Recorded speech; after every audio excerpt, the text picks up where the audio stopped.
Nityanandam. Today, with the grace and blessings of the Supreme Pontiff of Hinduism, Bhagavan Shri Nityananda Paramashivam, we are starting the sixth day celebrations of the Mahaparamashivaratri Brahmotsavam.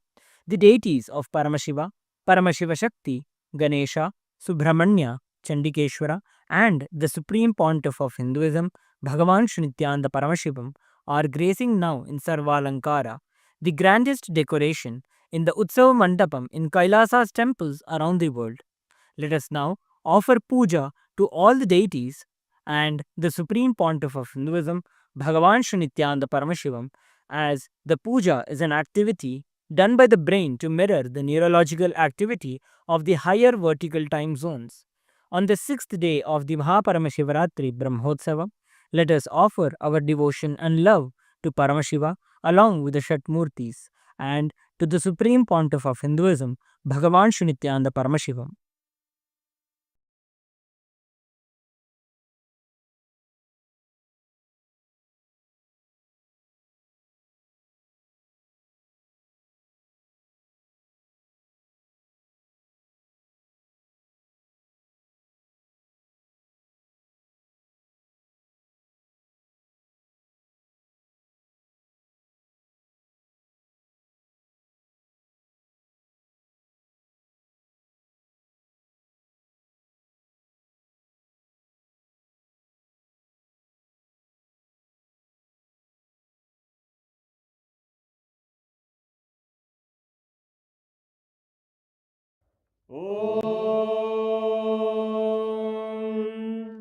सहस्रदलपङ्कजे सकलशीतरश्मिप्रभम् वराभयकराम्बुजं विमलगन्धपुष्पाम्बरम् प्रसन्नवदने क्षणं सकलदेवतारूपिणम् स्मरेत् शिरसि हंसकं तदभिधानपूर्वं कुर्वन्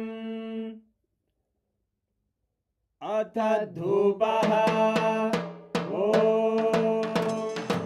धूरसि धूर्वधूर्वन्तं धूर्वदयोस्मान् धूर्वदितं धूर्वयं वयं धूर्वामस्त्वं देवानामसि संस्थितमं वप्रतमं ज्येष्ठतमं मन्यतमं देवहूतममृतमसि हविर्दानं त्रिगुंहस्वमाह्वाः मित्रस्य त्वा चक्षुषा प्रेक्ष्येर्मा संविक्ता मात्वाहिकं शिशुम् श्री सर्वदेव देवी स्वरूपाय भगवते श्री नित्यानंद परमशिवाय नमः धूपमाग्रापयामि अथ दीपः ॐ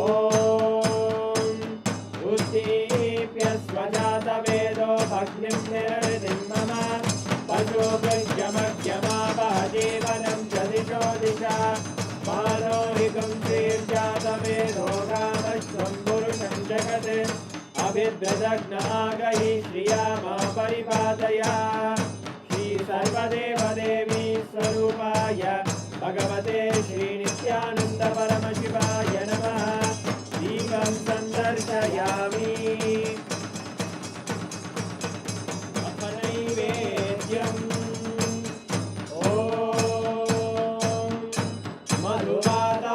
जायते मधुक्षरन्ति सिन्धवः माध्वीनः सन्तोषधीः मधुरक्तमुदोषधि मधुमत्पार्थिव पुङ्गजः मधुद्योरस्तु नः पिता मधुमान्नो वनस्पतिर्मधुभागं मस्तु सूर्यः माध्वीर्गावो भवन्तु नः मधु मधु मधु श्री सर्वदेवदेवी स्वरूपाय भगवते श्री नित्यानन्द परमशिवाय नमः नैवेद्यं निवेदयामि नैवेद्यानन्तरमाचमनं समर्पयामि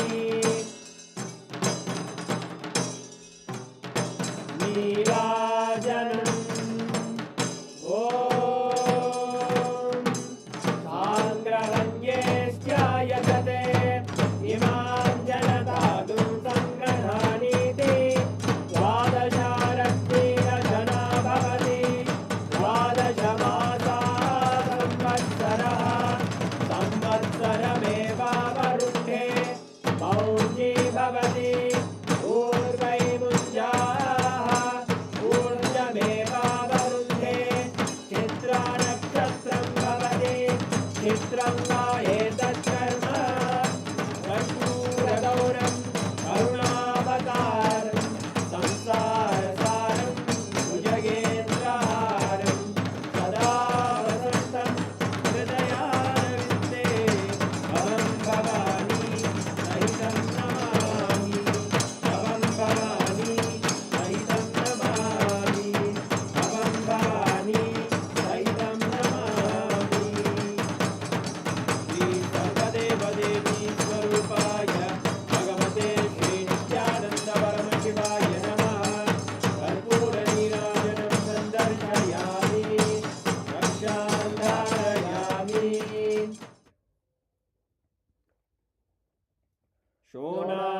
शोणाद्रीशावताराय ज्योतिस्तम्भस्वरूपिणे श्रीकैलासप्रधानाय नित्यानन्दाय मङ्गलम् तत्त्वज्ञानप्रदाताय नित्यानन्देश्वररूपिणे श्रीकैलासप्रधानाय नित्यानन्दाय मङ्गलम् मूलप्रकृतिरूपाय परमशिवशक्तिस्वरूपिणे श्रीकैलासप्रधानाय नित्यानन्दाय मङ्गलम् दण्डत्रिशूलहस्ताय कालकालस्वरूपिणे श्रीकैलासप्रधानाय नित्यानन्दाय मङ्गलम् आदिपूज्याय देवाय सकृत्पूर्णत्वरूपिणे श्रीकैलासप्रधानाय नित्यानन्दाय मङ्गलम् सर्वाभयविनाशकाय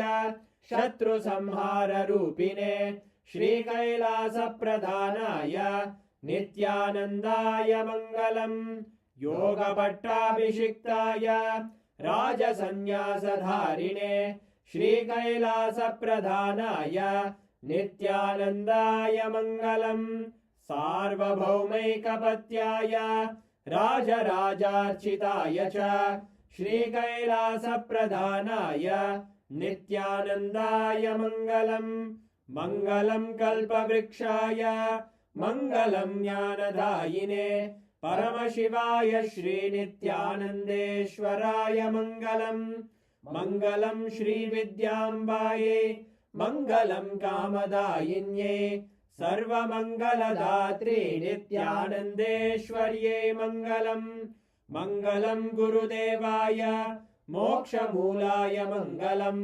परमावताराय नित्यानन्दाय गुरवे मङ्गलम् हरि ओम् तत्सत् सर्वं भगवत् श्रीनित्यानन्द परमशिव पादुकार्पणमस्तु ॐ नित्यानन्दम्।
Nityanandeshwara Paramashivoham Nityanandeshwari Paramashaktimadhyamam Asmadacharya Paryantam Vande Guru Paramparam.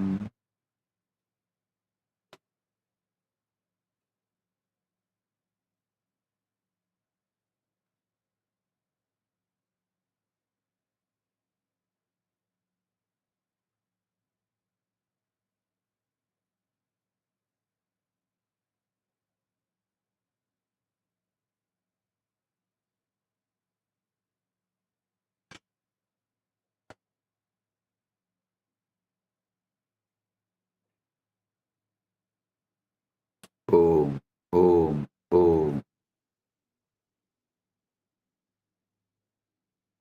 I welcome all of you with my love and blessings.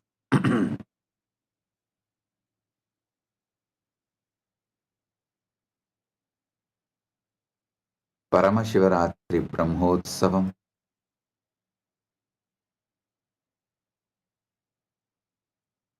third day, quantum entanglement, quantum enlightenment, satsangual alchemy process. On this auspicious day, I welcome all of you with my love and respects. As the ultimate manifestation of the ultimate Paramashiva,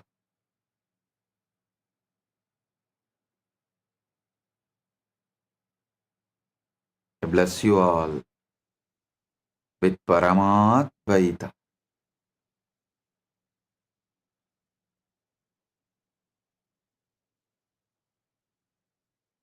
Every time you make the I am statement, it is forming the character you are playing in this world.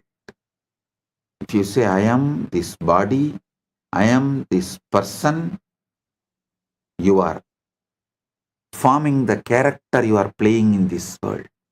If you say I am the ultimate, Aham Param, you are manifesting that ultimate. If you say I am shy, I am body, I am mind, I am this, I am that, I am wealthy, I am rich, I am poor, all this, you will manifest that. Your choices are your command, and reality obeys that command. Say, I am confident, and though your knees tremble at first and your voice shakes, something within begins to rise. Your posture changes, your words find strength, and others begin to see you as declared, as you declared yourself to be. You are not fixed, you are a fluid shifting, responsive to the words you feed your mind.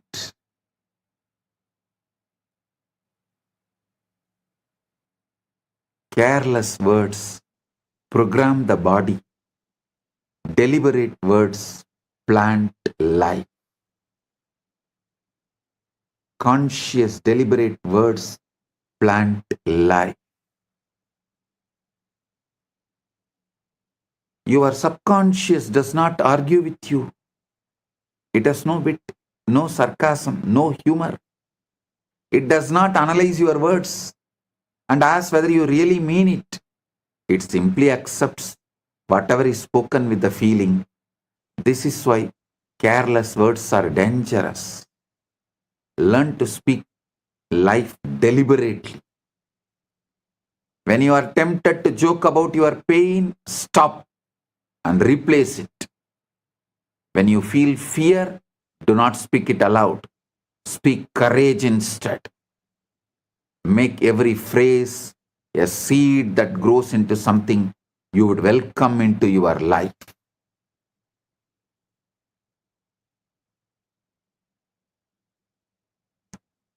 Early morning, when you are fresh, you are the sacred ground for sowing the right seeds. The first impressions are important.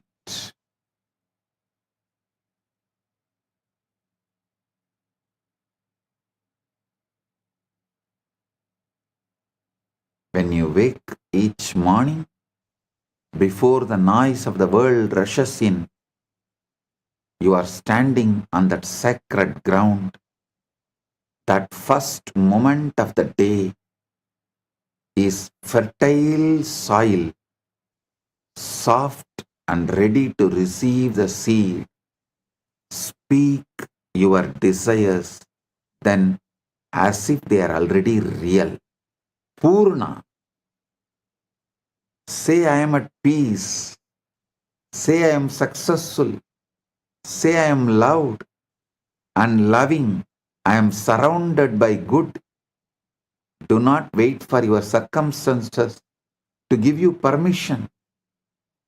Your circumstances are shaped by your words, not the other way around. When you begin each day by declaring what you wish to see, you set your inner compass throughout the day. That is why I insist on early morning yoga and puja. Because in yoga, you already declare all the right things you need to manifest. In puja, you already declare all the right things you are, so you will naturally manifest the right things.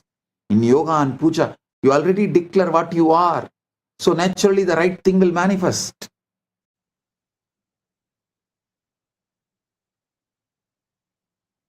When you begin each day declaring what you wish to see, you set your inner compass throughout the day through puja and yoga. Make this a habit and let your mornings become your sacred, secret place of power, where you repeat your truth until it feels natural, undeniable, and becomes your experience.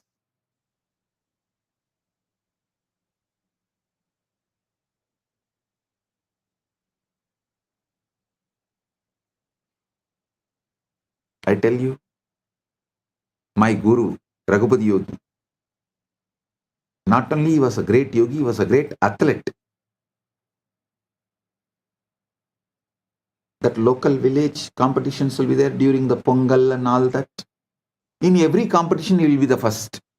Whether it's a long jump, high jump, at the age of 75, he will compete with all the youth of the local. He will compete with the youth of 20s at 75.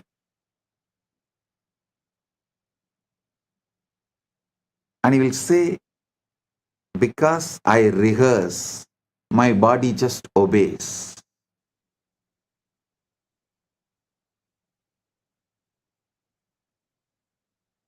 He says, I not only train my body, I train my mind too. I train my consciousness. Before the race, he lives in victory.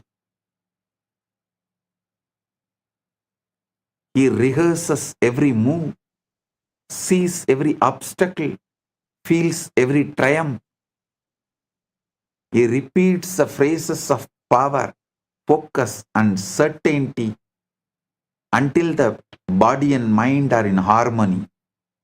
When the moment comes, he is not surprised by success because the script was written in advance. Victory is never born in the ring, it is born in the being, nurtured in repetition, revealed in action.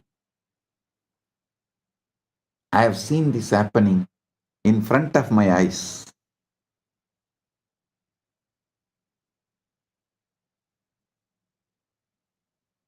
That is why Guru gives so much confidence.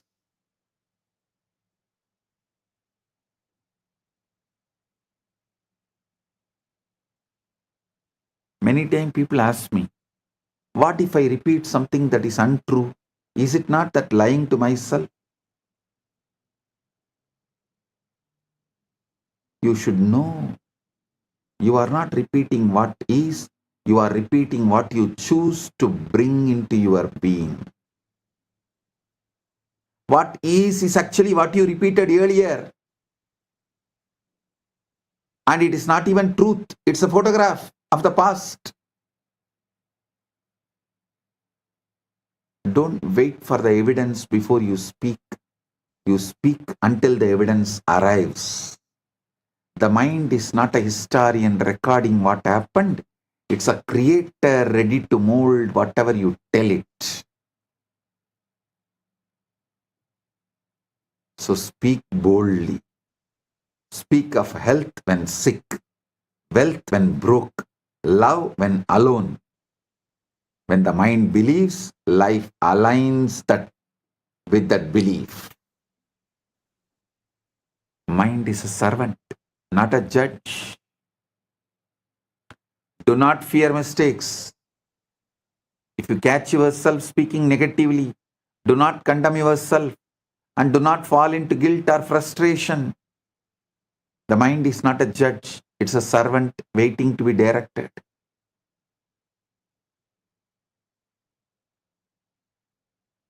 Pause, breathe, and replace the negative phrase with one of the Satya Sankalpa, conscious intention and power.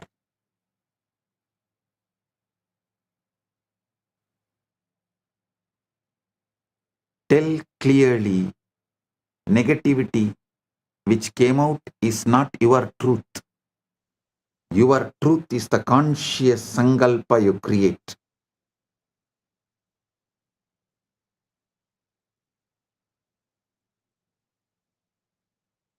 And affirm the reality you wish to create.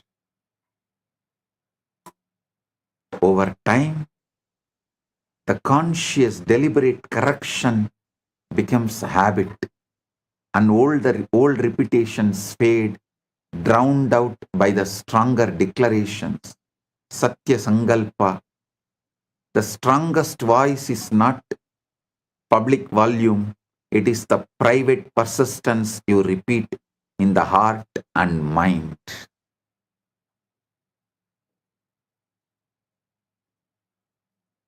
Repetition is also what you consume. Understand? Repetition is ahara. Ahara suddhayo smruti shuddhi.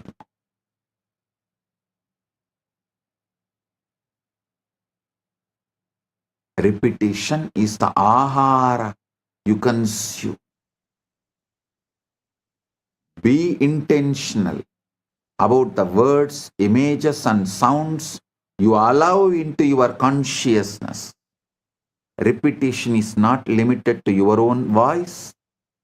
The mind absorbs what you watch, what you read, and listen to, and these become repetitions in the soil of your inner world. If you fill the mind with fear, anger, or chaos, do not be surprised when these manifest. Stop watching news. News is generated, all media. The only aim is to plant, to put the seeds, to sow the seeds of fear, anger, chaos, turmoil, riot, to keep you always in fear.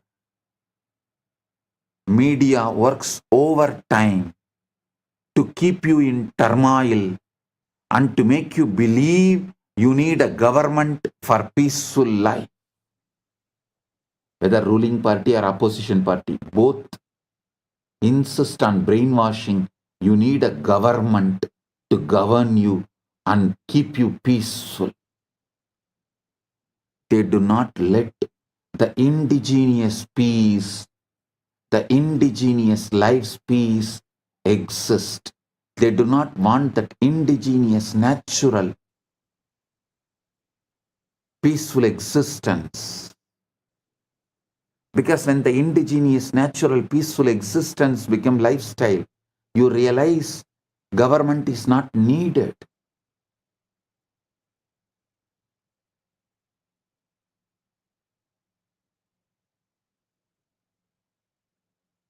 But media will not allow that. Surround yourself with words of hope, teachings that uplift, visions that inspire, conversations that encourage. Make your environment your ally. Guard your senses as you would guard the gates of sacred city. That is why in all sampradaya, Saiva, Shakta, Vaishnava, Ganavatya, Gaumara, in all sampradaya, if someone wants to achieve great inner world or outer world, enlightenment or wealth, power, anything, has to go to the Gurukul. Gurukul is a sacred ground, the monastery, whatever age you may be. Blessed are those who go to the Gurukul young age when they were young and guarded, where the environment is your ally and you build the right personality, right being to manifest the right things. Even if you missed when you were young, don't miss now. Better late than never. Come and spend at least 1 month in Paramashivoham program.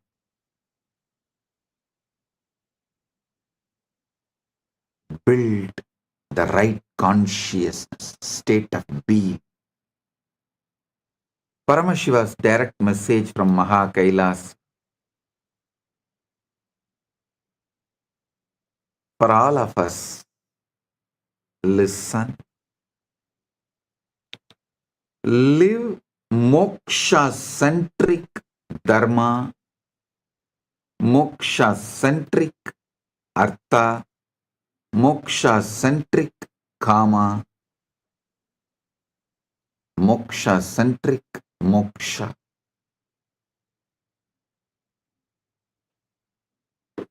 Listen carefully.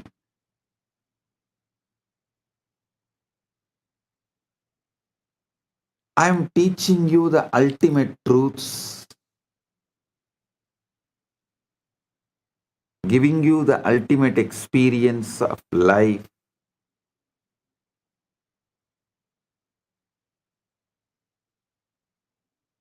This whole Paramashivaratri is teaching you about how to use Ratri, night time,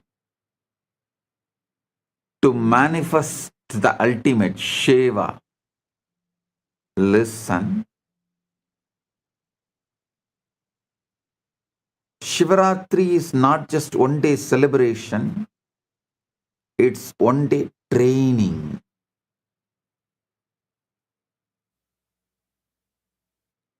To make every night as Shiva's night.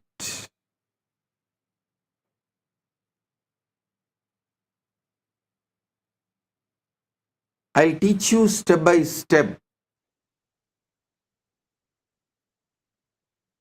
the Kailasa's culture.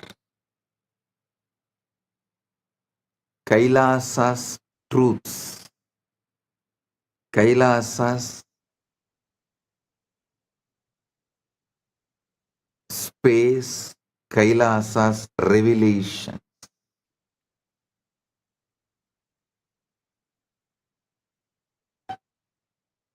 Listen intensely.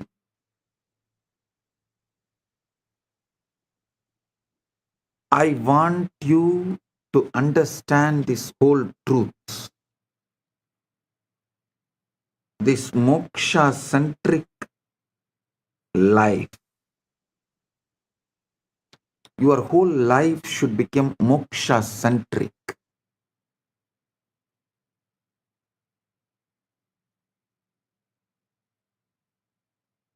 See, your whole day somehow goes in constantly brainwashing you to live this world-centric, focused on this world, materialistic mentality, lifestyle, ideology, philosophy centered.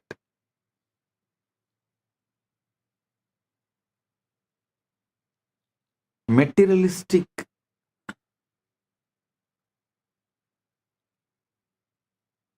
ideology, materialism centered dharma, artha, kama, moksha, all are fake. Listen.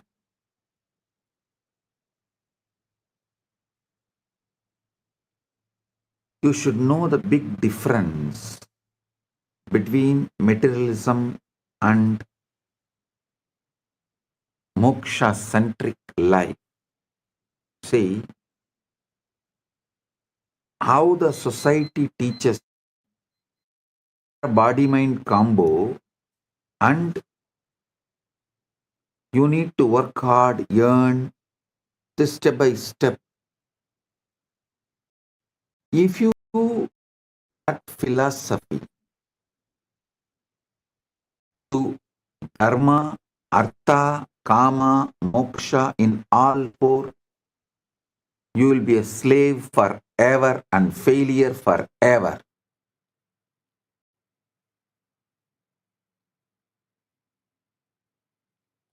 If you shift the whole understanding, make it moksha-centric,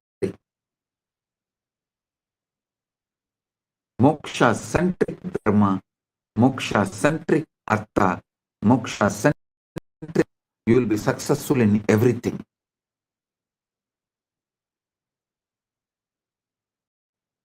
The best time to do this shift is night time.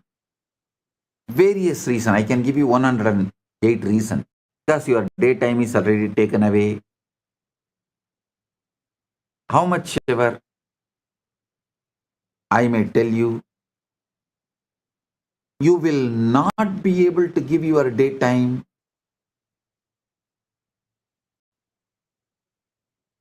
for this ultimate.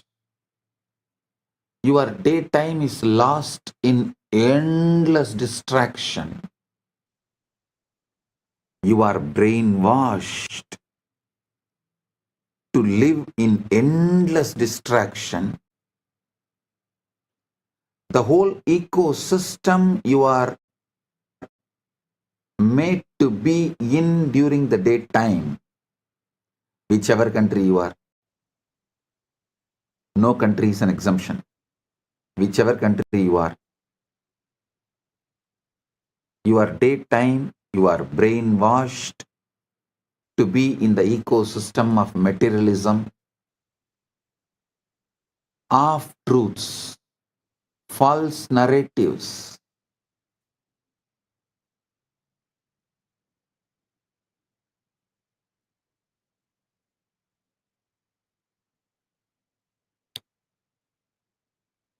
Your whole ecosystem makes you feel your actions and reaction towards your fear will bring you security. The endless distractions are the pleasure. How many fake narratives are peddled and you are brainwashed, and you also start living, believing unquestioned assumptions.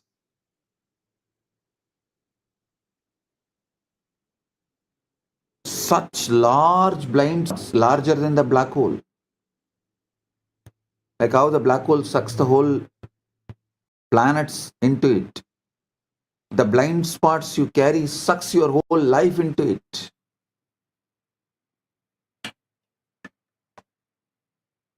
The wrong ideas about the boredom and tiredness. Wrong ideas about loneliness, love. Unquestioned assumptions lead to wrong lifestyle, food habits, addictions, and whatnot.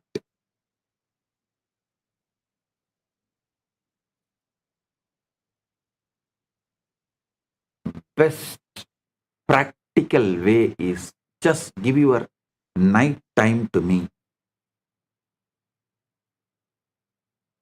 I will shift your whole energy and give you enlightenment. It's my commitment. This whole Shivaratri is all about awakening you how to use the night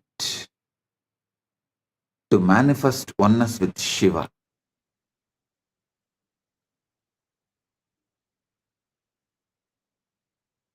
Today the whole satsang is going to be how to use your night the best way to become moksha centric. Your whole brain, body, mind, consciousness, everything needs to be rewired to experience oneness with Paramashiva. To experience Paramadvaita.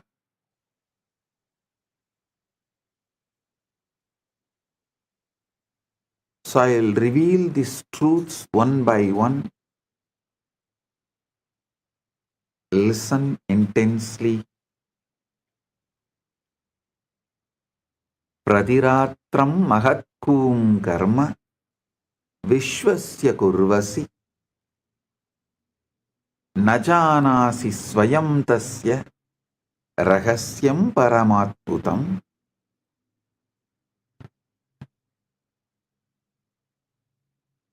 Nightly disappearance and mystery of sleep. Every night you perform the most mysterious act in the universe and you don't even realize it.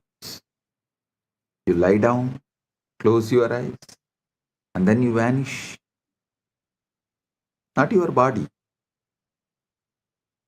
but you, the one who thinks, one who remembers about himself, worries, plans, remembers, lives, simply disappears. Here is what thinking, experiencing, being willingly steps into oblivion. See, we have become so accustomed to this nightly disappearance that we have stopped noticing how absolutely extraordinary it is. Your thoughts stop, your sense of time evaporates, your precious identity, all those opinions, memories, and concerns you clutch so tightly simply dissolves.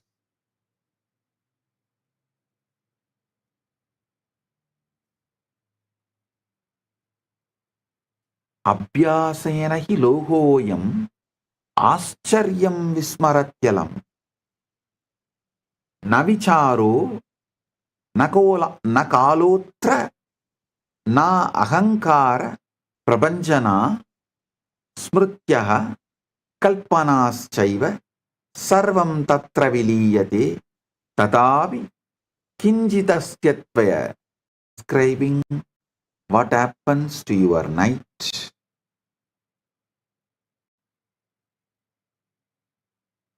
And what should happen? What happens and what should happen? So listen carefully.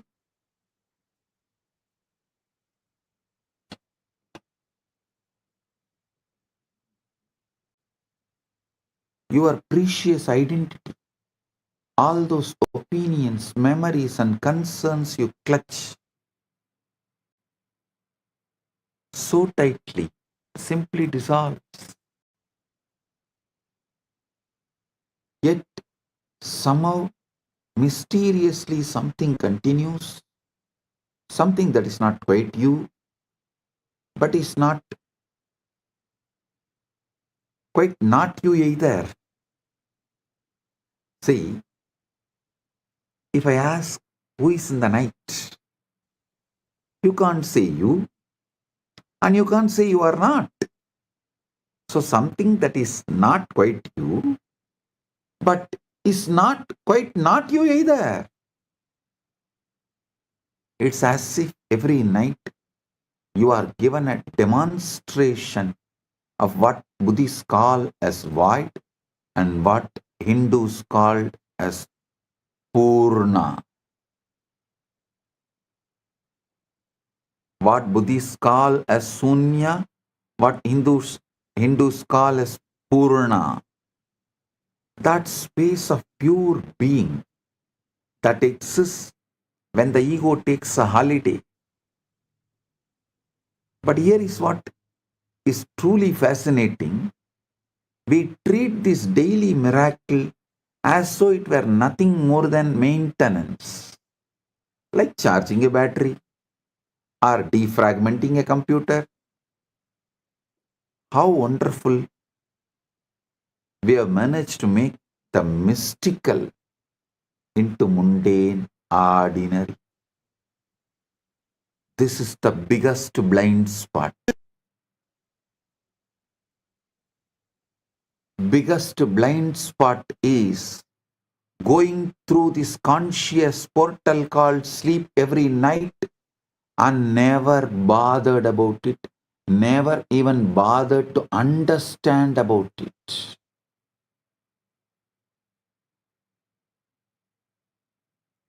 Ratri Suktam. In Veda we have a chapter called Ratri Suktam. This whole today's satsang is the Bhashyan Ratri Suktam. That's the truth. I'm giving you the Bhashyan Ratri Suktam, revealing you the deeper secrets.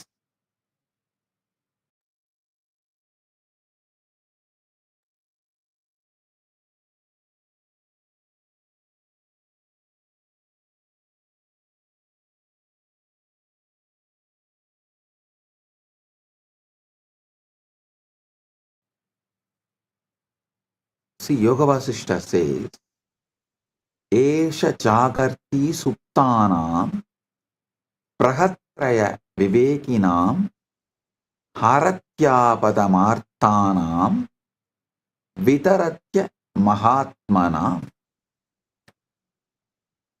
This self remains awake among those who are asleep. It strikes the undiscerning, removes calamity from the distressed, and bestows grace upon those who are not great-souled. Means even for ordinary people.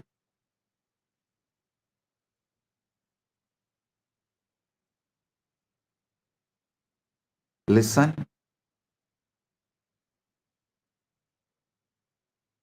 Adetat antaram pashya vismarana vilakshanam nitrayam patite dehe kim nama lupyate kilam na nama न च कर्मास्ति न सम्बन्धो न च क्रमः येनात्मा परिचीयेत तत्सर्वं नोपलप्यते न चिन्ता न स्मृतिर्नास्ति न मतं नाभिरुष्यपि न चिन्ता न स्मृतिर्नास्ति न मतं नाभिरुष्यपि य पुमान् दिवसे एषः स रात्रौ न प्रवर्तते सर्वस्मृति विनाशोऽयं पूर्णो विस्मरणात्मकः न तत्र मरणबुद्धिः न शोकः न विलापनं कस्मात् तत्र न शोकः स्यात् नासितो य शुचिर्भवेत् योचिता सोचिता स्वयमेवात्र निद्रयालयमागतः अहो विरोधमाधुर्यं नित्यं दर्शयसि स्वयं स्वभावेन विना जीवः सुखमेव प्रवर्तते. Listen. What vanishes and the paradox of existing without identity. Now let's examine this disappearing act more closely. What exactly vanishes when you fall asleep? Your name does not matter anymore. Your job, your relationships, your endless to-do list gone. Your endless distractions are gone. All those things you think define you. Your wealth, your identity, your relationships, your job, your bank balance simply are not there. The person who was worried about tomorrow's meeting, who remembered yesterday's conversation, who has opinions about politics and preferences about coffee, about the food, entire construction just stops.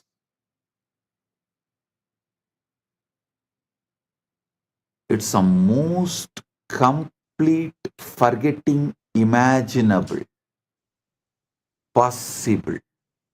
And yet, curiously, you don't experience this as a loss or a death.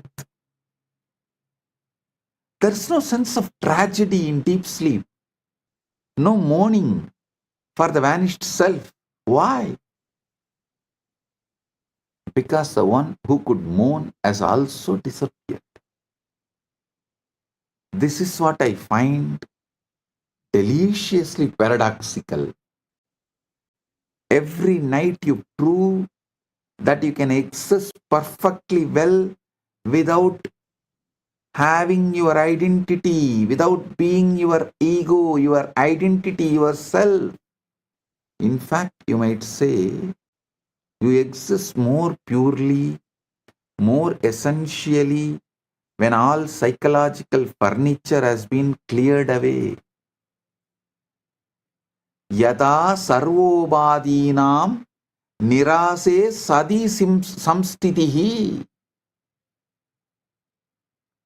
suttadaram tadasattvam trishyade nirviseshataha yadi nityam vinanama vinarupam vinasmrutim siddhosi tu nisayam kim satyam tava tatpavuhu yat tiva rakshate tridam yat ahankara samsritam kim tat alpam vigalpyam va nityana samartakam. See, here is an uncomfortable question this raises. If you can be so completely without your identity every single night, what does that tell about the reality of this identity you defend so fiercely during the day? Is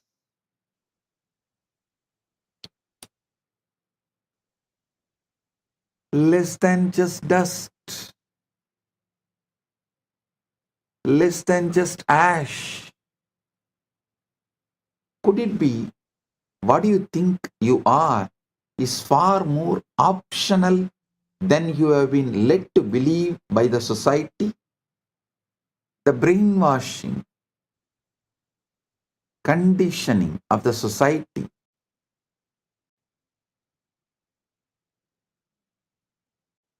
has led you to believe many wrong things about everything, including about you. Listen, this is what I find deliciously paradoxical.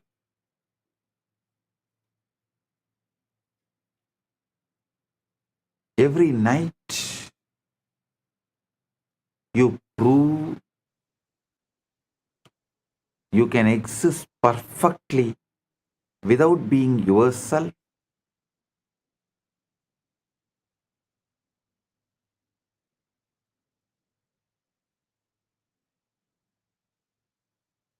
So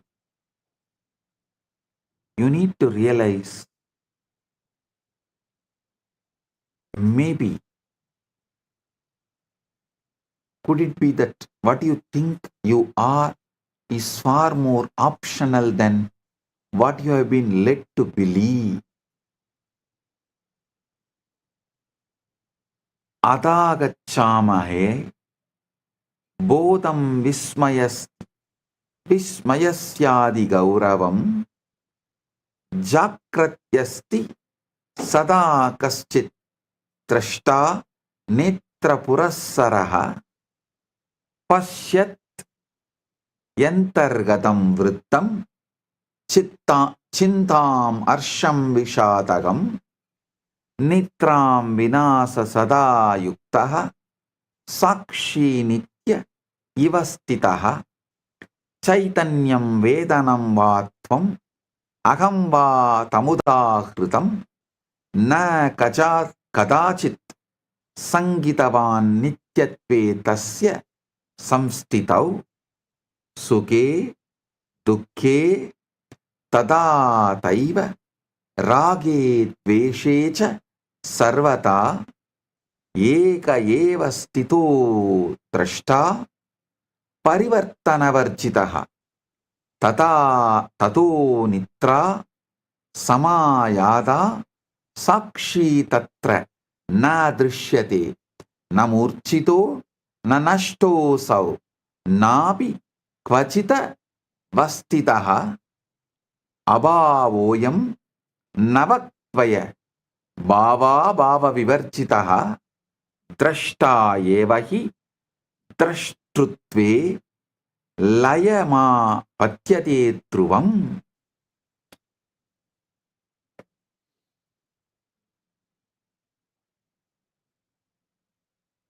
Watcher dissolves into the watching. Observer dissolves into observing. Now we arrive at something truly puzzling.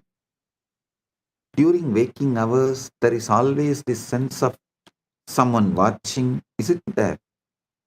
An observer behind your eyes, a witness to your thoughts, a constant companion who never seems to sleep.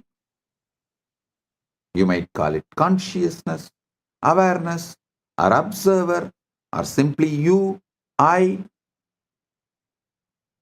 This watcher is so persistent,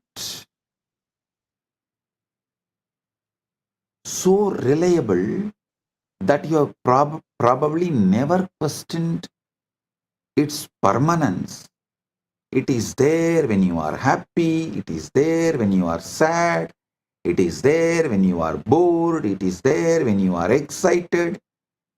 The one constant in ever-changing experience.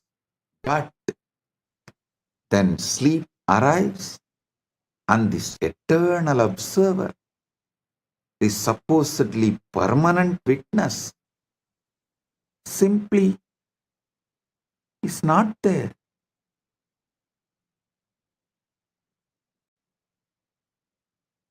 That would imply something is there to be unconscious but not absent.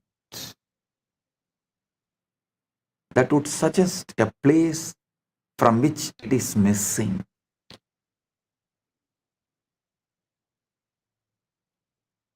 Kimediti pruchandi chetanaya swabhavataha krantikari bhavedartaha bodhasyasya vicharane na drashtatvam yata manye stiro मूलः सनातनः आविर्भाव क्षणिकस्त्वेष तरंग इव वारितौ यथा निद्रा समायाति तरंगोलयं मृच्छति अब्धि तिष्ठति नित्यं तु स न पूर्णकः.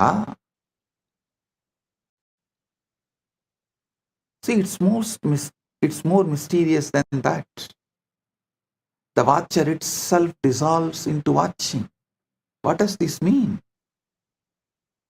Well, it suggests something rather revolutionary about the nature of consciousness itself.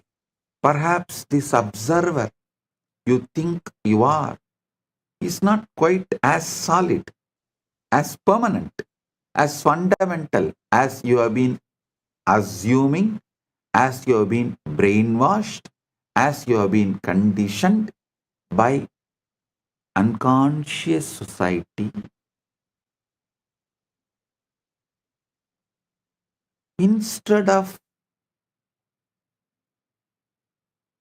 exploring all these great obvious truths and questions in front of us, instead of teaching this to our next generation in the school as the preliminary education, we go on teaching stupid things, especially things which is never going to be useful in our day-to-day life, which has no meaning or relevance for our living.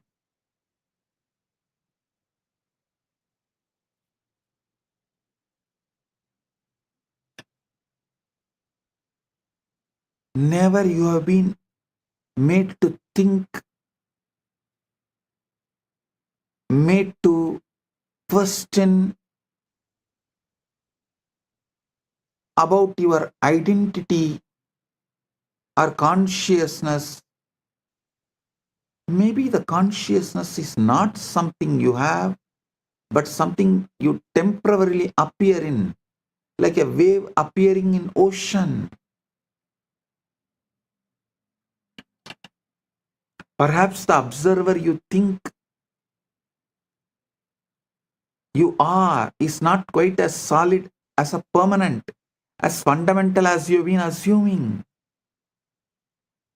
When sleep comes, the wave subsides back into the ocean.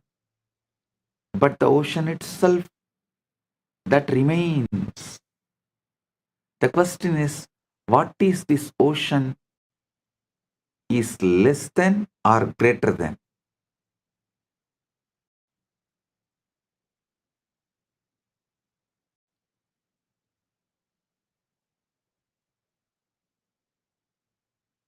Actually, this whole thing, today's satsang is commentary, Bhashya and Ratri Sukta,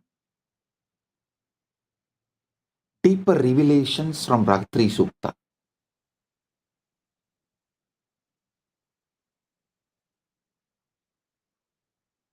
suptau na swapno na mano na buddhihi na dehabhavo na cha kaladeshau naham na chanyo na sukam na dukkam tatapi sattvam na kadapi nashtam na kinchit lokyati tatra chetaha na kinchita kankshati na smarathyapi anubhava bhava same vi tasmin astitva matram pravi bhatyadiya diva na drishyate na tatra na vetyadava na bhukta bhogo na cha bhoga sadhanam tata vibodhat prabhutyate janaha susupti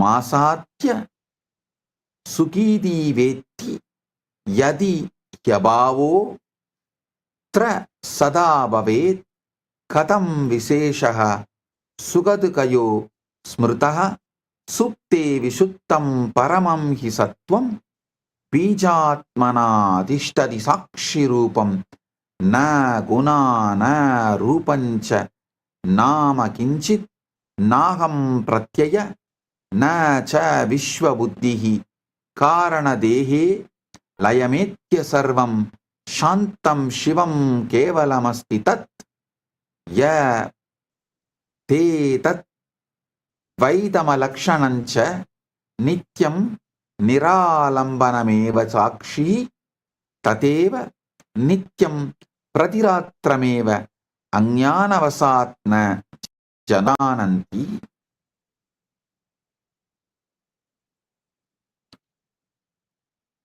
Listen, it gets even more mysterious because sometimes in the state where you have supposedly vanished, the most extraordinary theatre production begins. Dreams. Now here is what should absolutely baffle you. If you are unconscious, if the self has dissolved, who exactly is creating these elaborate dreams? Who is writing the script? Who is casting the characters? Who is designing the sets?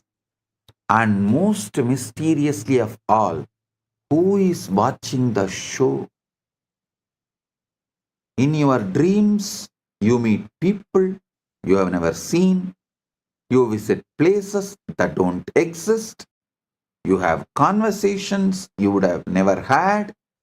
The creativity is astounding. The detail is remarkable. The dreaming mind constructs entire worlds, complete with the physics, relationships, the storylines that can be more compelling than any Hollywood production. But the dreamer, the one who would normally take credit for such creativity, is supposedly absent.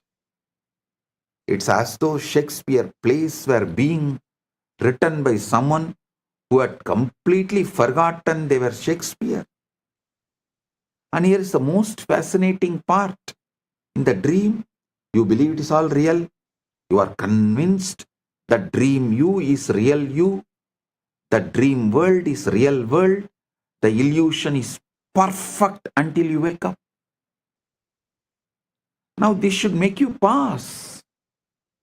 If consciousness can create such convincing realities while you are absent, what makes you so certain that this waking reality is not just another kind of dream? Perhaps one being dreamed by something far more vaster than your individual mind.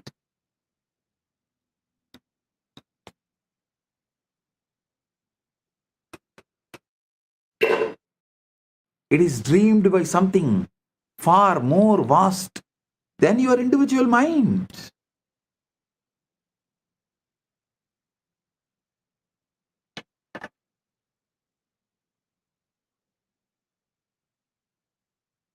Sushupti sapara avastha yatra swapno vidyate tatra kinchitapi nastiti pradibadi vilakshana na tatra chinta na mano na buddhihi na sparsha rupam na rasapravaha na kalavoto na tisham vikalpaha naham na chanya praviliyate tat tatapi kinchit pariseshameva na sunyata sa na sa bhavanasa prabodha kale sugamitye ityavetti supto hamasam sugamityanubhuyate yatihya bhavaha kalu kevalam syat na beda bodaha sugadukayoho syat sushupti kale visatam hi sattvam sakshittvamatrena swayam prakasate na anubhavotra na chanubhoktoha na gneyavastu na cha etaha अस्तित्वमात्रं निरुपाधि शांतं अनुभवा भाव समेवि संतातम्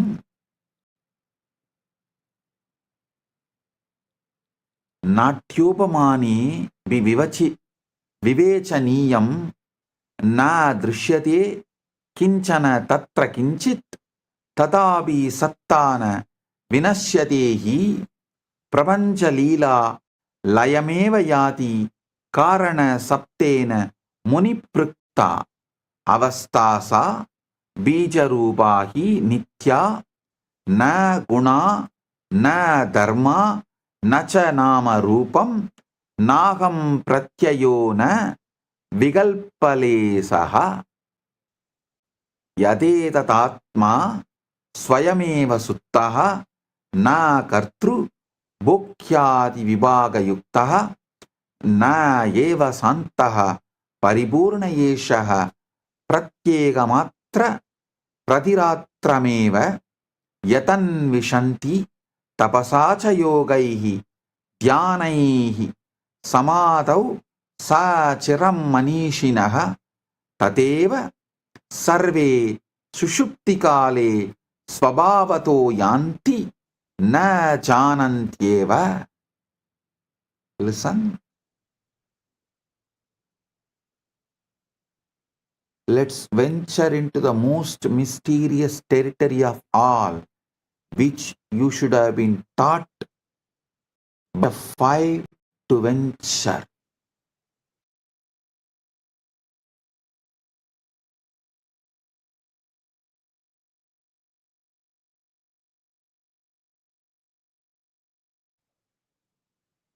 By the age of 5, you know the difference between deep sleep, dreaming, and waking state.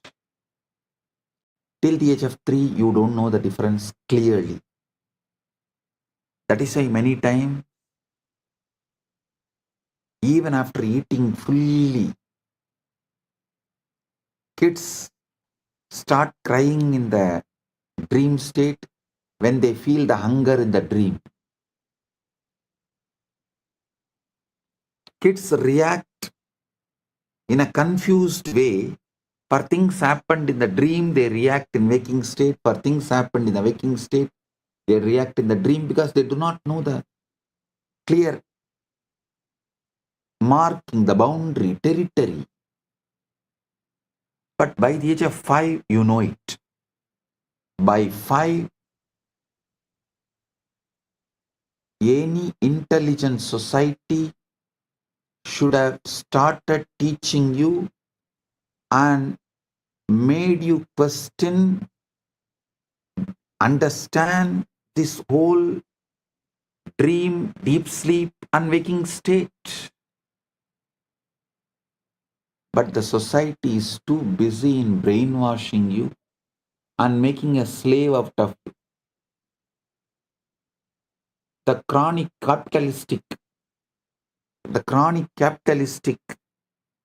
leaders are trying to make a worker out of you. Each religious leader tries to make one for their religion, a religious follower out of you. Society is trying to make you a best slave out of you. Mother is trying to make good son. Father is trying to make good son. Everyone is trying to make what they want from you. The personality they want as you. Nobody is interested in your enlightenment. Nobody is interested in you. A real society which is interested in you by the age of 5 should have made you start thinking, exploring this deep sleep and dream, this whole territory. Let's venture into the most mysterious territory of all, deep sleep. Those hours when even dreams don't visit, when you exist in a state so profound that nothing, absolutely nothing, appears to be happening. This is where things become truly mind-bending. In deep sleep, there are no thoughts, no sensations, no experiences of any kind, no time, no space, no self, no other. And yet something is there. How do I know? Because you wake up fresh, refreshed. Because you know you have slept well. Because there's a clear difference between 8 hours of deep sleep and 8 hours of tossing and turning. If there was truly nothing there, how could there be any qualitative difference at all? This is what I call the deep sleep paradox. Pure being without any content whatsoever. Existence without experience. It's like a theater with the lights off, the audience gone, the actors departed, yet somehow mysteriously the show goes on. The mystics have a word for this state. They call it Karana Sarira, causal body. Karana Sarira, the most fundamental level of your being.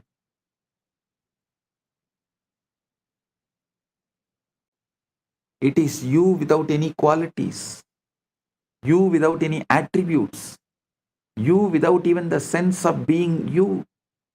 Meditation, in philosophy, in religion, you experience it naturally every time you fall into deep sleep. The cosmic joke is that enlightenment puts you to sleep. Your existence aware of itself without needing to think about it. What is shocking is that you visit this state of perfect peace, perfect wholeness, perfect being every single night. The very thing you are searching for in.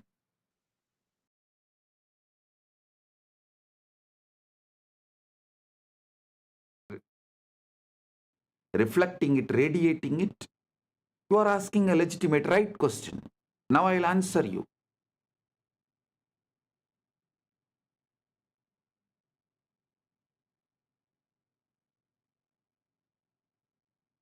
From yesterday, I am explaining so many different points.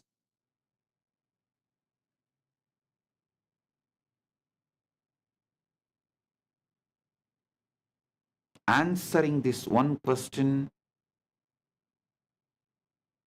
if you are Paramashiva, why your reality is not reflecting it? on how to make your reality reflect, radiate your Paramashiva. Listen. When you assume it is done, when your original assumption, original identity about you, if it is done, means Paramashiva, your ultimate, Param Aham, Aham Brahmasmi, then you stop approaching your desire as a request and start approaching it as a fact. I am Paramashiva. So if I want, I will manifest the body I want, as I want, how I want. I am Paramashiva. So if I want wealth, I'll manifest it as I want. I am Paramashiva. If I want relationships and to be loved or love, to shower love or to be loved, I will manifest as I want. Why I am not manifesting? Maybe I need to look in and understand where I wanted, what I wanted, when I wanted, why I wanted, now how I can want rightly. That's all. It is not about pretending or forcing yourself to believe through sheer willpower. No. It's about entering into a state of being where you organically, naturally feel the truth of your assumption, your ultimate. How can you be anything else? Hey, Paramashiva is not cheap to produce, create something less than him. An artist is ultimate only if he produces the ultimate which he carries externally. Paramashiva is a greatest artist. He does not have tiredness, boredom. He doesn't feel, this one masterpiece art I created. So, second, let me take it easy and do something low grade. No. Everything he produced, created, manifested is he.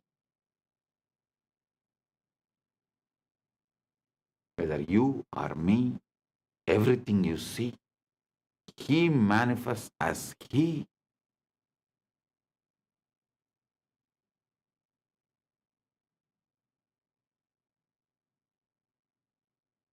Just organically understand the facts I am presenting.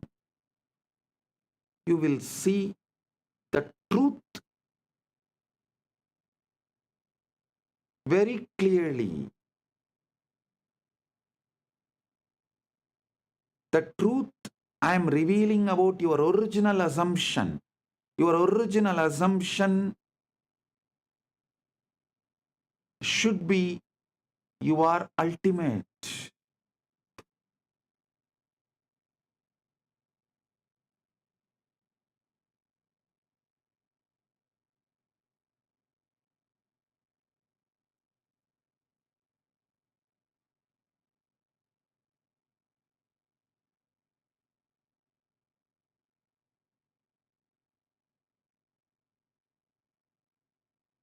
You do this by asking yourself, if I already had it, how would I think?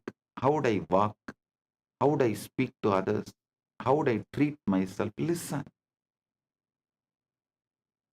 Listen to bring the right ultimate assumption. I should say, even the word ultimate looks a little remote. So I will use the word right assumption right now. Right original assumption you need to carry is, yes, I am already Paramashiva. I am Paramashiva. All I want, I have. The wealth, health, relationships, bliss, inner knowledge, powers, everything I have. How I would think, how I would walk, how I would speak to others, how I would speak to myself, how I would treat myself, how I would treat others.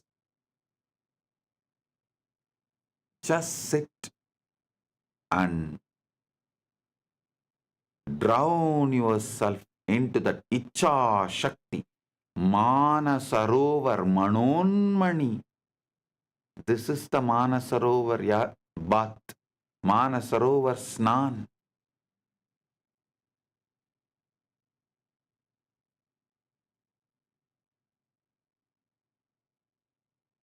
Do this.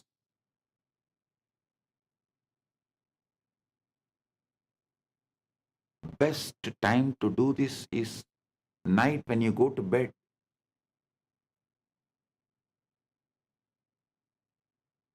You are entering into your Karana Sarira.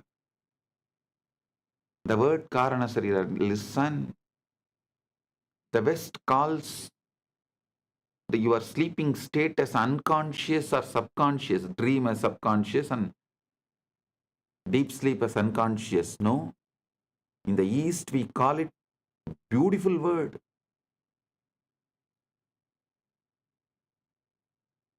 Deep sleep, we call it as Karana Sarira. Means that is where all the reason, Karana, seed, cause for why you are existing the way you are existing is there. So every night, don't think when you fall asleep your day ends. No. You are working in your warehouse, the Karana Sarira. Your cause. All the reasons, causes of why you are, who you are, what you are falling into that.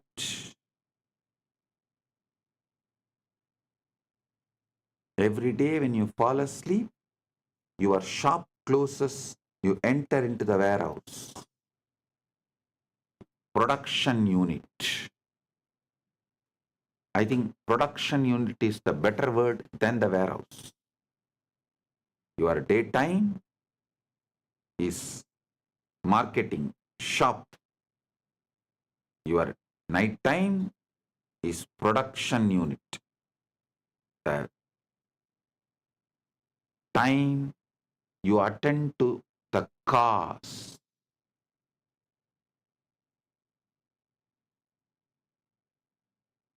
Every night when you enter into that Karana Sarira, that is why I insist all my disciples study little Sanskrit. Because if you know little Sanskrit, you know every night you are falling asleep into Karana Sarira. Even if you know these facts, that one day you will think, what? Why is it called Karana Sarira?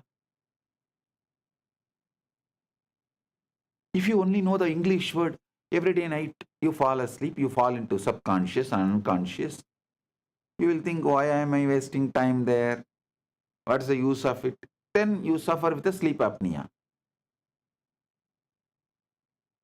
But if you know, every night you are falling into Karana Sarira during your sleep, you will know what should be done. Then it will become the real productive hour of your life. The real productive hours of your life is your Karana Sarira, sleep time.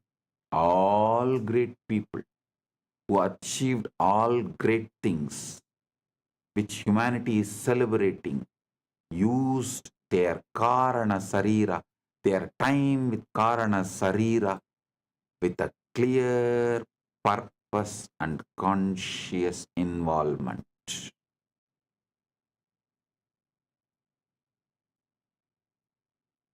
Mediocre people fall asleep. Great people use night time, your sleeping time, to be in the Karana Sarira and generate, manifest what they want as life. That is why not only Krishna, all spiritual scriptures of Sanatana Hindu Dharma says, yogi does not sleep in the night.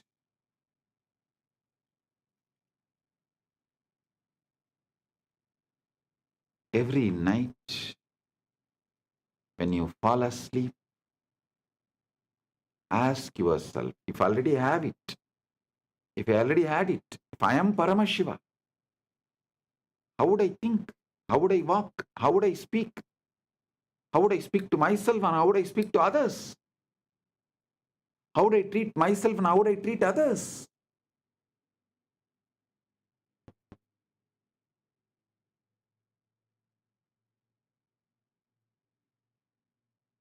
Visualize, think, plan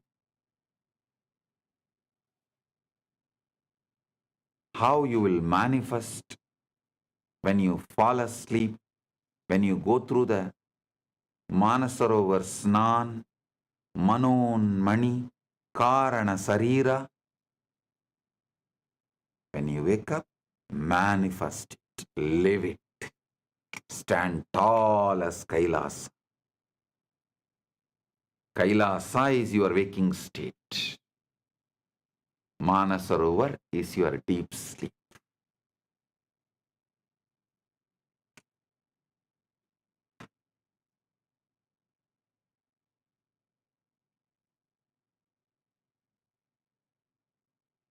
Live according to the answers you get in the deep sleep. Even if your senses are trying to convince you otherwise during the daytime. At first, this may feel strange because your outer reality will still carry the residue of the old state. But do not be discouraged. Outer conditions may be a little slow to catch up. They are the shadows, not the substance. The substance is the inner state you hold consciously, unwaveringly.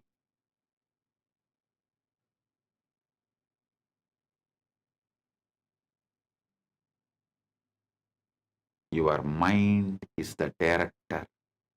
The world is the stage. The moment you accept the role of Paramashiva inwardly, the scene begins to change outwardly. Hey, listen.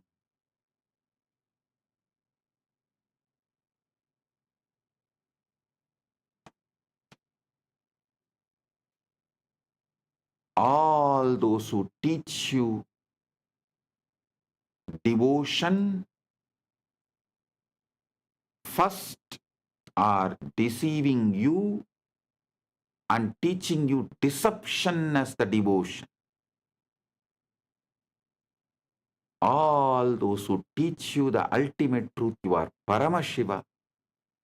And when you start living, you develop so much gratitude for that consciousness, that awareness, which is just manifesting anything as you want. And you fall in love with your own consciousness. That is devotion. Swabhakti, Guru Bhakti, Atma Bhakti, Atma Murti Bhakti is all one and the same.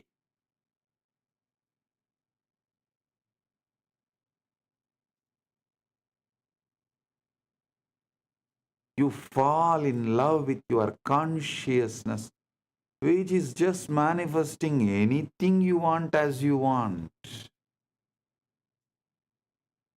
So simple, so wonderful, just like wow.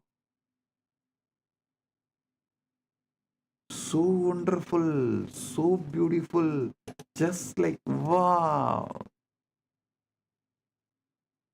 When you get this feeling, the love you experience, the gratitude you experience, the love which flows out of this gratitude is devotion. That will flow, overflow through towards your own consciousness, your own Guru, your own Paramashiva, Mannata Sri Jagannatho, Madguru Sri Jagadguru, Mamatma Sarvabhutatma. That space is bhakti. That is devotion.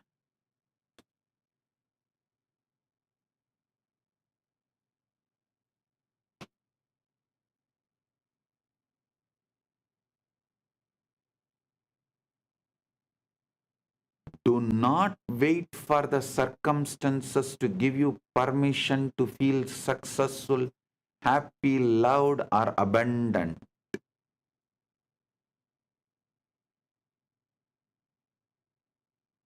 Decide to feel it now. Don't allow others to steal your Paramashivatva. Don't allow society, situation, circumstances to steal your Paramashivatva. When you live from that inner certainty, the world will mirror it back to you in ways you could never predict. Suddenly the opportunities will arise. People will respond differently. Events will arrange themselves in your favor. You will no more have tiredness early morning, or boredom to do yoga or gym, or attachment to the addictive food, the unhealthy food. Suddenly all of that will disappear. The right things will start raising. It's like a screen opening. Not because you forced them, but because you aligned with original right version of you who already lives in that reality. Listen, there are parallel universes. In one universe, you are living as Paramashiva. In one universe, you are living as a human. In one universe, you are living in hell as a devil. Which one you give more and more power, emotion, attention, energy, and empower, that will get strengthened and manifest as your reality. I will reveal about the parallel universes. That is not lokas. Be very clear. Lokas are different from parallel universes. Vertical time zone is different. Lokas are different. Parallel universes are different. All the three meets, crisscrosses.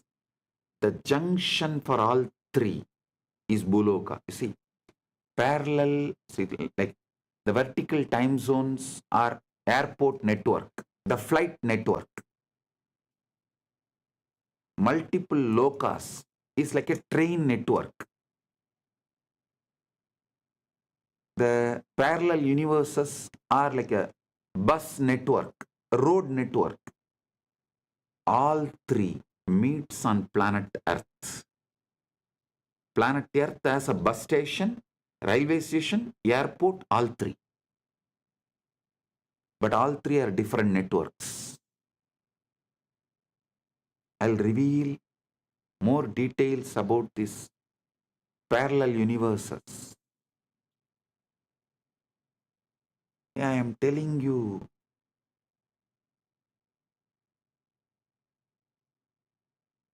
how many of you have seen that Interstellar movie? How that guy comes back and tells the daughter, don't allow me to go, don't allow me to go, somehow stop me. Same way I am telling you.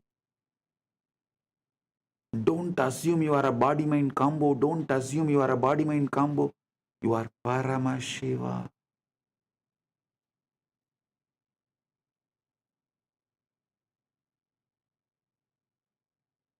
Only one thing in that Interstellar movie, he is telling for himself.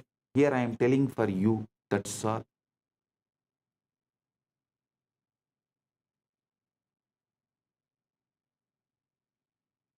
Actually, right now,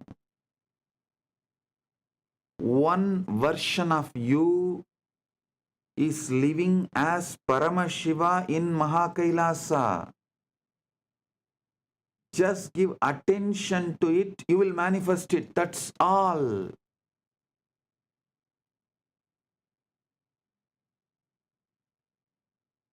The key is persistence. Persistence. Collapses the gap.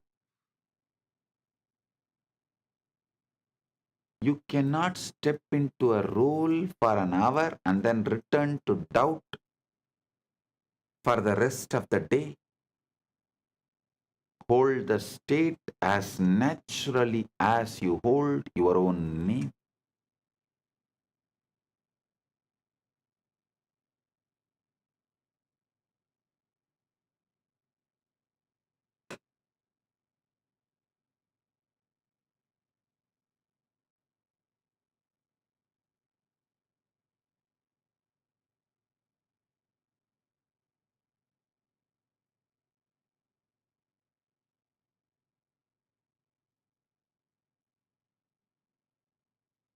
Hold the state as naturally as you hold your own name.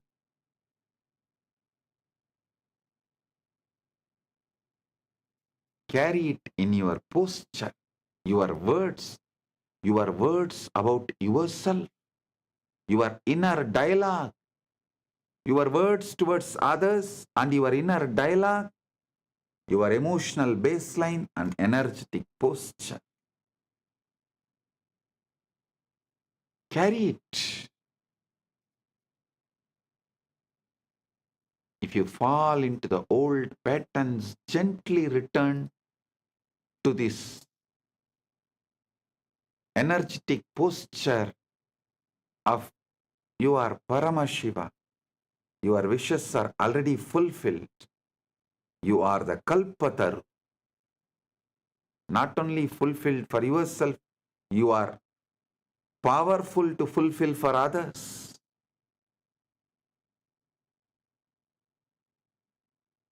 When you assume as if it is done, you collapse the gap between the desire and experience. You just manifest your experience, your existence in Mahakailasa's Paramashiva.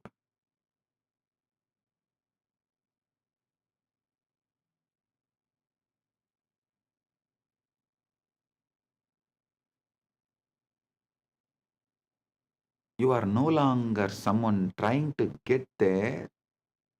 You are someone who is already there in consciousness, and the world has no choice but to follow. The evidence will just appear.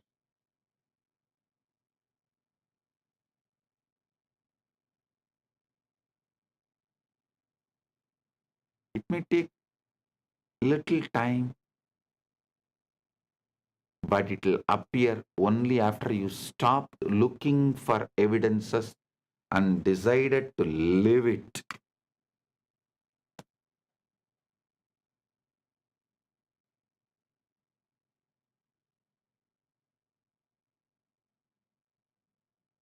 continuously I get questions. Oh, Swamiji, that guru tells like this guru tells like this, that guru tells we are all servants of this God, are devotees of this God. Okay, I am telling you, you practice that guru, then after your death or when you get the experience, you will live as a servant of that guru or that God in their world. But when you listen to me and manifest and practice what I am saying, while you are living, you will manifest, you will live as the living Paramashiva. After you leave the body, when you want to leave the body, as you want to leave the body, you will live as Paramashiva. Paramashiva is not one, infinite. How can the infinite be one? Don't you see? When you assume mentally infinite is one, you are having a huge blind spot, bigger than black hole.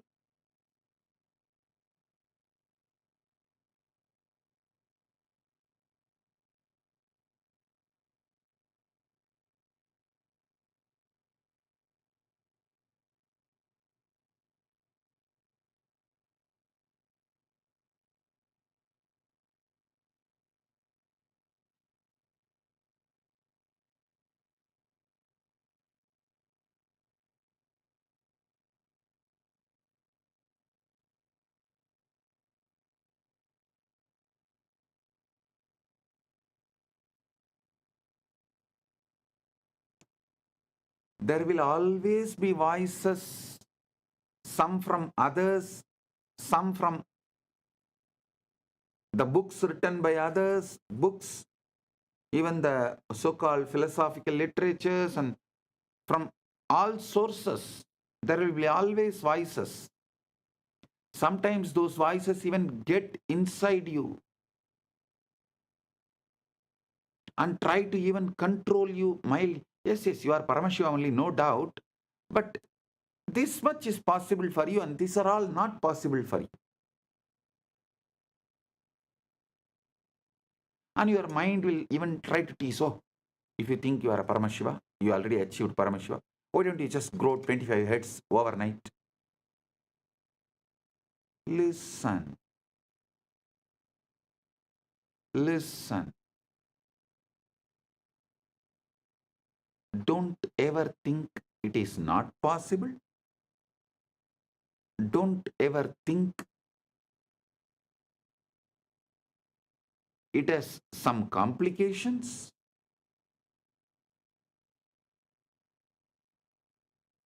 Just decide, I already have 25 heads and I am living as Paramashiva in Mahakailasa, and I am manifesting that in this body.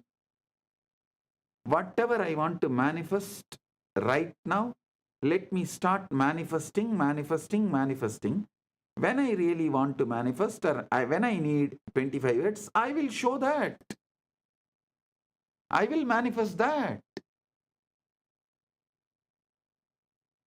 Do not be cowed down or convinced about any impossibility.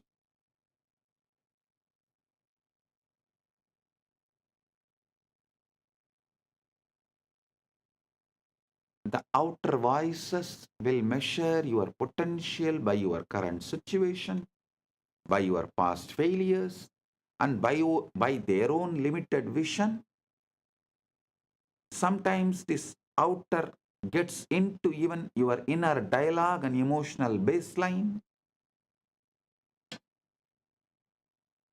If the outer voices, the negative destroying voices enters into your inner dialogue, that is like a skin disease. If it enters into your emotional baseline, that is like a heart problem. If it enters into your energetic posture, that is cancer. Don't allow in all three levels. Don't allow in all three levels.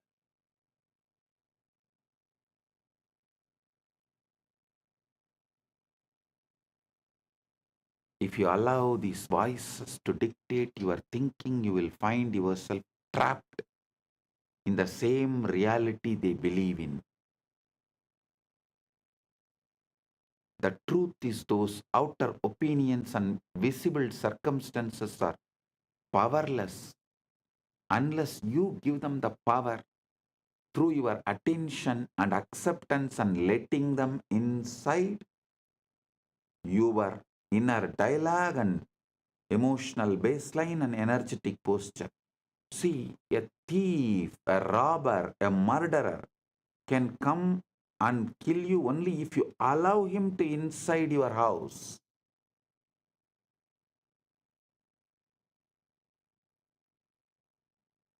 Safeguard yourself so strong they are not able to enter. Be aware they don't sneak in the form of guest. Neither knowingly nor unknowingly they should be able to enter. Neither you should allow them knowingly nor you should allow them unknowingly. Only when you allow them, they have power.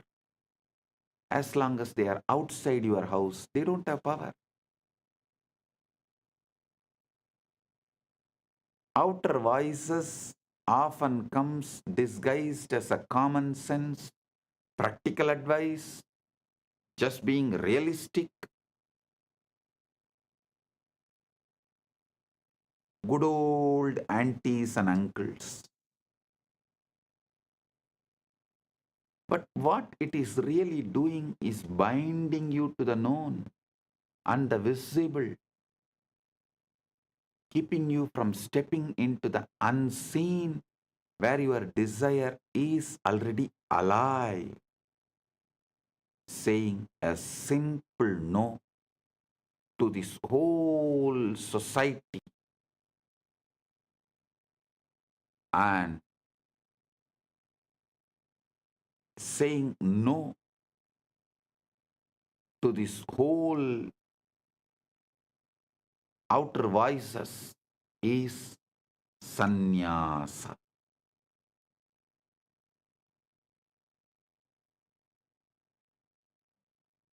That is becoming Kailasavasi. If you want to create something great, new, you must learn to silence these outer voices. If you do not silence them, they will continue to pull you out every day. And you do not silence them by arguing or convincing others to agree with you, no. You silence them by withdrawing your mental and emotional energy from their words. Discard their words because their very identity, the original existence in which they are living, is not your goal, and that is not what you want to be, that is not how you want to be.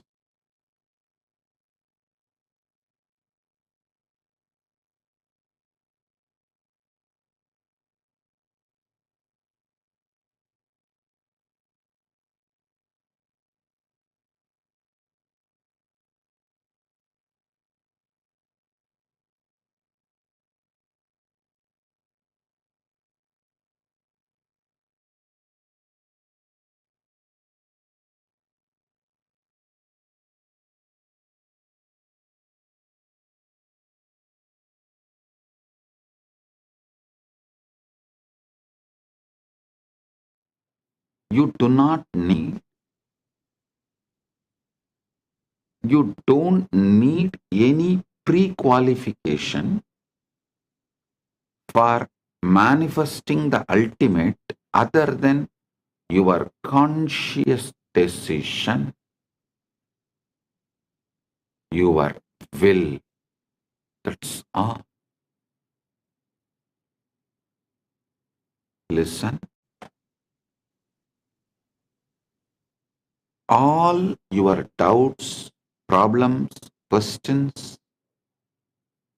I know it much more than you know it.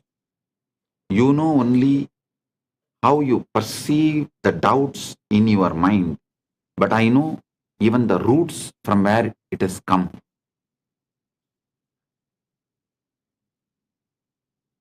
First of all, you should all realize all of you have grown up in an artificial plastic society, fake society, where man-made laws, man-made economical systems, man-made social systems,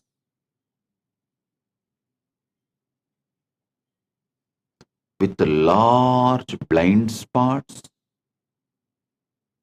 and exploitative motive,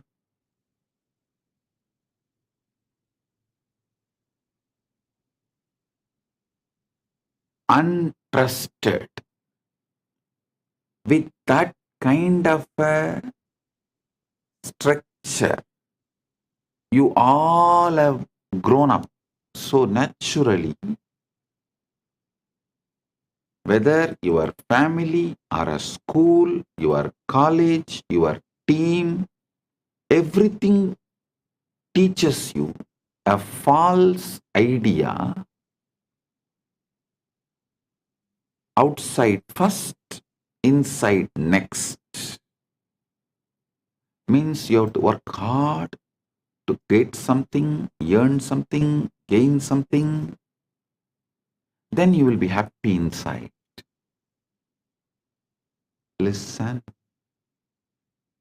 This is not the organic, natural law of life. Listen. That is why even now, all middle class level success, mediocre level success,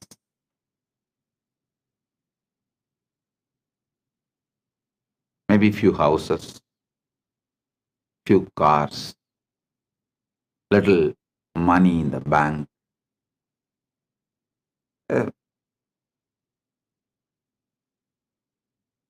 career, successful career.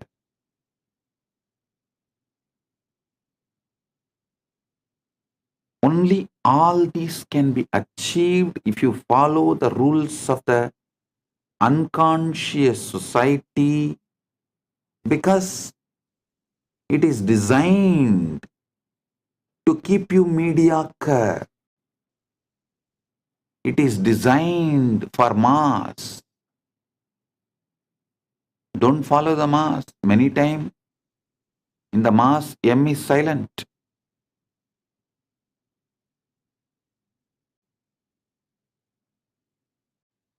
It is designed to keep you mediocre.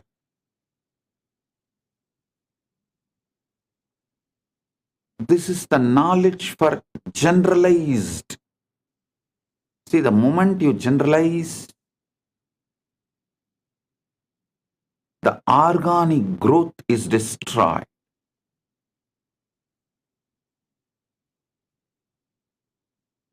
Whether education, bringing up, lifestyle, everything.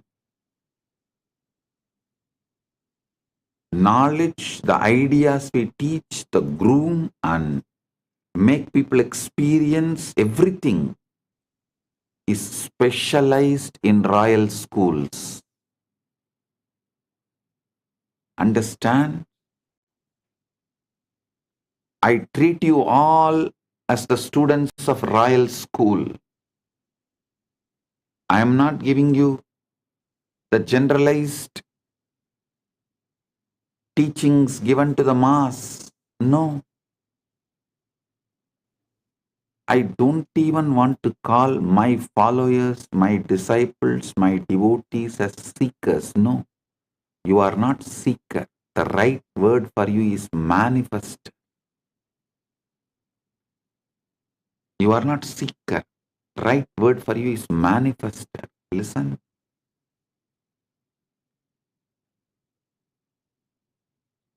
The primal assumption, first assumption you build about yourself, unconsciously or consciously, forced on you or you voluntarily build it, married or raped, anyway, the child you give birth, unconscious,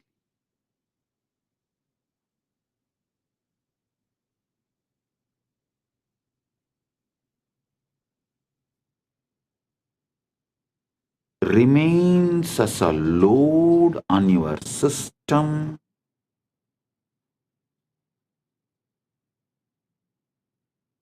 continues to keep you focused on endless distractions. It is not even something productive in your life about what you want. It's not even making you healthy or wealthy or happy or blissful. It is just you are stuck with the impossibility and you are rotting in a rut. Just see, look around. All enlightened beings know it is very difficult to break the primal assumption, the preliminary assumption you have about you. Sometimes it takes even janmas to break the preliminary assumption you have about you.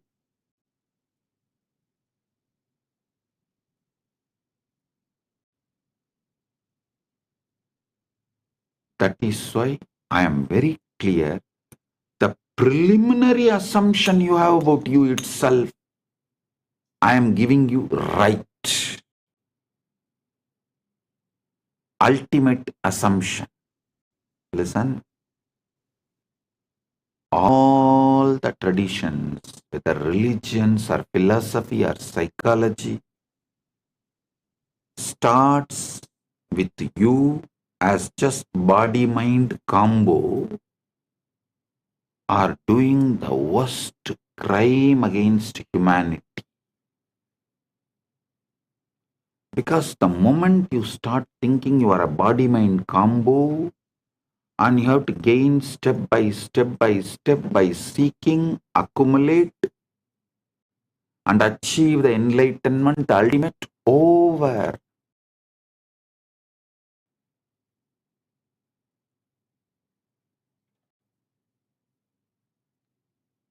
You are put in a bullock cart,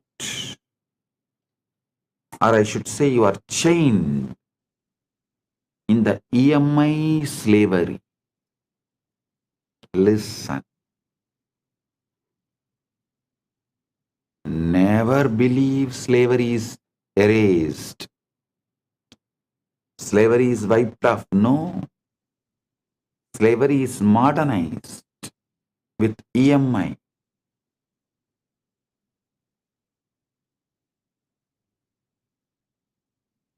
Economy should be indigenous. Religion should be indigenous. Social rules and regulations should be indigenous. Food should be indigenous. Clothes should be indigenous. Even social laws, criminal laws, right, wrong, philosophies, all should be indigenous. Organically grown. Not because someone commits a crime in remote area. The preventive laws and rules imposed on us who don't even have an idea about those crimes.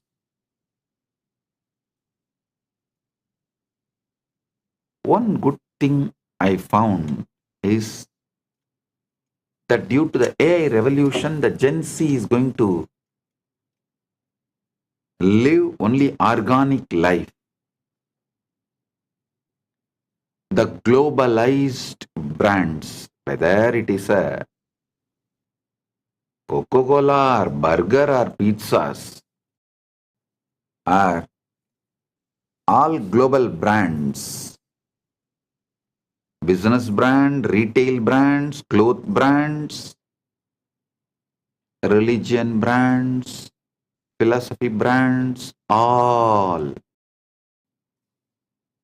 have no future due to AI revolution.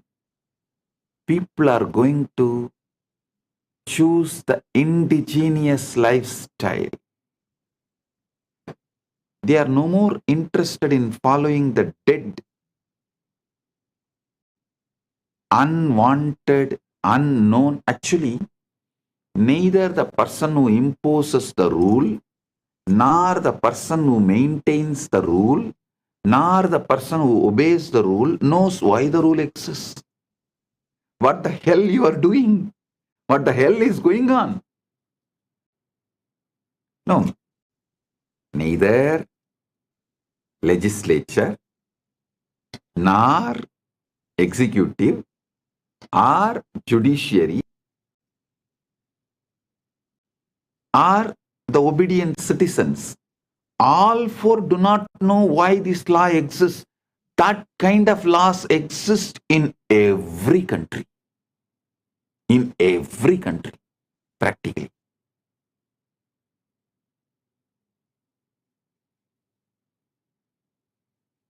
If you start seeking the root of the law, some assumptions happened in some roundtable discussions 150 years ago. Is the origin of the law absolutely irrelevant. But unfortunately, these laws are teaching you your primal assumptions, primary assumptions, preliminary, original, first assumptions about you. Your first assumption about you need to be corrected and the truth to be told. Don't start as a body-mind combo. Even the religious structures and philosophies which begins telling you are a body-mind combo and that body-mind combo has to work and do something, this, that, yearn and achieve enlightenment, dump it. They are making hell for you. No. Only enlightened ones know it is very difficult to change the preliminary assumptions. Sometimes it takes janmas. Always it takes years to change the preliminary assumption. Sometimes janmas. That's why when Krishna starts his teaching, the first word is you are Atma. You are the field.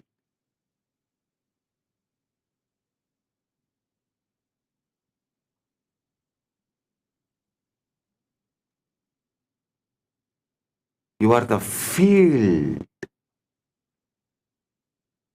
which is carrying the ultimate, pregnant with the ultimate.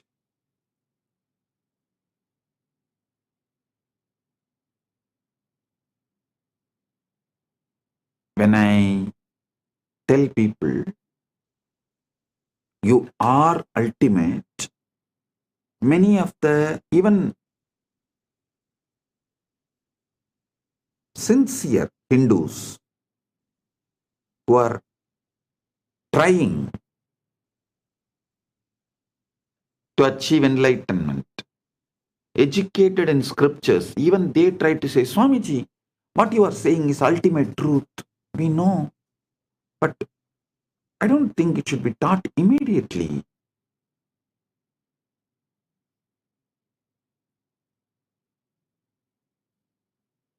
People should go step by step. You are doing wrong by teaching the ultimate truth immediately. If I am wrong, Krishna is wrong. The moment he opens his mouth, actually Krishna opens his mouth only in the second chapter, Sankhya Yoga. In whole Bhagavad Gita, there are 18 chapters, and second chapter is Sankhya Yoga. First is Arjuna Vishada Yoga. Second chapter only Krishna opens his mouth. The moment he opens his mouth, the first thing out and falls. You are Atma. You are the field.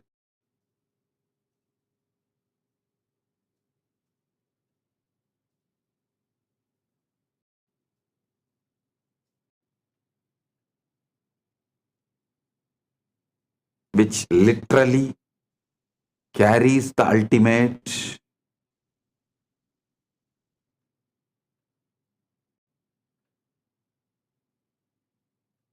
Listen.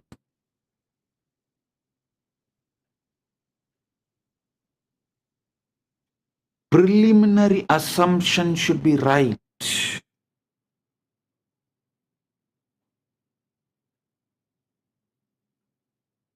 If you think you are a body-mind combo, not from there, the struggles will be too much and almost I can guarantee you will not achieve. You may be a good slave to your teacher. Listen to one important truth. A teacher who accumulates slaves will be slave for those slaves because he has to be constantly maintaining those slaves. I think I am the only master who lives in absolute seclusion, where I don't have anyone around me other than few people who are just taking care of me and living around me out of love. And all the followers live absolutely away from me, never seen me for years now, but continuously the following is expanding, growing.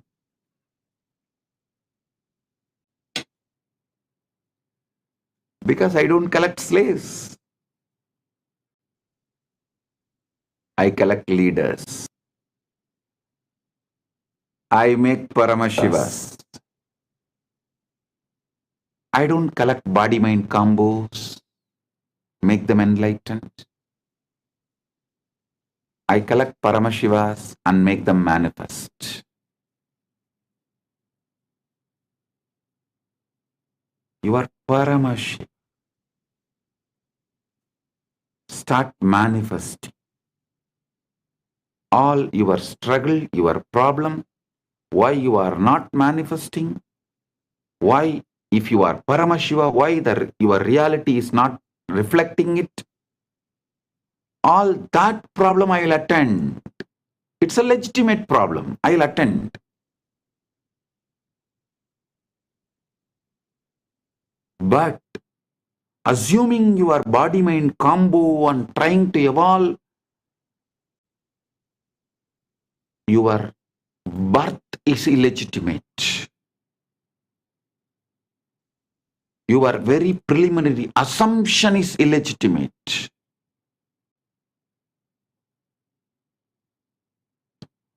your preliminary assumption about yourself, your original assumption about yourself, if it is body-mind combo, you are born out of rape by the society,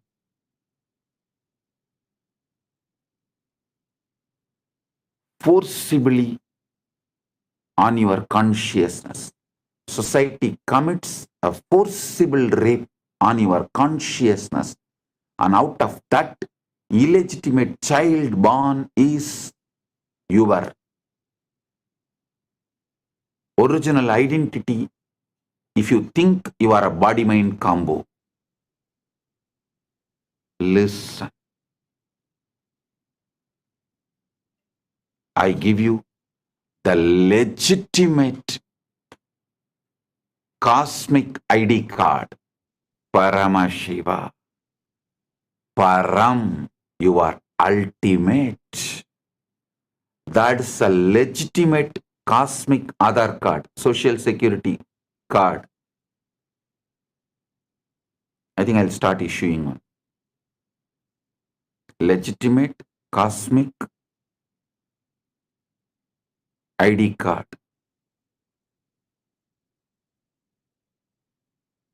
You are Paramashiva. Starting it. So with this, I bless you all. Paramatpaita Praptiras. You are Paramashiva right now.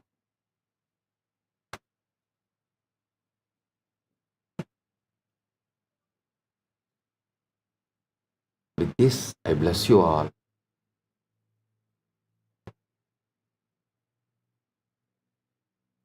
Let's radiate Paramatpaita, Paramashiva with Nityananda, the eternal bliss, Nityananda. Thank you. Be blissful.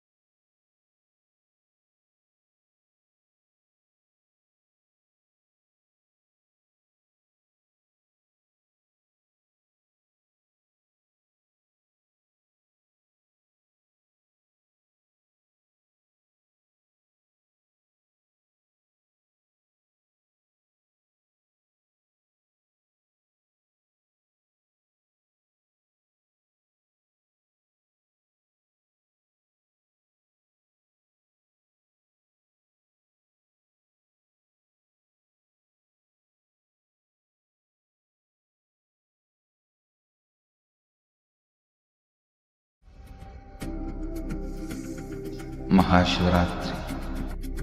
It's an important time when timelessness enters into time.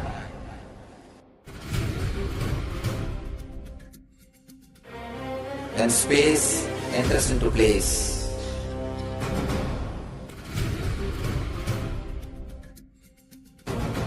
When Brahmanda enters into Pindanda. The whole nature is supporting you now.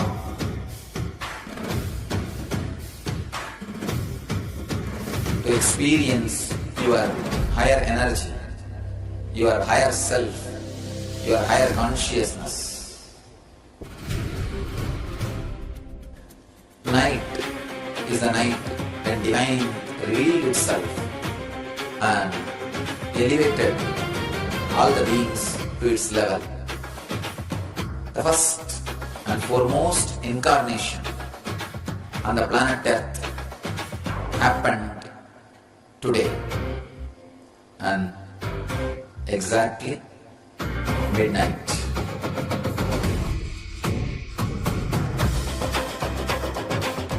Mahashivaratri. It's a great opportunity for all of you to raise yourself to the higher consciousness. Let this night awaken all of you.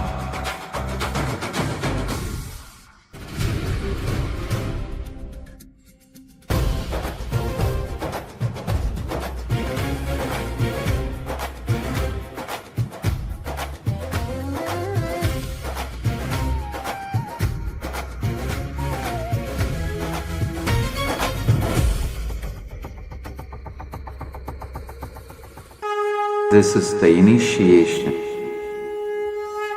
into Paramashiva Prana, which will empower all of you to come to Paramashiva Sena and become Paramashiva's own ambassadors. Blessed are those who can make it to Paramashiva Sena.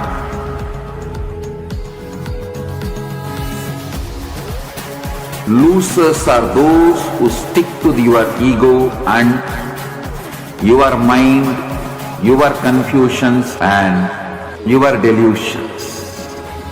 I am opening doors for all of you to come and experience Paramashiva Sena. Now it is left to you to say yes to Paramashiva.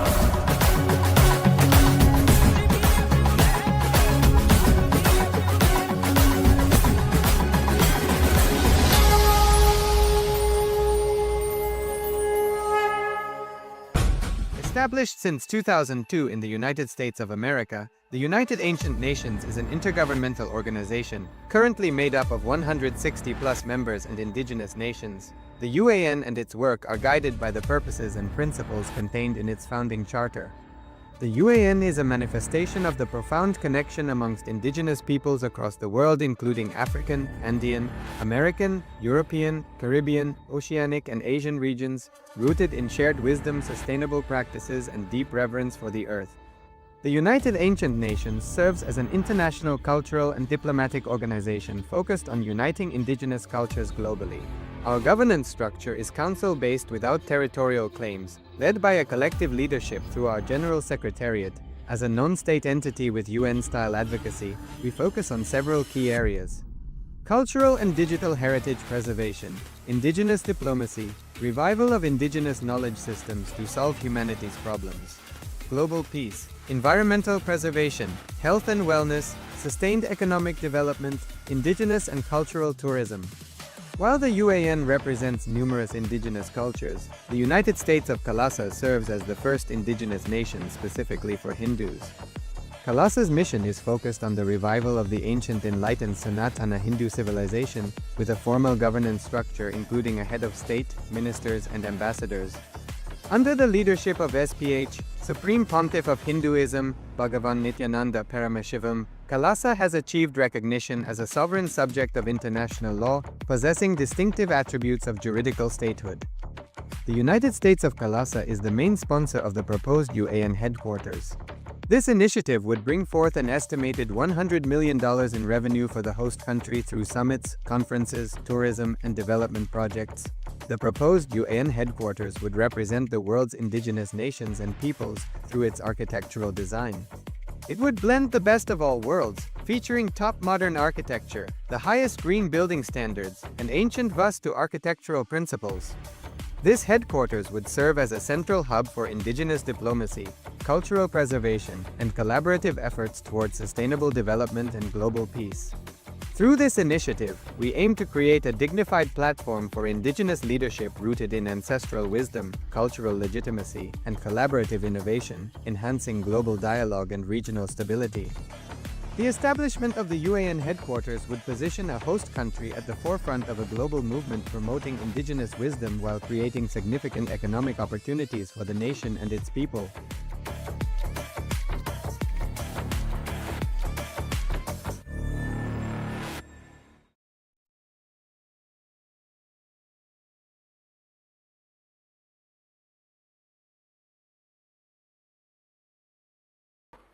So now we come to the first chakra. First chakra is Muladhara. As I told you, there are two ways to these chakras. One is meditation, another one is maturity. Maturity means just understand in which way these chakras are locked. Get the key and open the chakras. If you know how to open the chakras, you will see the maturity descends on you. This chakra is locked by a particular emotion. Each chakras are locked by a particular emotion. If you know how to unlock it, the chakra energy will be released in you and you can float with the energy of the chakra. The Mooladhara chakra is concerned with the sex.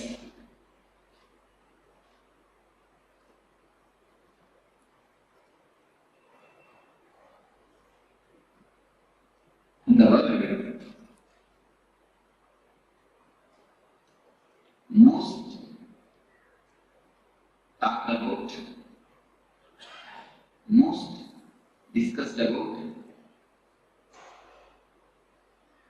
most of the books are written about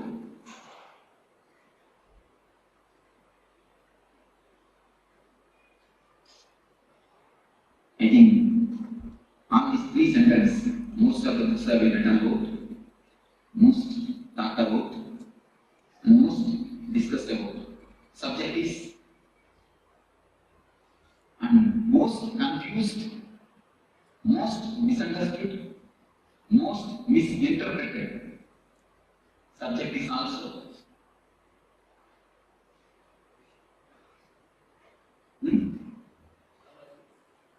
No. No. Sex. This is the subject. Most talked about, most discussed about, most written about, and most confused, most misunderstood, most misinterpreted. No other subject is talked about so vastly. No other subject is talked about so vastly as this subject. But no other subject is misunderstood as this subject. We try to avoid the subject, we try to indulge in the subject. The man who tries to avoid the subject tries to avoid the big pit in front of him. If he doesn't know that pit is there, how is he going to pass it? Man who tries to indulge in the subject is trying to jump into the pit. So both are not supposed to be done. We should know and pass it. Either we try to avoid or indulge. Do we try to do anything else? What is the reason? Ancient rishis, science give a very beautiful, clear understanding of this subject. The man who wrote the Kama Sutra, the science of this book, of this subject, is a sannyasi like me. Anybody know? He is a rishi, Vatsyayana. He is a rishi, he is a sannyasi like me. He is questioning, what authority do you have to speak about this subject? He is questioning. I think proper question, a right question. Any man who is little and intelligent will put this question. What authority do you have to speak about this subject? Yes, yes, actually, logically, I have no authority to speak about this subject. Matsuyana very clearly answers in his book. But example he gives, I am modernized and I am living in a modern way. He gives an ancient type of example. In those times, there used to be Ayurvedic system which is used to use electricity. Electricity means the bioelectricity. Bioenergy. He gives that example. I am giving you the very clear example. Electrician knows how to switch on and off the switches. He knows what is the circuit behind the switches and the instruments. Whether when you switch on, what will happen? Switch on, what will happen? Everything he knows. He may not have switched it on and off. He may not have directly done it. But he knows the science behind it. He knows the energy flow behind it.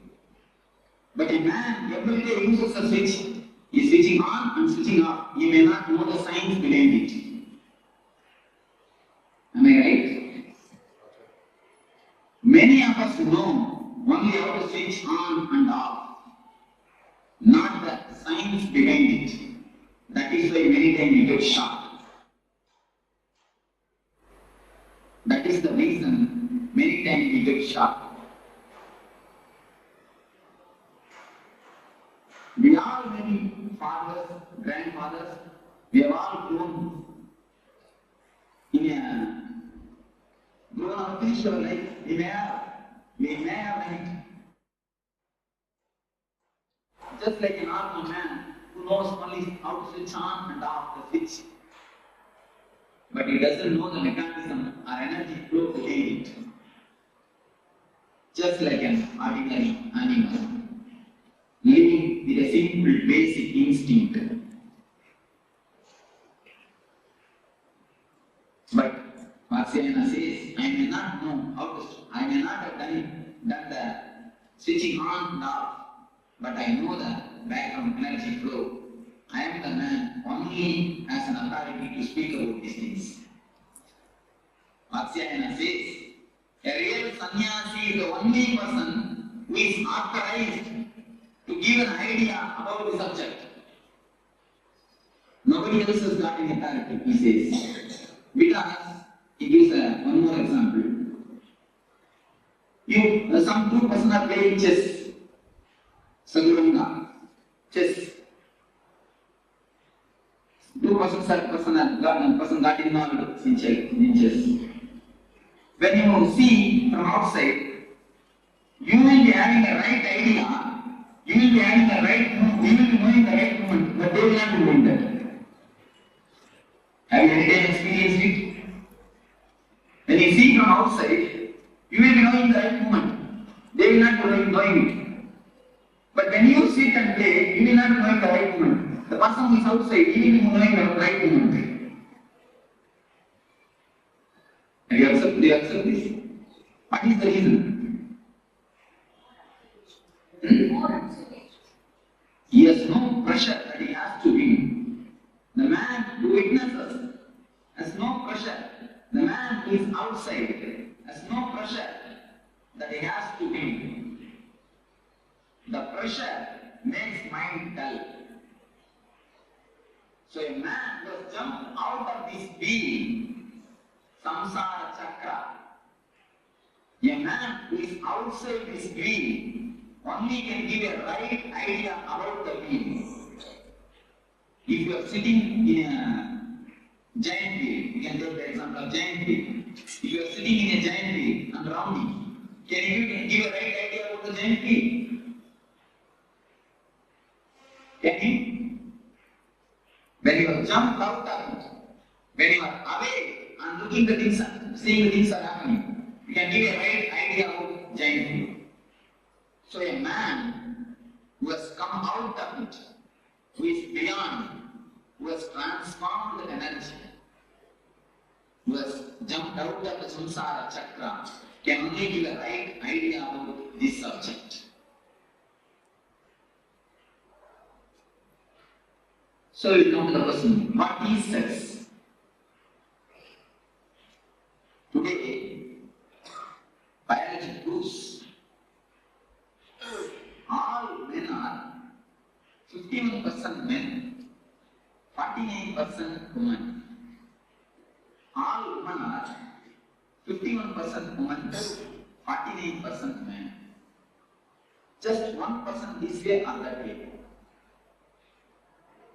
1% only, this way or that way. But when we start growing, society doesn't allow the women part of us to express. When we do the meditation, many times I observe, men always cry, women try to laugh. What is the reason, you know? The women, feminine part of us has been suppressed. The masculine part of the women has been suppressed by the society continuously.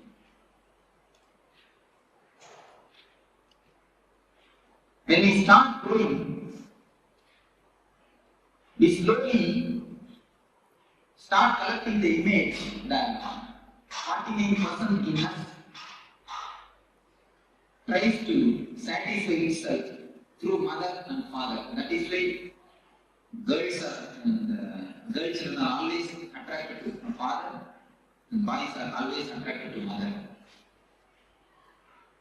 From there, the sex starts, the science starts. We start slowly collecting the images, prints. All men try to fulfill their image with mother. All women try to fulfill their man image with father.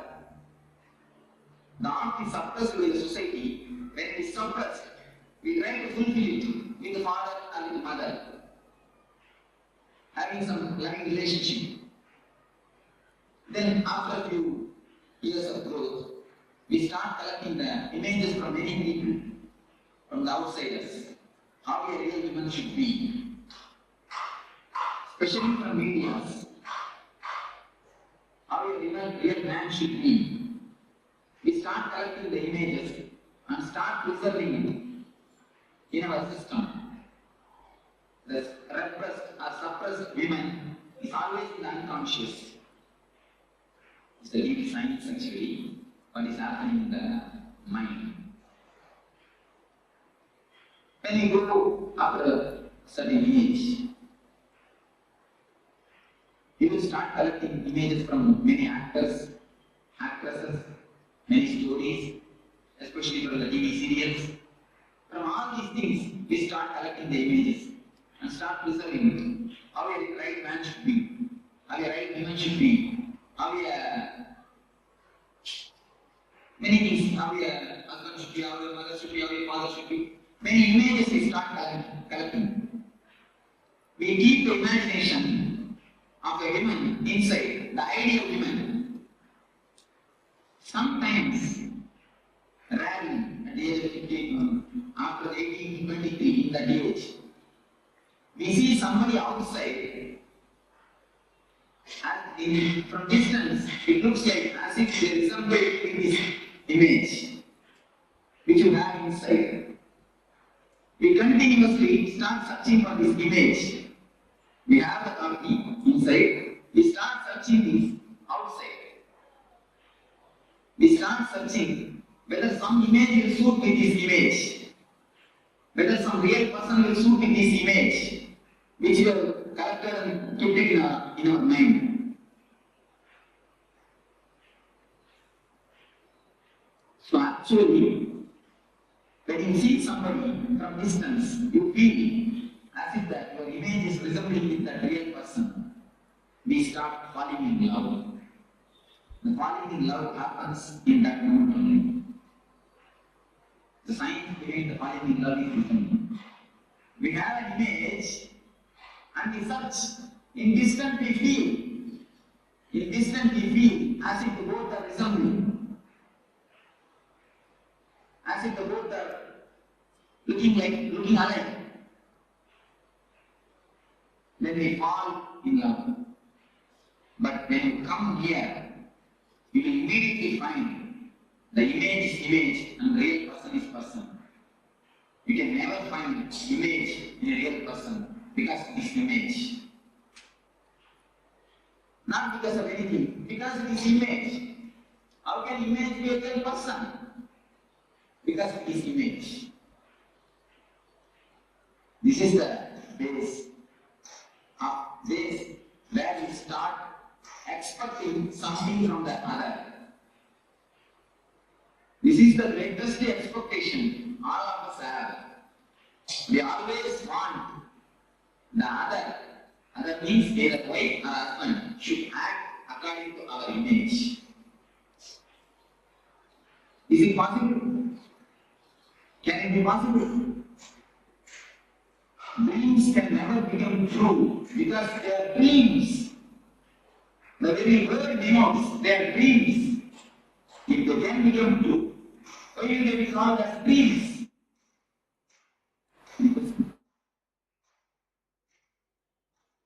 Just me. Very clearly. Please listen with full attention and try to digest what I say. That's why I'm very slowly. If any question please raise, now suddenly we will come to the clarification. This is the way in which our expectations about others starts.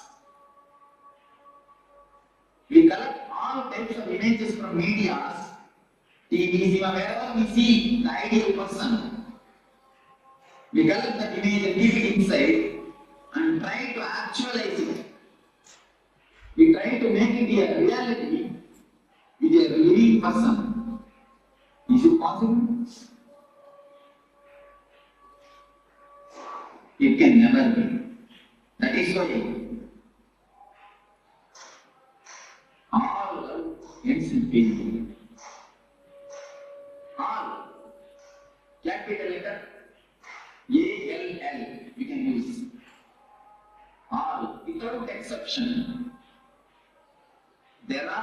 We can say there is an exception, one or two, like Ramakrishna and Sharada Devi. Both of them have no image. Both of them have no expectation. So something directly happened between them. The pure love transmission, of course, that type of exceptions will need. In ordinary plane, all of us feel that we got cheated. Men or women both feel that we got cheated. The reason is the basic science is such, if you don't understand, you will put the blame on others.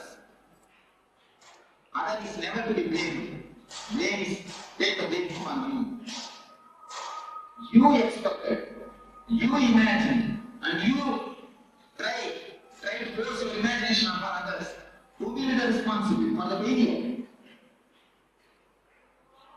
Who can be the responsible? Who has to be the responsible? But do you understand that whatever I say is in a very practical reality? What is happening in our day-to-day life? But we never try to look into it. It is happening in our everyday life. We never try to look into it. Am I right? It always happens. We never look into the breakthroughs.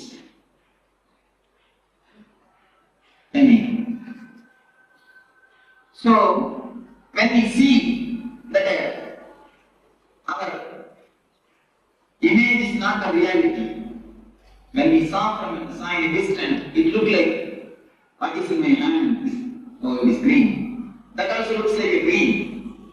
When it comes near, no, it's little yellowish. When it comes more near, no, it's slight white. When it comes near, you will see it is red and it is white, it is green. Totally opposite and totally different. Then you think you have decided wrongly. Then what we do? We don't keep quiet. We start sculpturing the man according to our image. Women sculptures man starts sculpturing women. We try to possess each other. We try to make them into a matter. If you want some furniture, if you have a chair, you can keep it where you want. It will act as you say. If you keep it there, it will be there. You can give it to somebody else. And if you have wood, you can make furniture according to you and keep it there. But as you possess these furniture, do you think you can possess a live person? If you possess a live person, what you are doing then? You are making a spirit into a matter. You are reducing a man into a matter. You are degrading him or her. When you degrade somebody, do you think she will respect you or he will respect you? No. Problem starts. Problem starts. The unending war starts. Almost I can say unending war. Unending war starts. Our whole life, the so-called life, is nothing but this unending war. Any of your house, I can go more deep into this subject. Many of you can raise any questions. Always it goes in such a way. So we have an image and we start carving. The whole day, 24 hours, she is with hammer and chisel, you are also with hammer and chisel. When you find her, you start chiseling. When she finds you, she starts chiseling. The house is continuously, completely filled with the sizzling sound. Keep quiet. Don't stand. All these sounds are nothing but sizzling sounds. The continuous sizzling sound is resounding in the house. So, this is the way this chakra is locked. When you expect something from others, when you try to fulfill your imagination by disturbing others, this chakra gets locked. This chakra has nothing to do with sex as you think, as you get the meaning of the word sex. This chakra is something to do with deeply our imagination. This chakra has nothing to do directly with sex. This chakra gets locked or unlocked with the imaginations. When I say that this chakra has nothing to do with sex, I mean whether you are a brahmachari, a sannyasi or grihastha, this chakra can be opened. Even for sannyasis, this chakra can be locked. So it has nothing to do with the outer condition of life. I want to say, this has nothing to do with a so-called celibacy. A real celibacy is who can be called as a real celibate? Man who has dropped his inner image.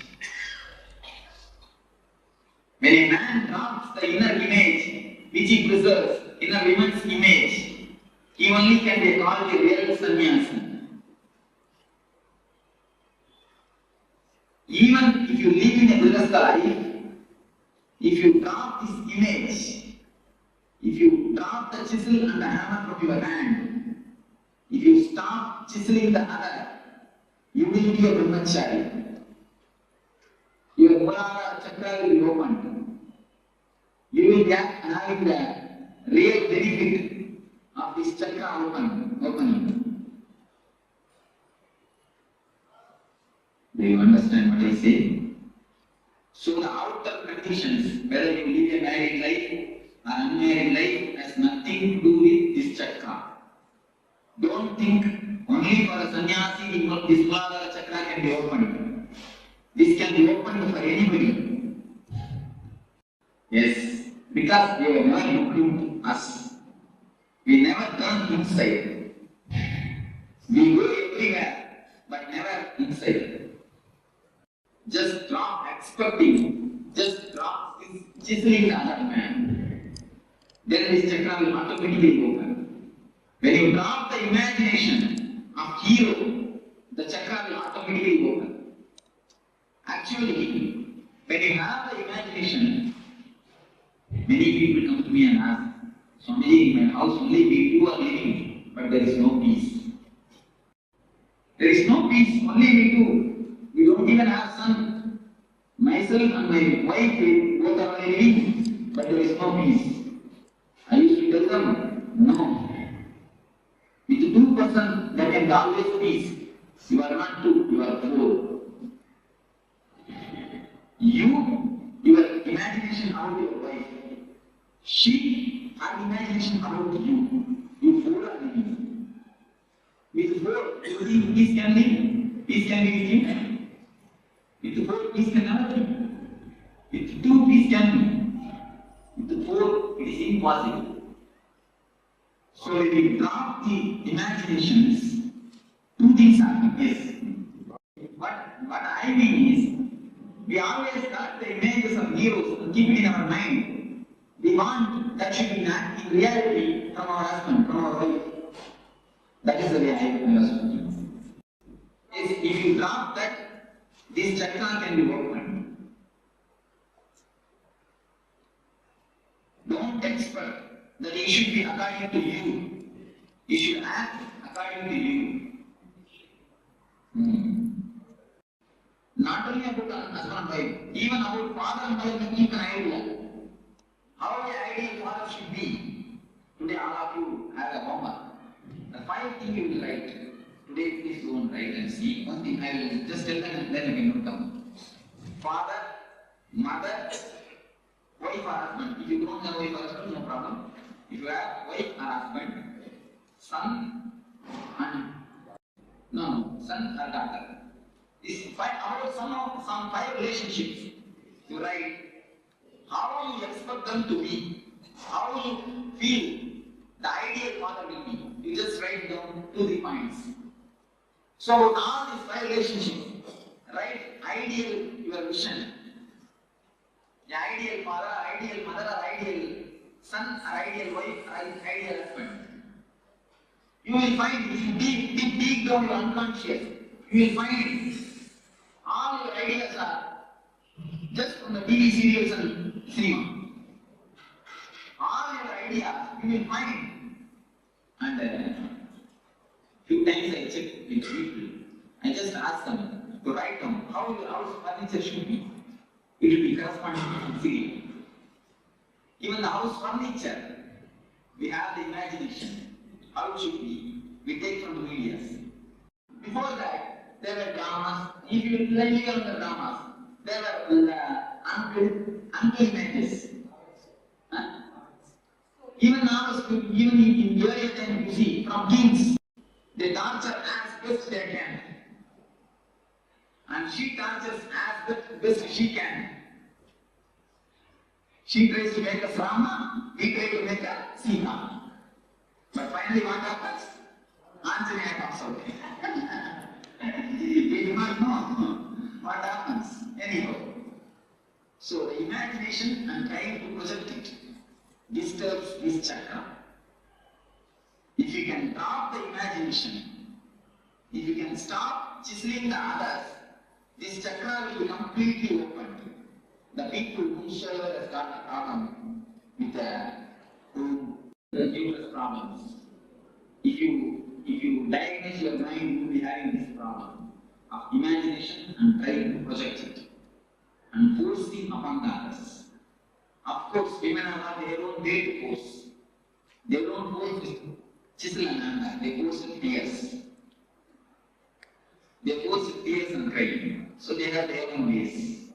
Apart from the husband and wife, relatives, what happens to the boss asking his employees to be according to what he wants to chisel? Yes. What about You see, he pays. So in the business world, there is no other way. One thing you can do, you do do your all your chiseling with consciously. Do all your chiseling and see that it doesn't disturb you. It can be done. Now, if we chisel, afterwards we come and sit and feel the guilty consciousness. I was scolded, or I have done something wrong.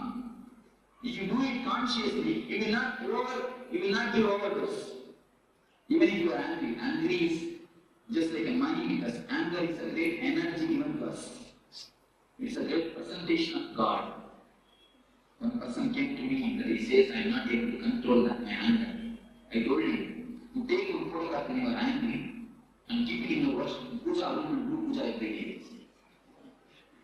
He started laughing. Swami, what you are telling? I told him, please do it and then come and tell me. Anger is a great energy given to you by God. When you worship that energy, when you have respect for that energy, you will not misuse it. Lust is also a great energy given to you by God. Kama is a great Shakti given to you by God, which can produce another life. But you are misusing it, dissipating it, because you don't have respect on that energy. You never misuse the money. You never overpay because you have respect for money. But you overpay the anger. If you have done for 5 rupees job, you pay only 5 rupees. But if you have done the 5 rupees only a mistake, you pay 50 rupees anger. If you are conscious at that moment, you will pay only 5 rupees. If you have paid the 5 rupees anger, you will never feel guilty, I assure you, I promise you. Because you pay, you overpay, you come and feel guilty. To compensate that overpayment, you feel guilty. If you pay properly, how much mistake you have done? You just pay that much anger. I don't say don't pay anger. You have to pay anger. As you pay the money, how to pay anger? Pay angry. Be angry. Only that much. If you are conscious, you can maintain it. Yes. With all the people, it works out. You see, all of you can take a photograph when you are angry and watch it. Really, you will feel the tremendous respect towards the anger. You will not waste it. Afterwards, the devotee came and really told me, Swami, now I am not able to be angry. Because I started respecting the anger. Once you respect that energy, you will never waste it. We never feel that anger is an energy. When you get angry, just see what happens. A new type of energy flows all over your body. Your eyes are becoming red and blood started flowing more and becomes faster. See the difference. See the energy flow.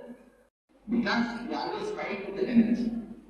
If we don't fight with that energy, if we know how to use it consciously, we will never have that. There is no need that other person should know. You can show him the outcome result. What you are asking is, if I don't show the enough result, outcome result, enough impact, enough punch, he will not respect me next time. That's what you are asking. You can give a good punch, there is nothing wrong. But see that you are not disturbed. That is what I mean by the word consciously angry. If you are angry consciously, you will disturb him enough. You will give him a right dose. But you will not feel that disturbed. Be very clear. This is the situation. I have to handle the situation this much only. Don't allow the situation to control you. You control the situation. And be angry. Whatever has to be done, logically, clearly do it. Do it perfectly. Then afterwards, don't feel guilty. If you have done it consciously, you will not feel guilty. Yes, right word. Knowledge of anger reduces anger. Right word. Same way, knowledge about lust reduces the lust.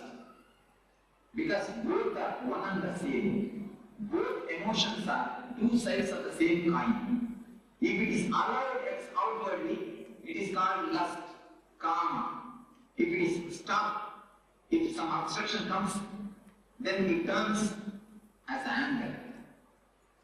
If somebody doesn't allow to have what you want, then immediately it is converted, it transforms, it becomes anger.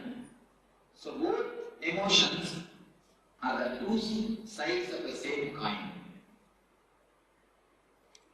So how to open this chakra is just drop all the imaginations which you have.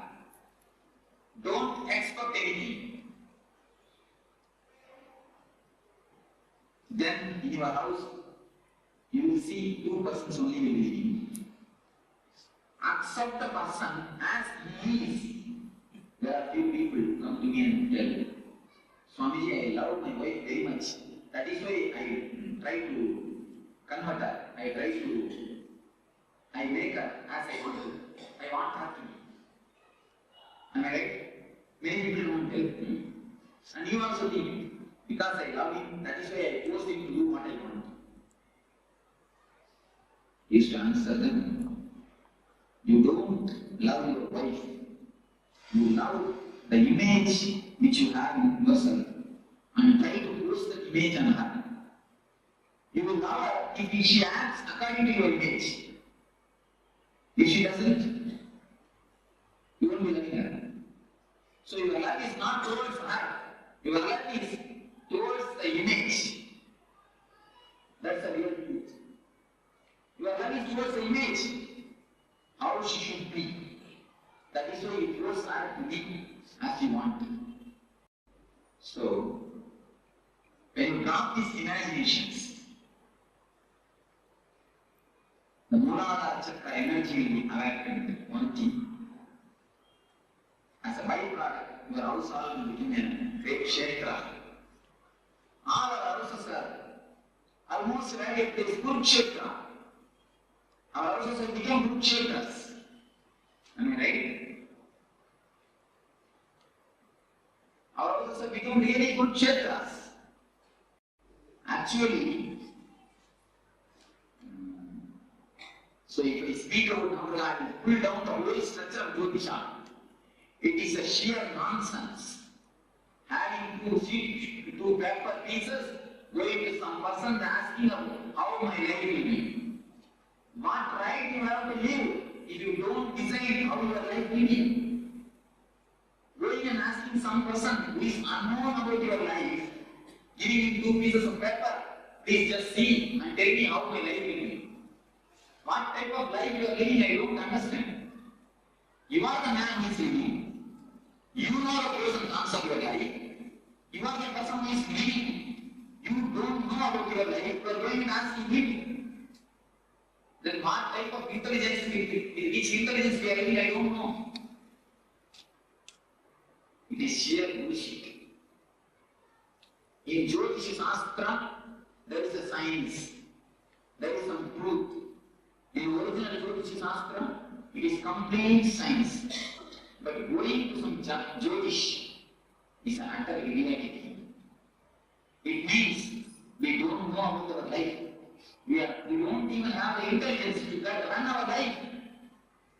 If we don't have intelligence to run our life, if we don't have intelligence to decide about our situations, if we are not able to take the responsibility of our life, we have no authority to live.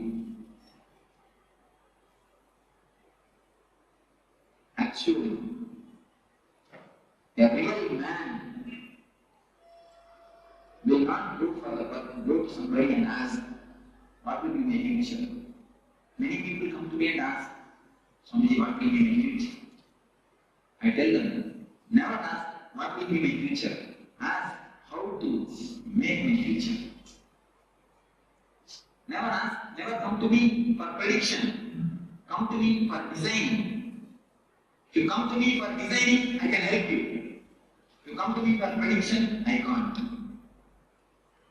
Go and repeat. There are so many people sitting for 5 rupees to 10 rupees. Daily. Oh, how is life living? Going and asking a parent. There are videos about how my life will be. The parent itself doesn't know its life. It is unactivated.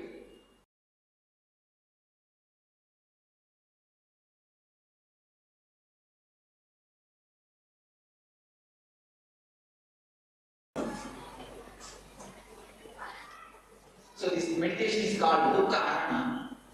This is based from a Tantra, from Jnana Tantra. This meditation is designed. It is especially designed for a modern man to throw out his mind, throw out his subconsciousness, throw out his repressed things. It is a 30 minutes meditation. First 10 minutes. It is a 3-part, 30 minutes meditation. We cannot call it as meditation. We can call it only as meditation technique. Even the word meditation is somehow associated with seriousness. When you listen to the word meditation, many people are lying. Am I right? Many people run away just by listening to the word meditation. If you ask them to round the Sanideva temple 11 times, 11 days, they will do it happily. They will even bring some 10 liters of milk and pour on the Sanideva around the temple. Of course, it's not wrong, I'm not criticizing it. They will be happy to do outer things, but afraid to do inner things. Why? You look in, the Pandora box is there. If the Pandora box gets opened, what will happen? She has asked very right beautifully. She asked the question, if you don't control, what will happen? See, the very person resonates with the fear. If you don't control, if you open the Pandora box, what will happen? All will know. We are afraid of this Pandora box. That is why we never sit for meditation. We never think about meditation. When we listen to the word meditation, try to fly, try to take off. So, the word meditation is also a little bit too serious. That is the thing. So now we will go for the technique. The first 10 minutes, there is a music which will encourage you to do the meditation technique. There is an encouraging music which will change by itself every 10 minutes. You don't have to see the clock. This is 30 minutes technique, 3 parts, each consists of 10 minutes. The first 10 minutes, we are going to work with breathe. We are going to work with breathe. We are going to deeply and chaotically breathe. I will just show you. I will do it and show you. Because when the body intelligence awakens, the body will take how much of oxygen is needed when you deep breathing. There is no need for controlling your breath. There is no need for holding your breath. It is not pranayama. Please be very clear. It is not at all pranayama. You are supposed to breathe as deeply as possible, as chaotically as possible. Up to navel. Up to navel. Begin the breathing, not up to navel. Forget your whole breathing. Forget your whole body. Just begin a breathing in the 10 minutes. First 10 minutes of deep, chaotic breathing. And then, no, you just as deeply as possible breathing, as deeply as possible breathe out. And people who have got the problem in heart, do it as much as you can. Don't follow it. But other people, put your whole energy and do it. The 10 minutes standing and deep breathing. In these 10 minutes, all your frozen energies in your body will start breathing. All the frozen energy which is stored in your nervous system will start getting melted. The heat will melt all the repressed emotions. Your subconscious will be completely open. The next 10 minutes is called catharsis. You are supposed to open the sealed bottle which is in your being. Just make your body as tense as possible everywhere in a chaotic way. Just throw your legs, throw your hand, round your head, whatever you want to do. Whatever body wants to do, allow it to do. But while only word to underline. Do it wisely. Just make your teeth tense, make your eyes tense, make your hands tense, make your legs tense, make whatever body part you feel, make it tense as possible and relax. I will show you, do it and show you. Have you understood? The first 10 minutes, deep chaotic breathing. Next 10 minutes, just pouring out all your dukkha. If you feel like crying, just cry. If you feel like screaming, scream. If you feel like rolling your head, just roll. Allow complete independence. This 10 minutes. Don't control your body for 10 minutes. Only one rule, don't disturb the next person. Don't disturb others. That is the only rule. You are supposed to throw all the insane. Become a man. In one word, I tell you, become a man. Because already we are mad inside. Am I right? Already we are mad inside. You just take one paper. Today you go and do it as a homework. Today this is the homework for you all. You all will take one paper and sit in your place. And allow the mind to think. Even if you just keep you sit within 1 or 2 minutes, you will forget everything and start having your dreams, your thoughts. When you remember, just start writing what you thought. Then keep the pen and allow. After again 2 to 3 seconds, you will forget and your mind will start wandering. And again when you remember, write it down. If you write 1 page, you will see what big mad house is running in yourself. You are running a big asylum in your being. Suddenly you will feel that you are going to Delhi. After 2 minutes, suddenly you will be in Bangalore. And suddenly you will be in your shop looking up for business. And immediately you will remember that your wife has not kept water in your bedroom. So your thoughts are completely unrelated and unarranged. Jumping from here, there, here, there. Beautiful example given by Vivekananda. What is mind? He answers. If a monkey is enough example to express mind. He says, if a monkey drinks alcohol,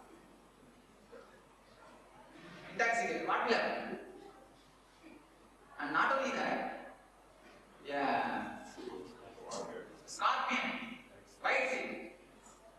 Then, and ghost enters. What will be the condition of the monkey? Our mind is actually equal to the monkey. I think much simpler than our mind. He has told rightly. That is what is our mind. So, just bring out the madness. Act out the madness. This is the right word. Act out. Now there is a big technique in West psychodrama. It's a lie. If you want to beat somebody, they will give you one pillow. And you have to do prana pratishtha of that person in the pillow. Just as you do prana pratishtha in temple. Om Ramakrishna Devadaya, Igarache. You do prana pratishtha. Let Ramakrishna be here. Just like that. Remember your enemy and do prana pratishtha in that pillow. And beat that pillow nicely. They say really, the psychologist discovered, they say really the person gets out of the anger. The anger is simply vanished. It is very vicious. The psychodrama, throwing out your feelings into the air. Throwing out your feelings into the air. Dropping your feelings into the air. If you beat somebody, that directly what will happen? The chain of karma will be continuing. He will beat you, you will beat him, then it will be continuing. If you keep it inside, it will become suppression and disease. Either you disturb others or you disturb yourself. Now this is the technique. Neither disturb them nor to disturb you. Just throw it out. Act out all the repressed anger. Just to make your whole body make faces. Now you will all be given ribbons. So nobody will be able to see each other. So you have complete freedom, full freedom to do whatever you want. The 10 minutes, just bring out everything. Don't have any shame, any culture, anything. You have had enough of all these things. Just keep your, what to say, patient, Mogamudi. Right word? Mask. Mask. Just keep the mask out and bring the violent figure outside. You will become really a Shanta. You see, when the violent person comes out, the Shanta, the Ananda, the silence, it starts moving automatically. Then, without your knowledge, from a deep inner consciousness, you will be in deep silence and pleasure and pleasing. So, when the tape says, when the 20 minutes says, tape runner says stop, immediately stop as you are. If you are standing like this, stop as it is. Just become a frozen idol. Just become ice statue. Why I say, from heart, mind, if you come to a deep, old frozen mind, in between, mind will stop working. You will be having the experience of samadhi or meditation. There is every possibility, and especially in the master's presence. When your mind stops working, immediately the energy is rushing to you. Actually, you are all made to listen, not for listening. I have nothing to tell you. I have nothing to give you. If you are able to feel the energy directly, I can communicate, I can give you more in silence than nothing. Actually, I can help you more in silence than nothing. But why I am talking? If I don't talk, you will start talking with yourself. If I ask all of you to sit silently in my presence, what will happen? After 2 seconds, you will start talking yourself. So to stop your chatting, I am talking. When you give a little gap, when you stop little chatting, immediately my energy will rush in. My presence will give you rush in you. So that gap, when you stop, when I say stop, really stop. When you stop, immediately there is every chance in that gap you will see that something is happening, some new light is entering. After 1 minute or 2 minutes, you will start seeing the thoughts are slowly coming up. So no problem, just sit down as you are, where you are. Sit down, and the last portion of the meditation, the 10 minutes, you just sit in a relaxed way and pleasing mood. With a pleasing mood. So if you remember somebody, just remember whom you love. Remember somebody you are pleased in somebody's face. Just remember that. He may be God, he may be a guru, he may be your devata, or he may be your friend, he may be your relative, he may be your husband, he may be your wife. And most probably not be your wife and husband. It happens so. The wife and husband maybe. Anyhow, whomsoever you feel like pleasing, just remember that. Or you can be as you are, without even remembering. You can be just sitting in a pleasing mood and witness all your thoughts. Don't condemn your mind, don't condemn your thoughts, don't concentrate on anybody. Concentration has nothing to do with meditation. Concentration is not meditation. Meditation is awareness. So just be aware of your thoughts. Whatever thoughts comes, those just allow it. So, do you understand that clearly? First 10 minutes, deep chaotic breathing, standing. Whatever way the body goes, allow it. And next 10 minutes, deep catharsis, acting it out. When catharsis says stop, stop. And the other 10 minutes, when slowly thoughts are started coming, Just sit in a relaxed way and please move. Whatever happens inside your body and outside your body, just witness it by closing the eyes. Don't try to force silence in the house when you meditate. There are few people, if they start meditating, they will torture the whole house. You keep silent, they will take out and keep the telephone and giving big commands to the people. I am going to meditate. Before they go to meditate, they will make a big poster. And then only they will go to meditate. Don't do that. Whatever happens outside, let it happen. Don't be anything as disturbance. Don't try to torture anybody in the name of meditation. So, this happens, am I right? Yes. Stand like this and have a free clothing.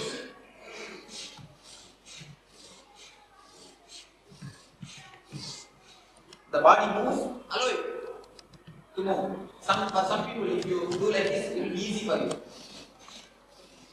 Allow it, no problem. The way in which body moves, allow it. You may have heard the similar type of techniques from some other school, don't bother. Don't compare, don't mix it up. Just beat, if you remember your enemy, just give beat. Then you can sit in a happy way, relaxed way, no problem. If you don't have anything, just sit in a relaxed way, no problem. There is no compulsion that you have to express. If everything is done, sit simply. But see, don't cheat yourself. Be very careful. Many people try to cheat themselves. What about Mamakara?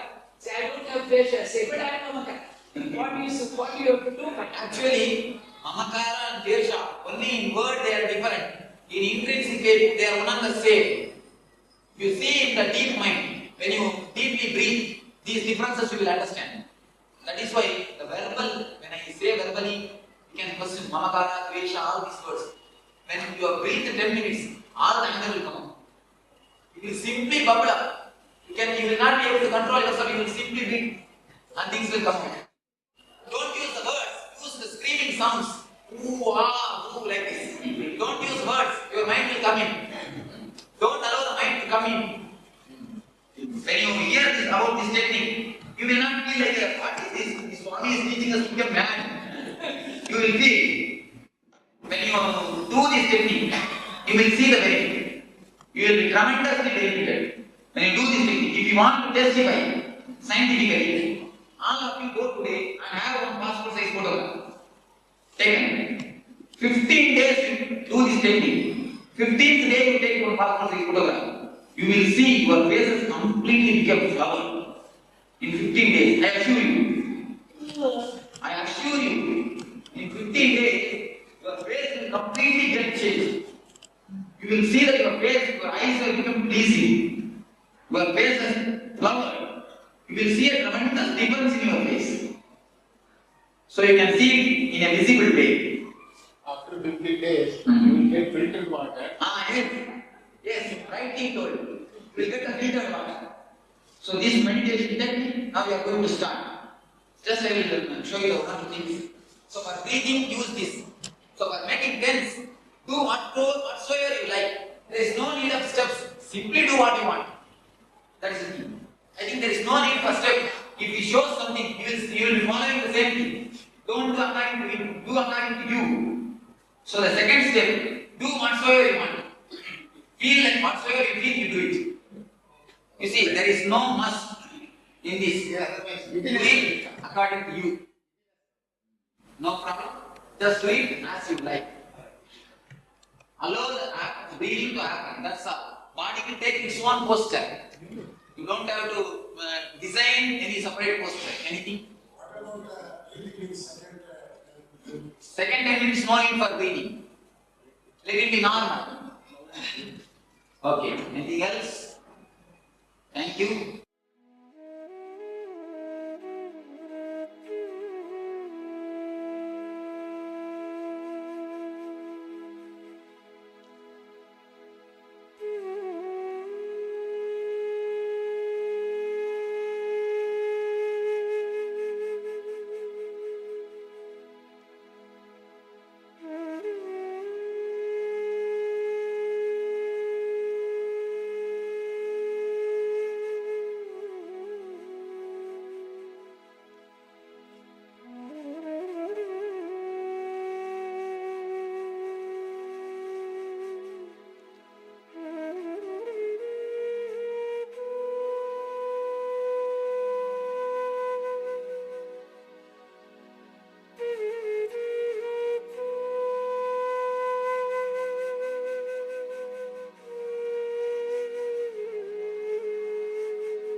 Have you heard of the word fear stroke?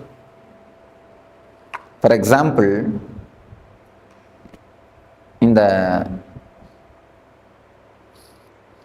night time, around 9 o'clock, you are taking a small walk in your garden, like this place. In some place there was no light. If you see a coiled rope, what will happen? And the moment you feel it is a snake, you get a shock. Of course, within 1 minute you will understand it is a rope because it is not moving. You will understand it's a rope. Then you will reconcile, you will settle, that is different. But the moment you think it's a snake, you get some shock. If you analyze, you can see very clearly it starts from that point only.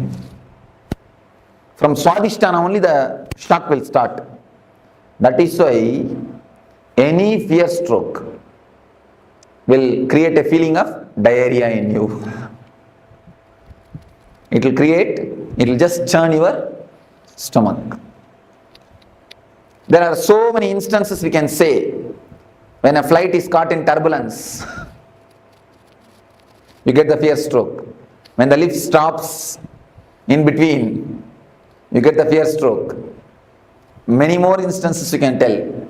Come up with some more instances from your life. When cell phone rings midnight, 12 o'clock. Brake failure. See, mind, because of long time thinking, it gets its own intelligence to survive. It plans anything which is harmful for mind. If it is proposed for you, immediately you get some reason, some logic to avoid it. So it tries its best to escape. That is why many people, I have seen many people, especially in the West, in the East people are not afraid, many people in the West, the moment they see me, they tell me, Swamiji, when I saw you, I felt so joyful, so pleasant, but from inside my being, from some corner, a terrible fear attacked me. They feel such a joy and pleasure and feeling of ecstasy, along with it, a deep fear arises. The deep fear is because of the mind. Mind just wants to escape. See, anything which creates pain, mind is ready to receive. Because with pain, mind can survive. But anything, any method to go beyond the pain or to go beyond the mind will never let you do that. Mind will never let you do that. Mind will try its best to put some obstacles. Even at the time of meditation, it will create some doubt. I think this portion I will do tomorrow. Now I think I am tired. Next meditation I am not going to do. Many of us decide before even entering into the session. This is because the mind will never let you do all those things.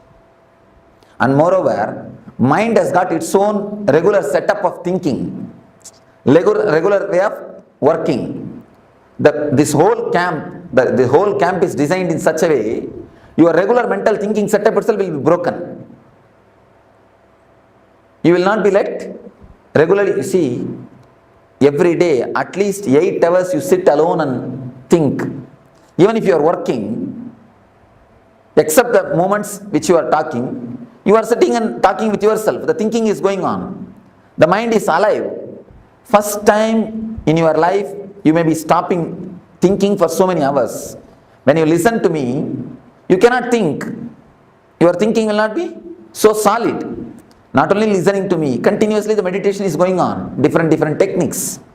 So the mind will get frightened. Unconscious can predict the danger. Unconscious has got a intelligence or intuition to predict the danger.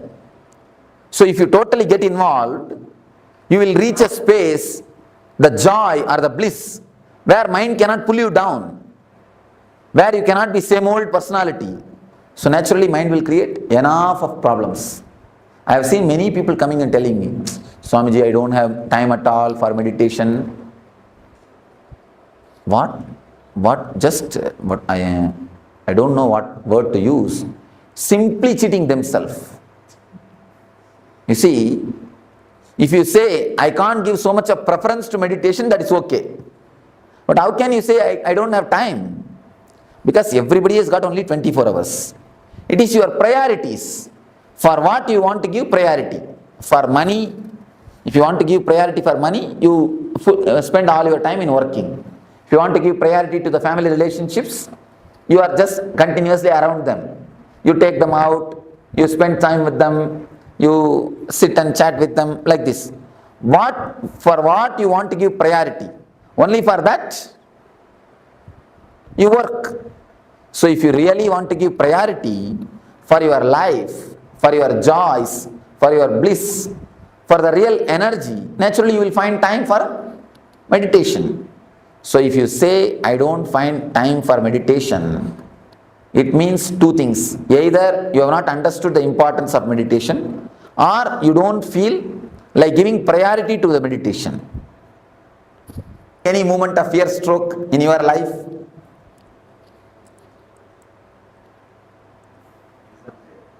Oh, exam fear. Oh. Okay. Even exam is a fear, not fear stroke. Interview is a fear stroke. When he asks a question, you do not know the answer, you get that shock, fear stroke. The fear of unknown things. Whenever you see, in the midnight, you feel like having a cup of coffee. You slowly come down from your bedroom to go to the kitchen. Suddenly you see a shadow moving. Then you get the real fear stroke. Instead of boiling the milk, you are boiled. That's right. Some other situations? I have always had, whenever I am planning to leave my home, whether on work or whether on any private journey, immediately I get some churning in my stomach. Yes. Yes. It means in the young age, when you leave the house, mother will warn, hey, be careful, come back properly, don't go here, don't go there. The mother's train, that gets recorded. Actually, the kids' Swadhisthana is very simple, very relaxed, sensitive Swadhisthana.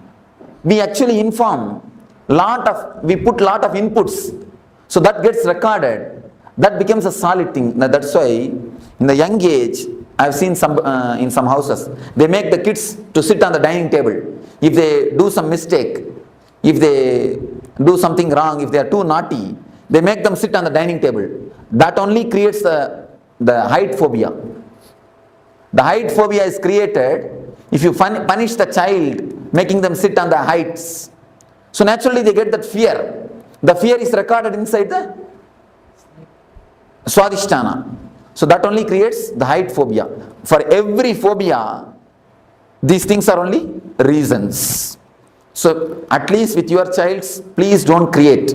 With your children, please don't create the phobias or deep fears.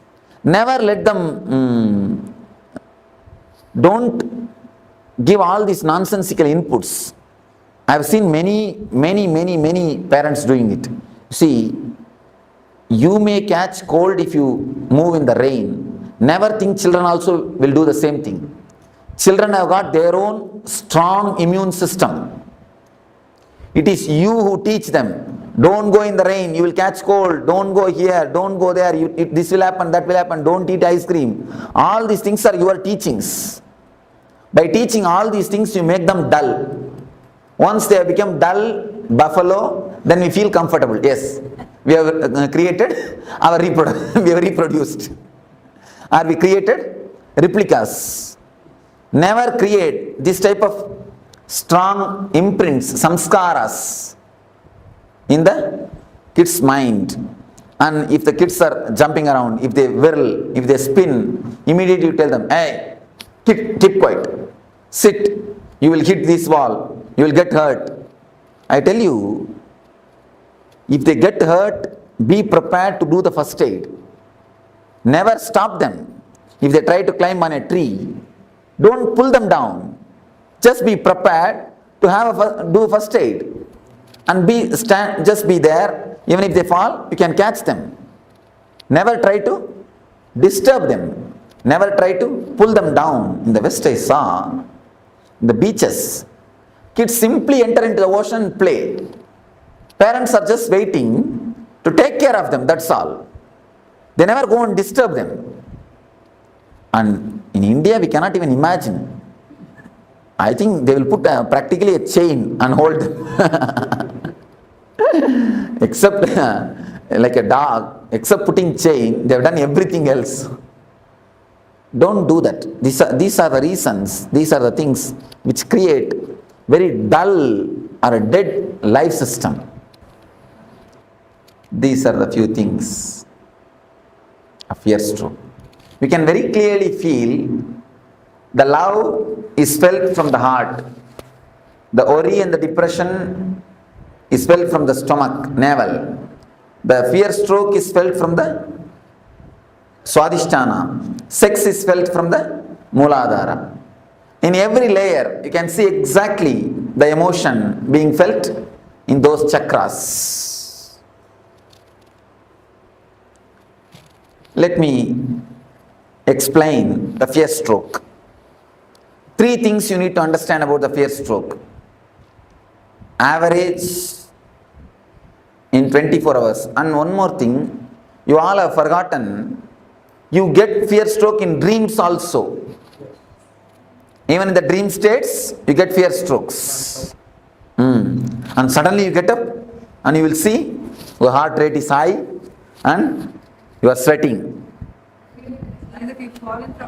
Yes, you have fallen from a height and you get up, you see, fallen from a height and many things. So even in the dream, you get the fear stroke.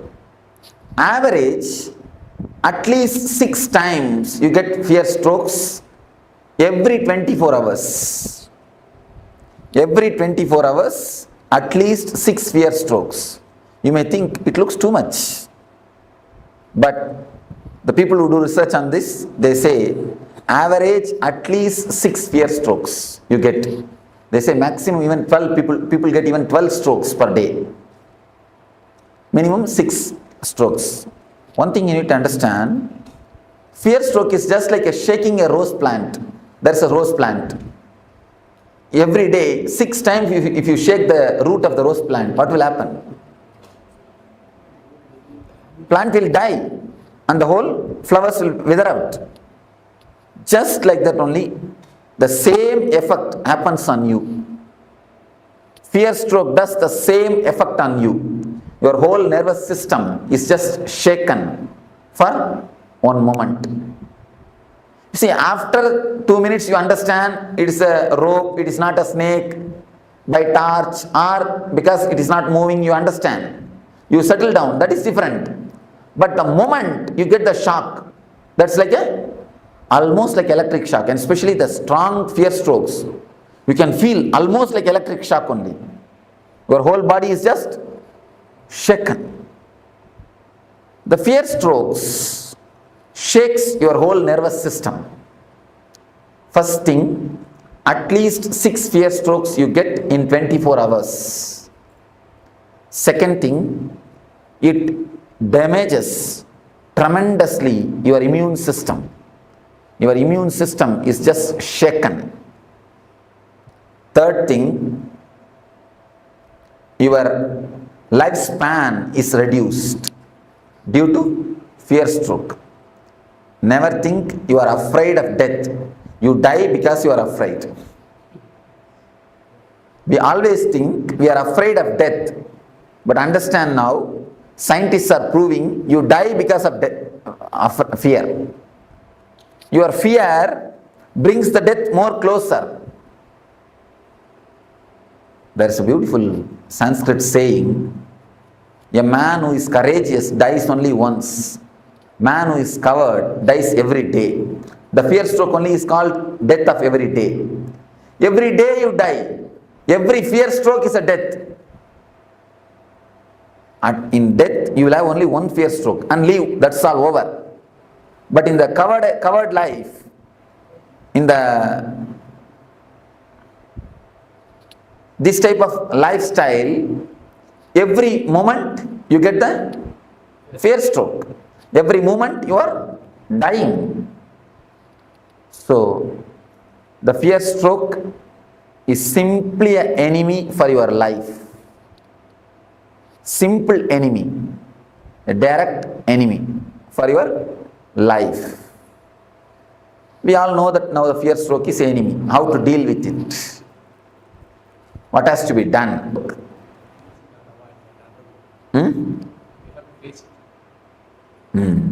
Yes, said beautifully. We have to face it.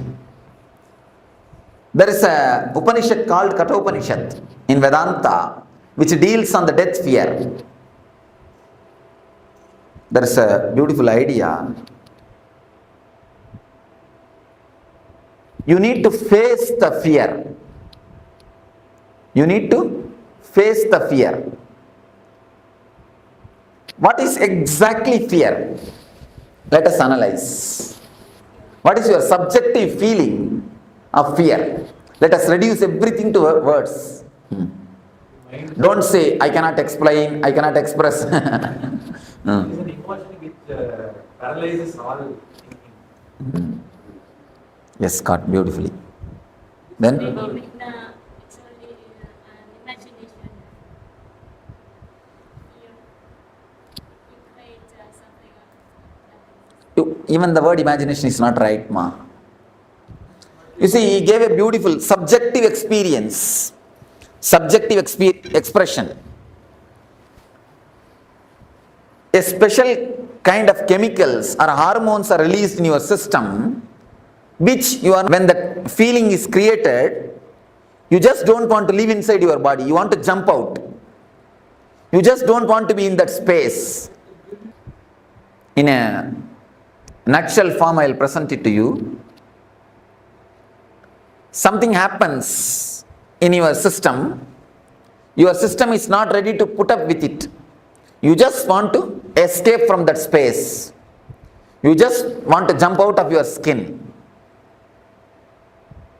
Some uneasy feeling is the tremendous uneasy feeling is created inside your system. That is what we call, see, raising the heartbeat or raising the pulse, raising the BP, all side effect. Basically, an uneasy feeling is created which is not letting you to stay in your body comfortably, which is not letting you to stay in your space comfortably. That is what is fear. What is the exact way to face it? Upanishad says, create the same space consciously and face it. When you create the same space, same hormonal changes, same BP, same heartbeat rate and same pulse rate, same uneasiness, create them consciously and face them. Once you create them consciously and face them, your consciousness gets a deep strength. Even if it happens unconsciously, you will be ready, you will not lose your balance. It's like if you had a deep foundation, even a flood cannot take away your building. If your foundation is not deep, if you have that type of foundation, even a small fear stroke can imbalance you, can put you off. If you have a deep foundation, if you have worked on your fears, if you have a deepest consciousness, even the unconscious strokes can never touch you. Even the unconscious strokes can never touch you. Swadhisthana is the master of paralysis. If this chakra is strong, you will never have the paralysis attack. If this chakra is weak, there is every chance of getting paralysis attack. Paralysis stroke is nothing but the side effect or byproduct of fear stroke. So, the way in which you can overcome the fear stroke is create the same fears consciously. When you create consciously, the same hormonal changes are happening in you, same pulse rate, same BP, same uneasiness, but you are steady facing them. It's like you are the center of a cyclone. A big cyclone is happening around you, but the center is always calm and relaxed. Even in the tornadoes, any of you have seen the tornado clippings? Even in the center of the tornado, there will be a space where a total silence exists. Total silence is existing. So, if you create a conscious tornado in you, your awareness will be a center. Once you face the fears, once you go to the deepest layers of your fears, then even if the adrenaline release happens, even if the same sufferings are pressurizing you, even if the same heartbeat increasing or the same BP level, same pulse rate, even if the same thing happens, you will not lose your balance. You will not be imbalanced. Please understand. Any of you, if you don't understand this concept, this idea, you are welcome to question me. Because based on this idea only the whole meditation is going to happen. How much you understand this idea, that much only you will be able to meditate. If you have any question, please crisscross me. Innumerable situation fear stroke can strike. You said that Marxism create so many situations like that. You put a right question. All the innumerable situations can be brought under 4 classifications. You have the 4 layers of fear. Is fear of losing some part of your body in accident or through some fatal disease like cancer, all those things. This is a second layer of fear. The third layer of fear is fear of losing your near and dear ones, your loved ones. Fear of losing them or losing love from them. Losing them physically or losing love from them is a third layer of fear. The fourth is fear of the unknown, fear of your own death or fear of God, fear of the ghost, fear of unknown is the fourth layer. These are the 4 major layers of fear. If you think there is some more fears than these 4 layers, you can tell me. If we work just on these 4 layers, that is more than enough to reduce the quality and quantity of fear strokes.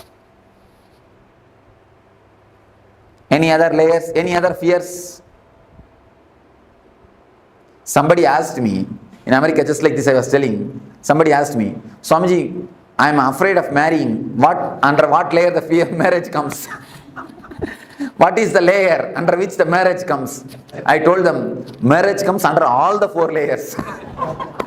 First thing is the fear of losing the status. A small story. Once in the forest, marriage between lion and lioness was happening. Because the marriage was lion's marriage, the whole forest gathered for celebration. Monkey is playing some instrument and fox is playing some instrument. Everybody is playing some instrument and celebrating. Big celebration is going on. Suddenly, a rat jumped in the stage.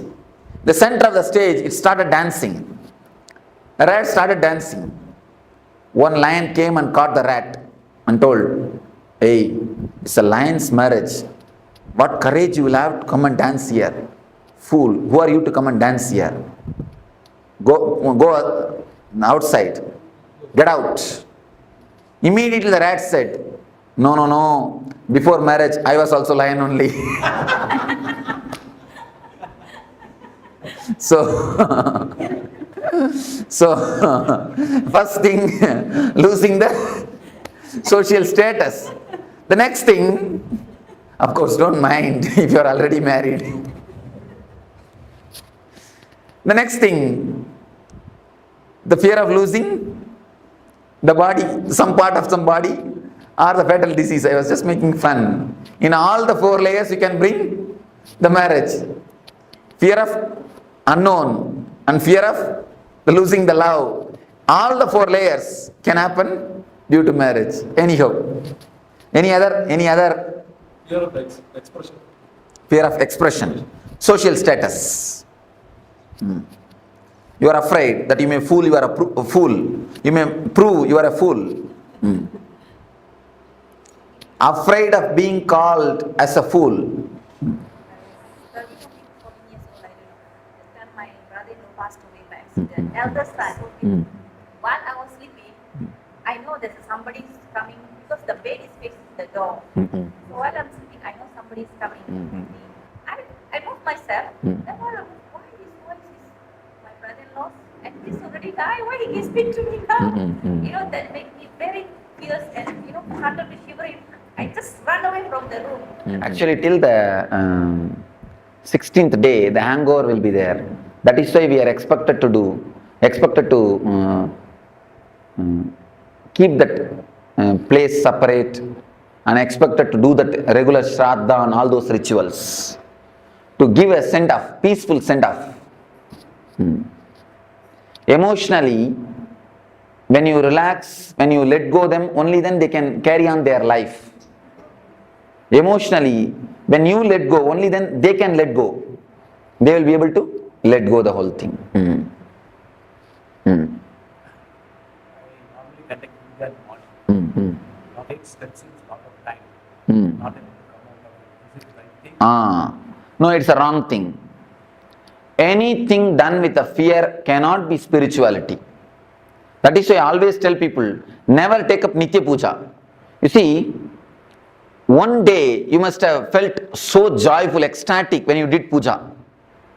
Some one day you will feel so joyful just sitting in front of God and chanting some sloka. Because of that joy, you become greedy of it. Then you start possessing. You wanted to do the same thing every day, but the same feeling will not be there every day. The fear will start coming. Oh, if I drop one day, what will happen? Will God mistake me? Exactly. Be very clear, God is not waiting for your milk or fruit. He has got enough of work. First thing, and next thing, because you have the fear, first you must come out of it. Simply drop the puja. Don't bother about it. Simply drop it. Face the fear. And I assure you, nothing wrong will happen. Nothing wrong will happen. That's the first thing. Second thing, face the fear. Nothing wrong. Never do anything out of fear. I never prescribe Nitya Puja for anybody. I always tell the people. And one more thing, people who do Nitya Puja, after doing the Nitya Puja, they will never get into that room. You can see them. See, even ordinarily, you get into the puja room, you go there. But people who do Nitya Puja, after that morning puja, you can never see them again in that room. And even when they do puja, they will be just waiting when I can leave the room and go. When I can finish the room, finish the things and go. They will be just waiting to finish and go. I have always seen people who work in the garden, once they finish the work, they will never go and sit in the garden. They just want to get out of it. But people who are working somewhere else, the moment they finish the work, they want to come and sit in the garden. So it is just like that. Same way. If you take up Nitya Puja, it becomes a work, duty. Duty is a 4-letter word. When I say 4-letter word, I mean ugly word. Never, never, never take up any puja as a regular routine. Whenever you feel like, do it. See, puja has to be done out of love and gratitude. Many people ask me, even in the West, many people ask me, Swamiji, please give us a set of puja, Guru Puja. We want to do every day, do puja to you. Do the Guru Puja. I told them, no, never do that. If you want to hate me, start doing puja to me. Then naturally you will get hatred towards me. Then naturally you will never look at my photo after the puja time.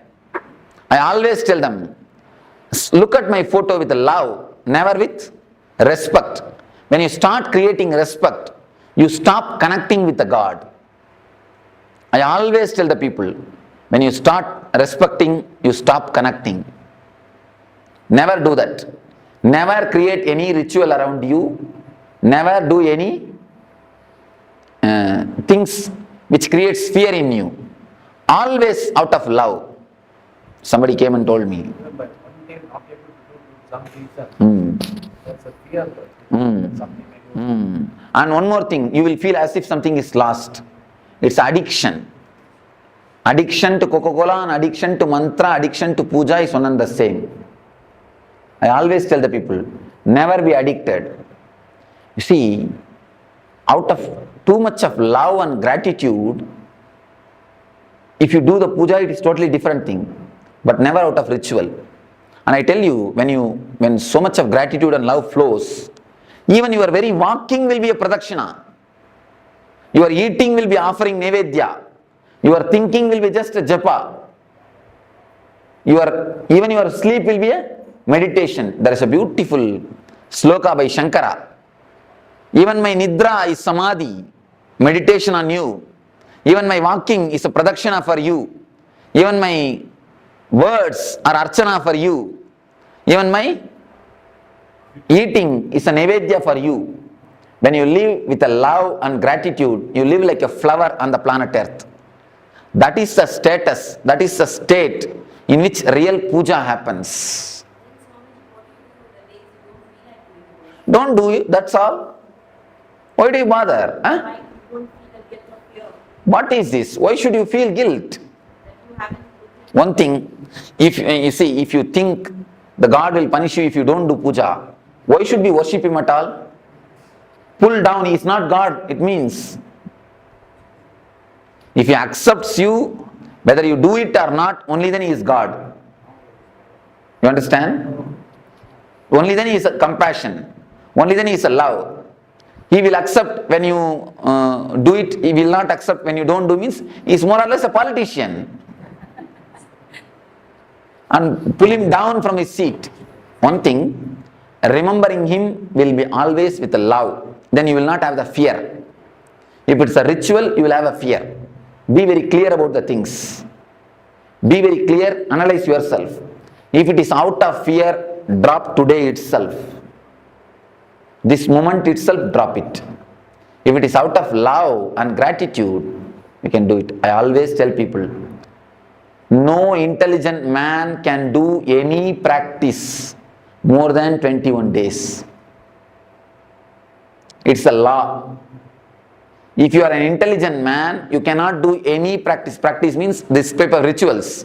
Of course, meditation you will be able to do. That is different. Any kind of ritual cannot be done more than 21 days. If you do it, it will become a dull, dead thing. The moment you enter, you will be waiting when I will leave, finish it and go out. That is it. Rama, Krishna, by the time you finish the 108 Nama, only Nama will be there, nothing else will be there. What is the significance of this 21? Last time on the previous class of 21 hours.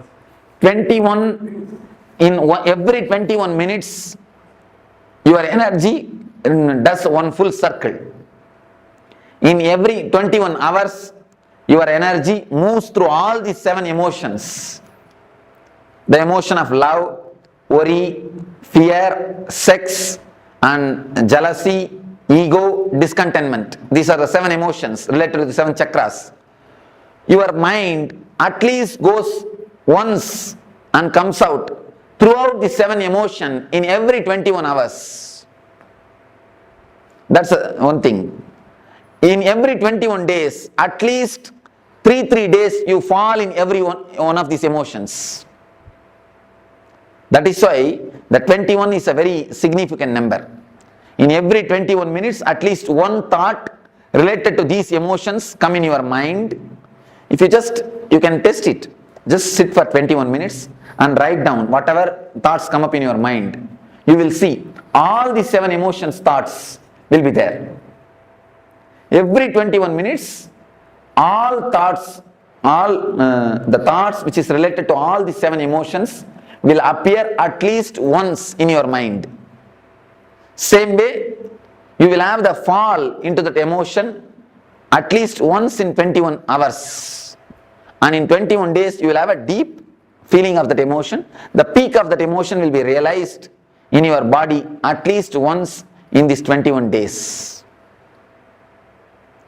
Thought, feeling and the peak, intellectual, emotional and being level.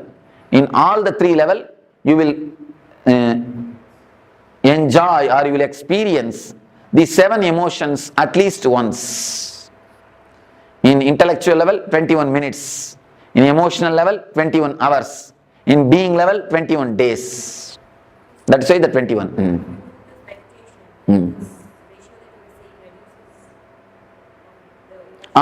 Of course, naturally the depth, the quality gets reduces. Then quantity also gets reduced. That is why all meditation techniques are designed for 21 minutes.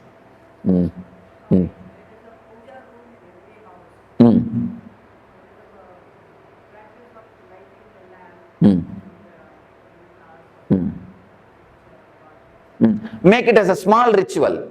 When you feel emotional, that day you sit and do it casually, relaxed, wait 2-3 hours. When you don't feel, do it as a 2-3 minutes ritual and finish it and go. Over. Or take turns. Tell somebody else, if you are feeling, today let them go and do, that's all. Even that is to satisfy the mind. Even that is also to satisfy the mind only. If you ask me honestly, I will tell you drop even that. Don't bother about it even. Don't even bother about that. Is it only for partners or even for the future? Generally our life. You see, when you imagine about the future, you alter your life. When you imagine about partner, you alter her life. If it alters your life, it is welcome. It's a vision. Only in that way you grow. If it alters somebody else's life, it's an imagination. Don't do that. Alter your life, okay, but never try to alter others' life. This is the difference. Bhavana, Kalpana. Bhavana means vision, visualizing. Kalpana means imagination. So do visualization, never imagination. So visualization, what I have seen with experiences, they have contradictory visualization. Okay. You see, whenever the vision is not same, work on the visualization, work on any one visualization. If you think as yourself as a cricketer, start working towards it. If you think yourself as an actor, start working towards it. When you start working, someone will drop automatically. Then you will understand for which you need to give importance. In 1 or 2 steps itself you will understand which is going to suit with in your life. Then naturally the other one will drop. But never drop any visualization without working on it. Because you will have a hangover. If you drop that visualization, if you drop the idea of being an actor without trying to work towards it, at least take 1 step towards some producer's house. Then if you feel, no, this is not for me, it is difficult, then you drop. You will not have a hangover. If you drop without having any steps taken towards it, you will have a hangover. So start taking steps.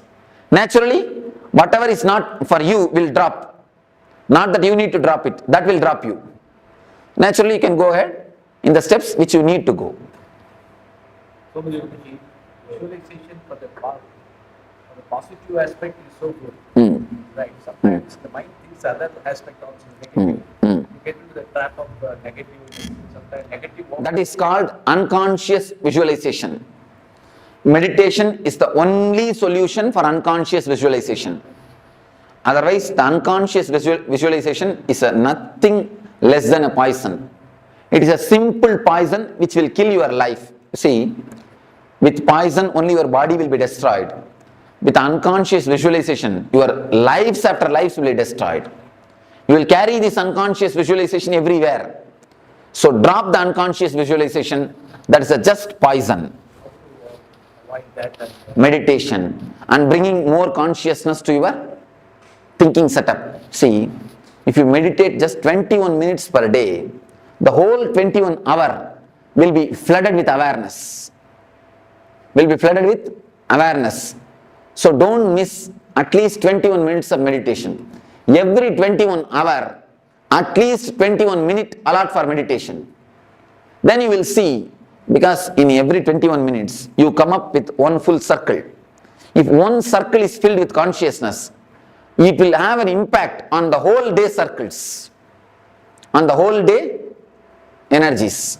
So naturally the awareness will improve. When the awareness improves, the unconscious visualizations will disappear. You see, chanting of mantras makes you only unconscious. It never helps you, it makes you only forget. Chanting of mantra is like a painkiller.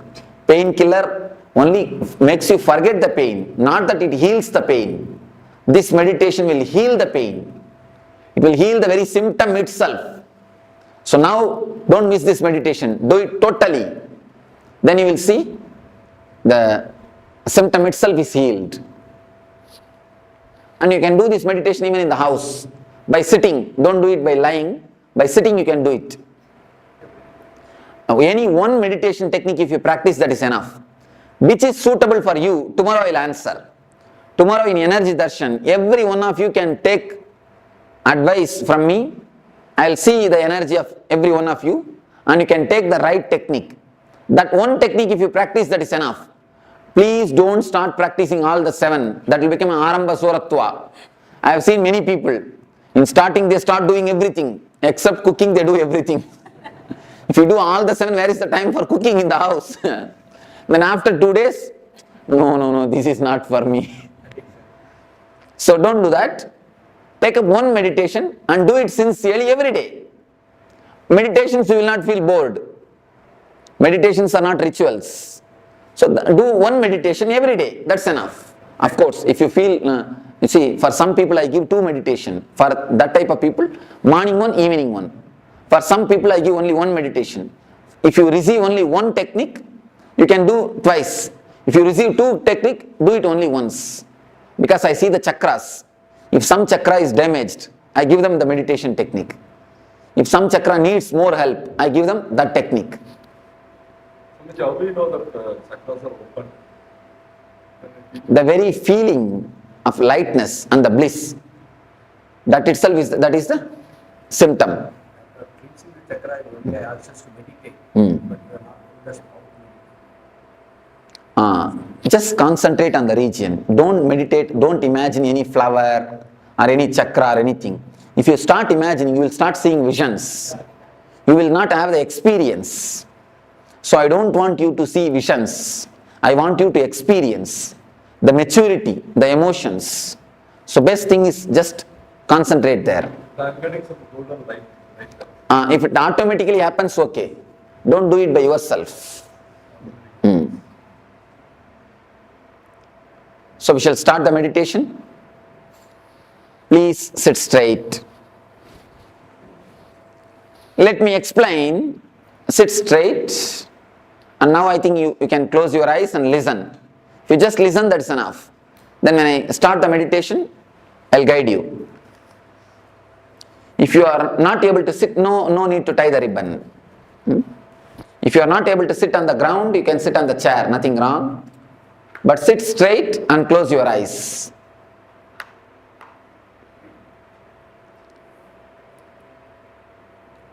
Close your eyes. As you are all aware, there are 4 layers of fears. First thing is fear of losing the wealth, comforts and social status. Next thing, fear of losing some parts of your body or fatal diseases or accidents. Third thing, fear of losing the near and dear ones, the loved ones. Fourth thing, the fear of unknown, your own death. If you have fear, deep fear in some one layer, work on that particular layer deeply. Otherwise, come one by one along with me. I'll guide you one by one. First, if you have the fear of losing the wealth, visualize as if you have lost it. Imagine really you have lost it. You don't have it. You are really lost. Put yourself in the worst situation which can happen. in your life. Allow the fear, allow the uneasiness to happen to you. Allow that shock to happen to you. Allow the suffering to happen to you. Consciously visualize and allow the suffering to happen to you. Same way, step by step, we will start penetrating all the 4 layers of fear. Now please tie the ribbons.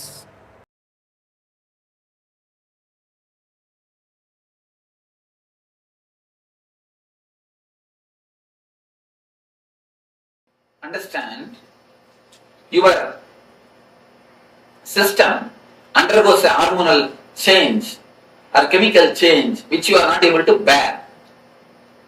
Once you know how to be centered, even when that happens, you can open the Swadhisthana. You can manage the situation. You will be centered even when the fear stroke happens to you. The quality and the quantity of the fear stroke will disappear. Many people, after doing this meditation, they come and tell me, Swamiji, the total fear stroke itself has disappeared in my life. Even if the same situation rises, I don't get the fear stroke. This will totally heal your Swadhisthana. When the fear stroke happens, you can see the Swadhisthana only will be shaken. That is why immediately you go for 1 or 2. Immediately your Swadhisthana is shaken. Love you can feel from Anagata. Depression you will worry, you will feel from navel, Manipuraga. Fear stroke you will feel from Swadhisthana. Sex you will feel in the Muladhara. Exactly you can feel the emotions in that space. Now we understood one thing. We should face the fears, layers of fears to face the fear stroke or to reduce the quantity and quality of the fear strokes. What are all the fears? Okay. Now let us classify all these fears under major 4 layers. If you find some more fear, then you can tell me. We will find where it can be placed.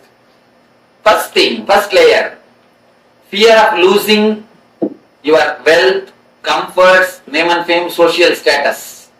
First layer of fear. Fear of losing the outer world things. No, outer world things. That is the first fear. Next, fear of losing your health or accident or losing some parts of your body. Fear of your own health. Third thing, fear of losing the near and dear ones or the love of the near and dear ones. Not only losing them and losing their love.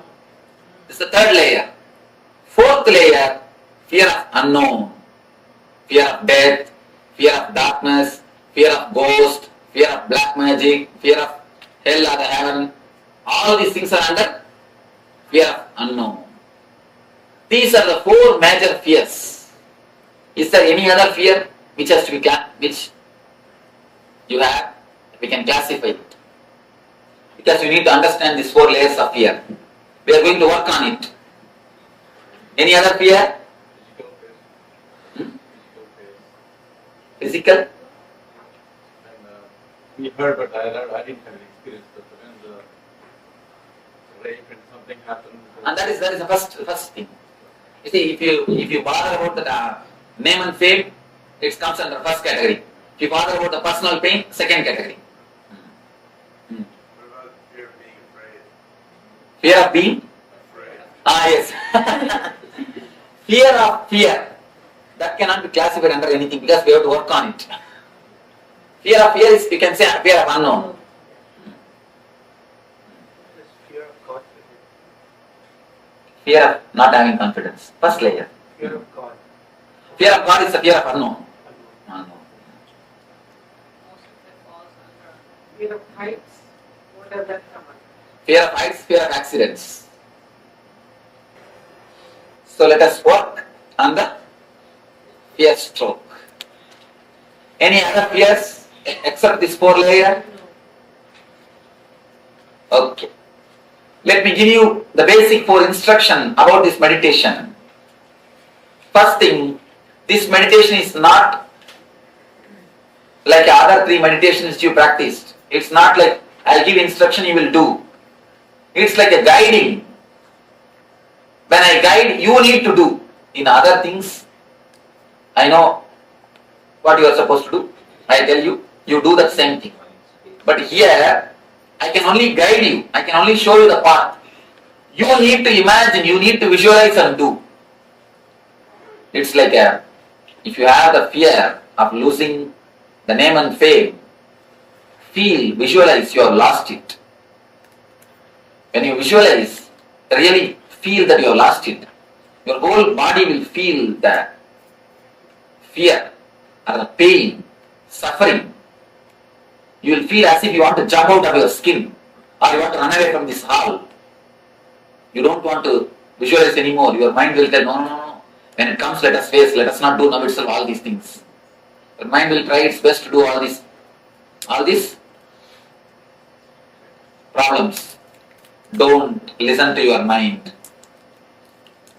When I guide you, you need to visualize or imagine deeply. You need to practice this meditation technique deeply. I can only guide you. You need to practice. This is the first thing. Second thing, don't think what imagination can help me. I know everything. Why should I imagine? Don't think. If you imagine, only then you will understand what all the things are locking you. Where all you are caught. You may think, I know what are all my fears. What is there in imagining? What is there in visualizing? What it is going to do? I know how to come out. I will do. If you think in that way, it's only an intellectual knowledge. Intellectual knowledge, the value of intellectual knowledge, it's like a 0, 0, 0, 0, 0, 10, 0. Spiritual experience is 1. If you don't add that 1, what's the value? 10, 0 is equal to 1, 0 only. So if you add the 1, only then the zeros get value. So have the experience, only then your intellectual knowledge will get value. So don't think what imagination can do for you. Imagine deeply, visualize totally. Then you will understand how much it can help you.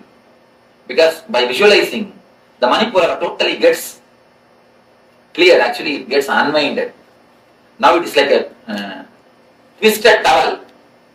For example, a bed towel, if you twist how it is, your Swadhisthana is just like that. That is why you are holding it, you are tight in that region. If you visualize and do this meditation, it will slowly get relaxed. It is just totally relaxed. It will totally heal the Swadhisthana. So, visualize totally. Second thing. Third thing, don't have the fear, will I die once for all? Don't have the fear, you will come back. Fourth thing, there are 4 layers I will be explaining, I will be guiding you. All will not have fear of all 4 layers. You will have other 2, 3 layers only little bit. Some 1 layer you will have a deep fear. Work on that deep fear layer some more time, even if I go to next layer, don't bother about it. The 4 layers, losing the outer comforts, name and fame, social status, losing your own body, health or some parts of your body or accident, losing the near and dear ones or the love of the near and dear ones, fear of your own death and the unknown, fear of unknown. If you are caught in any one layer deeply, work on that layer deeply. So, any more doubt about this meditation? Visualize totally, let your eyes pour tears, let your hands tremble, let you feel that you are sinking, let you feel you are dying, nothing wrong. Allow everything to happen, everything to come up. Only then your consciousness will get strengthened to face the fears and reduce the quality and quantity of the fear stroke.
navel is the source of energy. Because only through navel you are connected to your mother. Your mother is the source of all your energy. Now let us discover it. They say, I read in that book, Why God Won't Go Away. It's a book. It's actually 3 doctors. They did a lot of research on this psychosomatic zone and the mysticism. How the mysticism, the prayer, meditation, all these things, what is the effect of all these things on the mind? They have done research with the SPECT scan, what is happening in the brain at the time. More like neuroscience study. And they published their report. And after that report, they say the students in the medical college signing for the spiritual study, the spiritual aspects of meditation. Spiritual meditations. What is the meditation, the other healing systems, alternative therapies, all these things, the study, the signing for the, before this book, the signing rate is 10%. After this book, they say 80%. The signing rate, 80%. Such a tremendous new opening is done by few doctors, but very thoroughly done study. And very critical study also. Never think the bias views, very critical study. And in the study they reported, the mother, she may be in India and child may be in America. But if a mother falls sick, that works on the brain of the child. No connection. There is no need that the child should be informed. The mother is sick.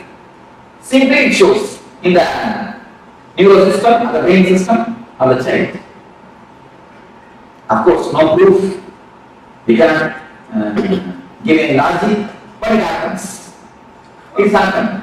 Are you talking about telepathy or what? No. All the child. You see, delivery, if you learn, then only it will do. What age? What age of You see, below the 7. Below 7. Below 7. All the below 7. After 7 only you get the individual. Below 7, no individual. All the kids, it is stored in the brain. There are few kids who have got the immune system strong, they don't get the disease. But there are many kids whose immune system is not strong, they get the disease. Even a small fever, what to say, headache, it is immediately responded. The corresponding thing happens to the kid. Of course, very hard to believe, very difficult to believe. Logically, there is no connection, but they say it is what this is what is truth. Such a after vast research, they say it is true. It is happened. Why? Because the nerve center, Manipura, we are connected to mother through this Manipura. The first source of energy is nerve center, Manipura. Through the nerve center, we are related to mother before birth and even after birth for some time, few minutes, till we get their connection with the air, with the outer existence. We have a connection with the navel center. Navel center is the center which can give all the 5 energies to us. The ether and air and Agni and water and Prithvi. All the 5 energies, 5 elements, Panchabhutas, all the 5 energies can be given to us through navel center. Other chakras can receive only 1 or 2 energies, but navel center can receive all the 5 energies. That is the reason we are connected to mother through navel. This chakra is disturbed by worries and depression. By worries and depression, there is a master key. Let us enter deeply. How? You may ask, any worry, you can see the first blow will be for stomach. You can always see it's an experience of thousands of people. Any worry, the first blow will be for the stomach. Either diarrhea or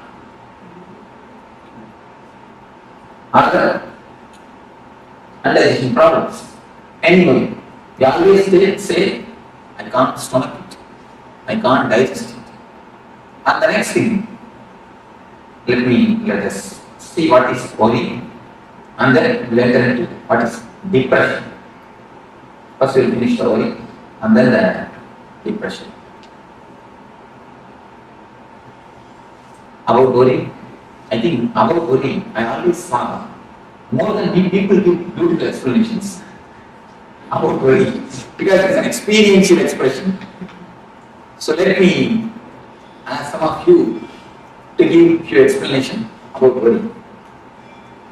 Anyone? Anybody who can give an explanation about worry?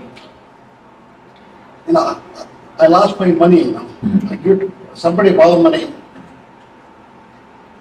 I want to collect you didn't want to pay me. Keep on bothering me too much. I'm worried about my money. That's one thing. A small story about this. You see, and also another thing, my son is a 31. He didn't want to marry. I keep on pushing him. That is one thing. You see, as soon as he told money, I remember a small story. Once, a man Ramesh, he got $100 from a man called Ru. He spent it. Then the Ru asked him, "Where is my money?" He borrowed $100 from another Sikh and gave it to the Ru. After a week, the Sikh asked, he borrowed from Ru and gave it to the Sikh. After a month, Ru asked, he borrowed from Sikh and gave it to the Ru. After repeating this for 10 times, he called Ru and Sikh together. Why don't you give me the money after every month by yourself? Keep me out of the scene. So this is one reason. Something that you keep on thinking about. That's something. And then? But the things don't go the way you expected. And then, anyone? Some more? Some more worries? Fear. Fear and anxiety which you prepare for the future. Insecurity. Worry about your patients again. Each one is telling out their worries. You see, whatever he said is only the reason for worries. Now, what he said is the reason for worry. What he said is the cause for worry. Only is the reason and causes. What is worry itself? Exactly give me the definition. Just give me a clear definition. Any philosopher? State of disturbed mind. Okay. Fear of the future which is not there. Okay. Or you process it differently what's happening outside. You are the philosopher. Processing it in different way what is happening outside. A nice thing, nice way of putting things. Then, because 99% of the worries never become true. Whatever 1% happens, true is always good. It's always good. So, The way how you react to things and the attitude that you have towards something that we can react. anxiety about something that hasn't happened. Married? Then you make no guilt. If you are not married, then difficult. Don't try. No, I am telling you, don't try to answer the worry. I am not telling you. Anyhow, any other philosophical explanation? Apprehension of unknown. Yes. So that's one question. Apprehension of unknown. And here is a good answer. The processing in a wrong way. What is happening outside? It's a disturbance of your mind. Whether it's real or unreal. It's a disturbance when thinking. Yes, but if you are trying, don't worry, ma'am. If you don't try it, no, she is trying something. Are you going to give some answer? No, you are. No. She's not. So, all the answers. wasted thought energy towards something you have no control. Your personal mind. You see, in our system, our mind is simple mechanism. Be very clear. Our mind is simple mechanism. Never think mind has got its own intelligence. No. Mind is a simple mechanism. Intelligence is totally different. Mind as such is simple mechanism. If you are habituated to take a coffee, to have a cup of coffee in the early morning 7 o'clock, every day 7 o'clock, you don't have to look at the watch, you will have the feeling that you want coffee. When you have the feeling, then you can see it's 7 o'clock already. Just like that, the mind is habituated, just as the body is habituated for coffee or some routine. Mind gets habituated to have a low energy or to have a shrinking feeling in some times and some situations. Whenever the time comes again, whenever the situation comes again, the situation may not be as deep as it has happened in the first time. It may not be exactly the same as it has happened previously.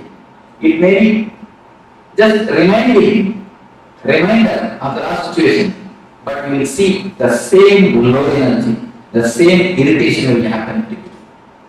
To reduce the whole thing into more clear terms, you can say, if you take the mind as a computer, the few programs which have been affected by virus is for you. There are few portions of your mind which is affected. It is like have you seen a gramophone record? The gramophone record is disturbed and it is repaired. It will repeat the same line. It will repeat the same line. Any of you have seen gramophone record, the old gramophone records? It will repeat the same line. It will never go next line. The same line. I went to his estate. His estate. There I saw the gramophone. And tape was repaired. Then tape means what they put inside? Record. That is called record. Scratch. It was that is called record, scratch. And there is a song in Tamil, it means the income is 8 paise and expenditure is 10 paise. It is not going to the expenditure at all. It is again repeating on the income. It's not going for expenditure at all. So that is a good graph for only income. No expenditure. You might have done it on purpose. That I don't know. It is the same line. It's not going to the next line. So, then I think you have to re-expand. So, there is the same thing. Sometimes it happens to our mind. The words, even if you want, even if you don't want, whether you want it or not, whether you like it or not, the same words is repeating inside you, which makes you feel shrink. Is what is for you. The continuously the same verse, which is getting repeated in your system, in your mind, and which makes you feel shrunk, even if you don't want it, is what is called worry. We have two things, please understand. We have two things in our life. One is dialogue. When you speak with others, when you speak with somebody else, with volume, it is dialogue. Next thing, when you speak to yourself, it is called monologue. The first thing, all of you are aware. The next thing, only you need to observe, you will understand. You will be sitting on the bank of a river, or on the seashore, or under a tree, or in the swing in your garden. You may be sitting, but your mind will be, tomorrow morning I will go to office and tomorrow evening I will come back and tell the man to wash my car and I will take my inner dialogue. The inner dialogue. What is that's called the term inner dialogue? It's called monologue. Monologue. You see, the speaking to yourself. which you can call as thinking or mind. Any terms you can give, but mind, the word thinking and word mind makes it so big. I don't want to use that word. I am using the word monologue. Inner chanting. If it happens with volume, it is speaking. If it happens without volume, it is thinking. That's all, nothing else. Don't make thinking as a complicated thing. We always think mind cannot be controlled. We come to a conclusion. Without trying, mind as such cannot be controlled. We have a very wrong, major understanding in our life. Mind cannot be controlled. Why you know? You try to fight with the mind when the mind is a whole. You take the mind as all the thoughts. If you think of the mind is something like all the thoughts together. But actually mind is not all the thoughts together. Mind is individual thoughts. But you make all the thoughts together and then you name that bunch of thoughts as a mind. Then you can never leave. See, if you put all the sticks together, you can never break. If you have an individual sticks, you can always break. What you do, you put all your thoughts together and label that as a mind, and then you finish, you decide that mind cannot be controlled. And then you never try. Once you come to conclusion, how will you try? Once you start believing, how will you try? Never. But mind is not everything put together. It is an individual small sticks. It is individual thoughts. As long as you deal with thoughts, you can simply transform. When you start dealing as a mind, you can never change it.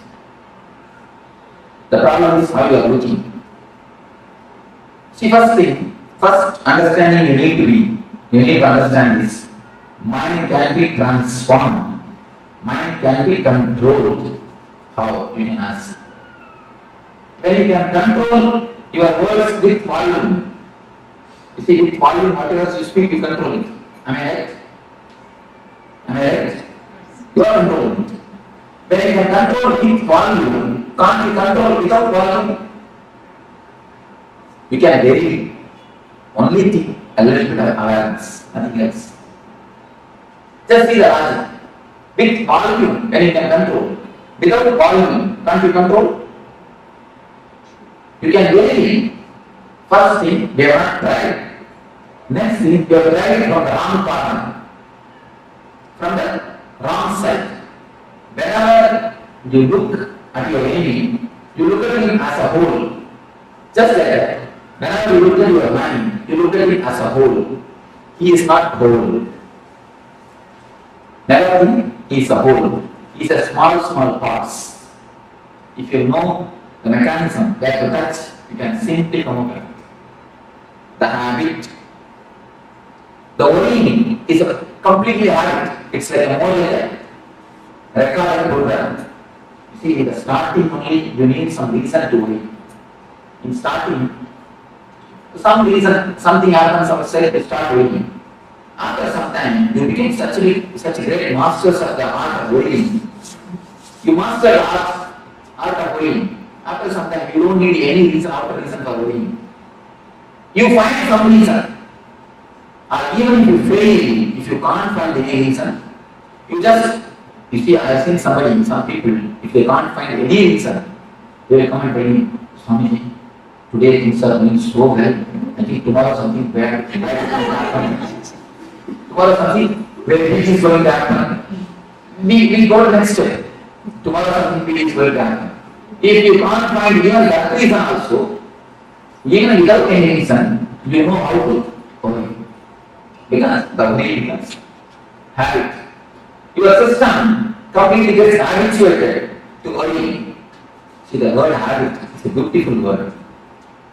You should understand that word. You should understand that word, worry, the habit.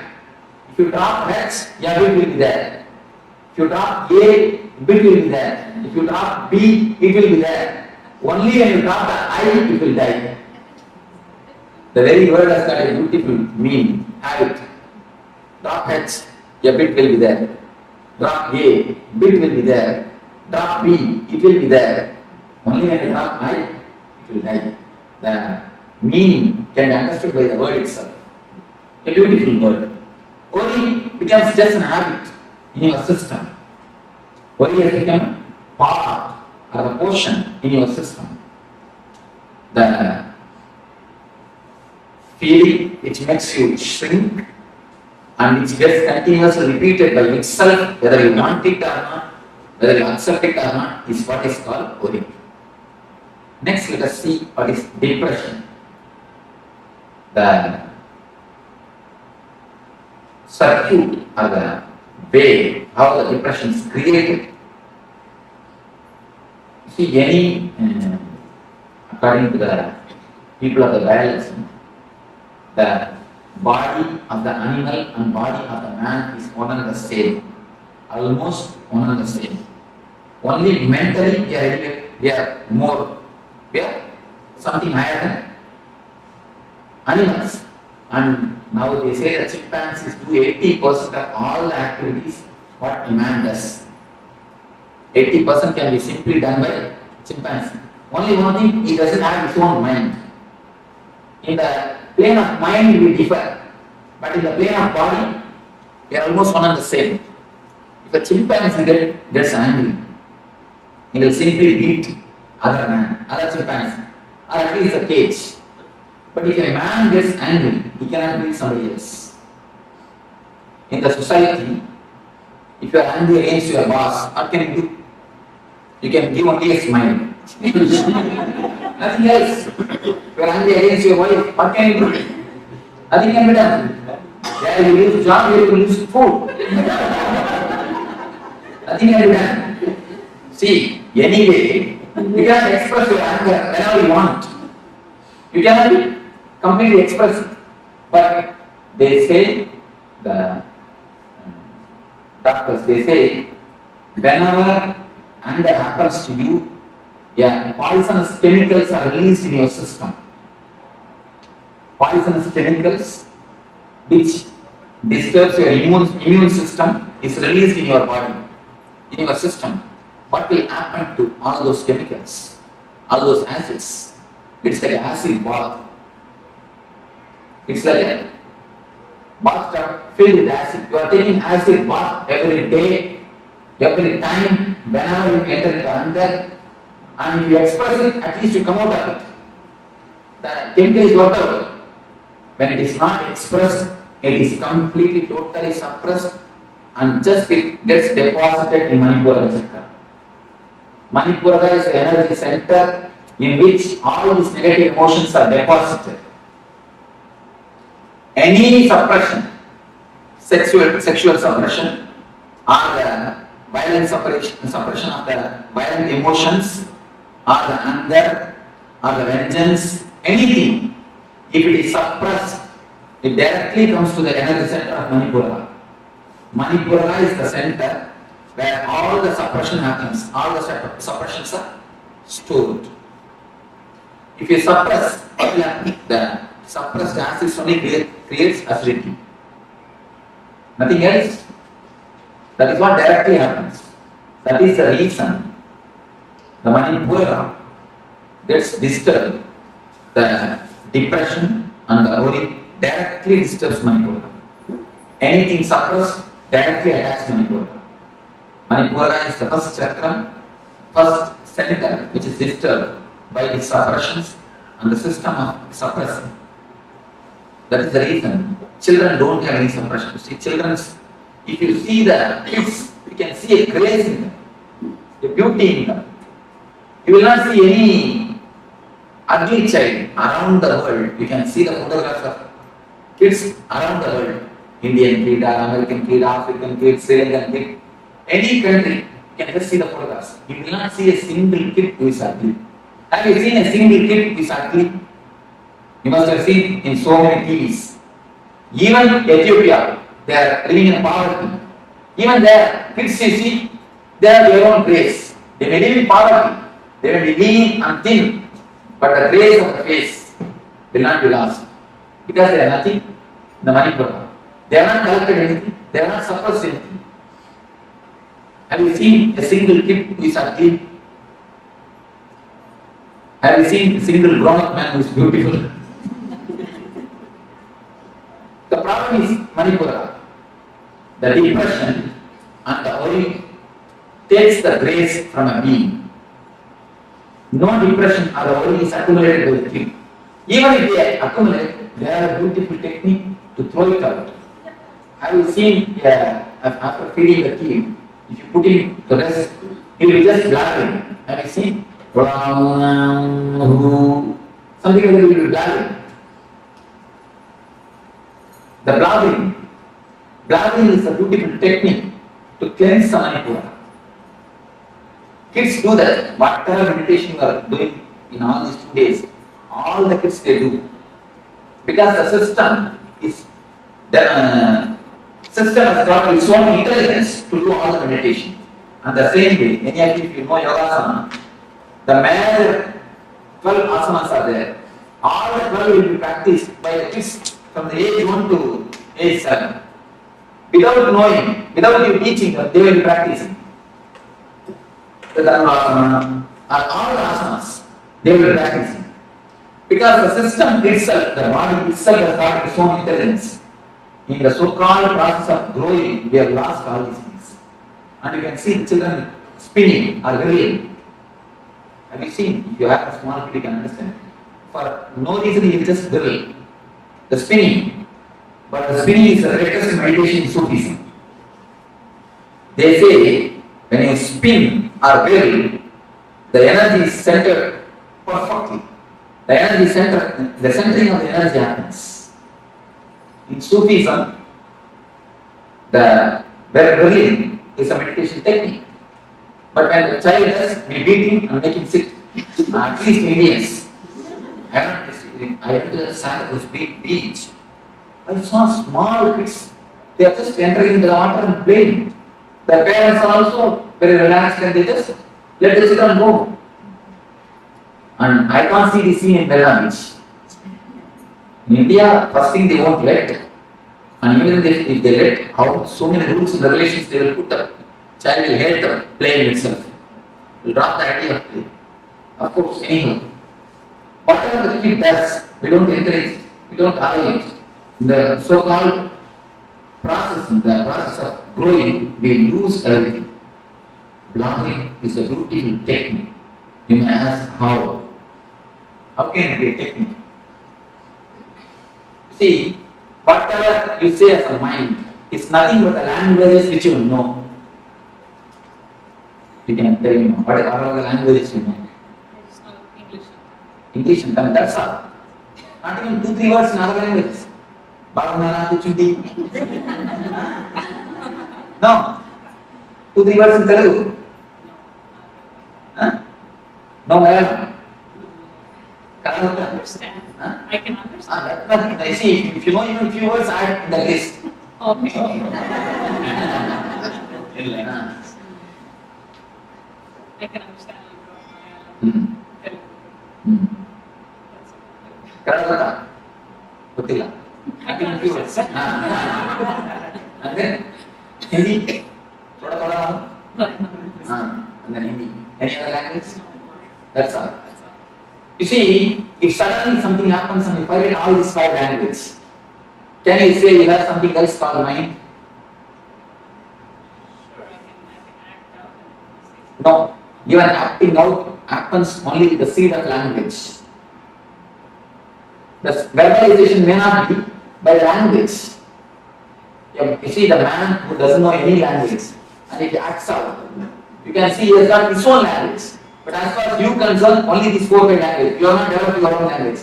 Only if a man is born from birth, if he doesn't know any language, then only then he develops his own language. For you, I am telling you for you, if you forget these 4-5 languages, can you say your mind exists? No. Alright, tell me what way you can exist. I can just tell it to myself. I cannot have a dialogue with someone. That is what. Then again you are using the same language, 5 languages. I am telling you, if you forget 5 languages completely, there is no other thing in our mind except this language. our mind has nothing else, at least the active portion of the mind. Whatever is active in your system has nothing else except this five language. Except this language, not for you five, for others their own languages. You cannot think anything except these few languages. Without that language, it is like a big lake covered by snow. The lake is the energy, the Atman. Snow is the thought process, the chattering. If you can break the chattering, if you can break the thought process, and the water which is inside, or the pure water which is inside can gush out and energize your field. You are this side and the energy is that side. In between, the ice layer is there, snow layer. The ice layer stops the energy reaching you. The ice layer is what is the mind or the thought process. If you can break the thought process, if you can break the mind process, you can see the energy gushing towards you. The Manipura also, Manipura is the energy. The suppressions or the depressions, the suppressed emotions form a layer in your system, in the Manipura chakra. By some process, if you can break the thinking system, if you can break the thought process, the energy just gushes out and washes away all the depressions and suppressions from your system. If you feel that anything else can exist without words, you can tell me. Anybody else? Do you understand what I mean? Difficult, little difficult, because the whole mind is reduced to just languages. It's something new. Because it's new, we are, almost a base is lost, because mind means we are thinking as a big thing. Mind is something very big thing for us. But simply the base is removed. Now I will say mind is nothing but a few languages which you know. So we are really at the loss. The big property is taken from us. But last thing I tell you. What about people who think before they had any language? You see, that we cannot imagine. Now if you imagine, again you are using only the language.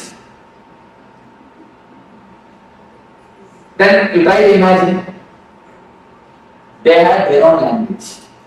Again, when the mind got, when an animal has become man, in the process, the language development was there. The sounds, I see the special sounds are associated with the fear. If a man feels that a fire is happening near him, he used to create that sound, and all will understand something frightening thing is happening there. So they will run away. Like that, with the sound, the language was developed. They had their own language. With that sound, they think. They start thinking with that sound. Do you understand what I say? The tribal language, you may call it.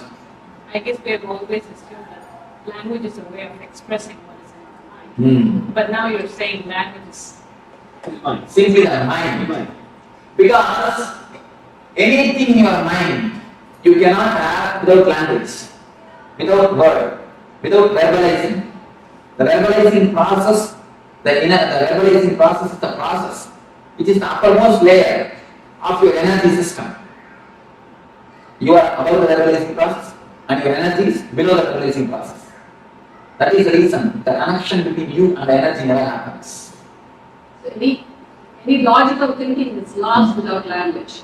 There cannot be there cannot be any logical thinking. There cannot be any logical thinking. You see, when you use your logical mind itself, you are not using your whole energy. Please be aware. When you use your intelligence, you are putting all your energy to use. When you use your logic, you are not putting all your energy to use. You can always see the decisions of women is very sharp because they think more with intelligence, not with intellect. The decisions of the men maybe immediate, they will give an immediate result, but for long run, the decisions of the women are the sharp because they think with intuition. any decision with intuition and intelligence. Any decision with logic has no intuition. I always seen the decision taken by logic gives immediate result, but for not for long run.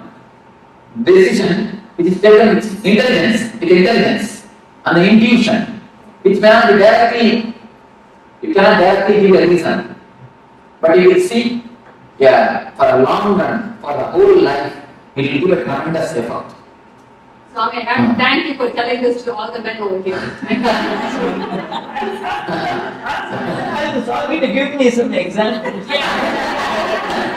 You are See, if you can question me, I am ready for argument. I'm just like, figure out in my mind, please give me some examples. You see, there are few conclusions.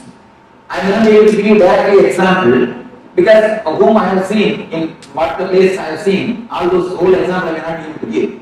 But you take this conclusion and scan your life and see. For a long run, any great logic man, a man who excel in logic and a great professor, he will be giving lectures and convincing thousands of people. He will come to the house and a small problem. He will convince his wife for half an hour. After half an hour, she will start from the first step. You see, she will start from the first step. What do you know? Because the conclusion structure is not by intuition, by intelligence. They don't have thinking. You see, I have always seen women doesn't think much.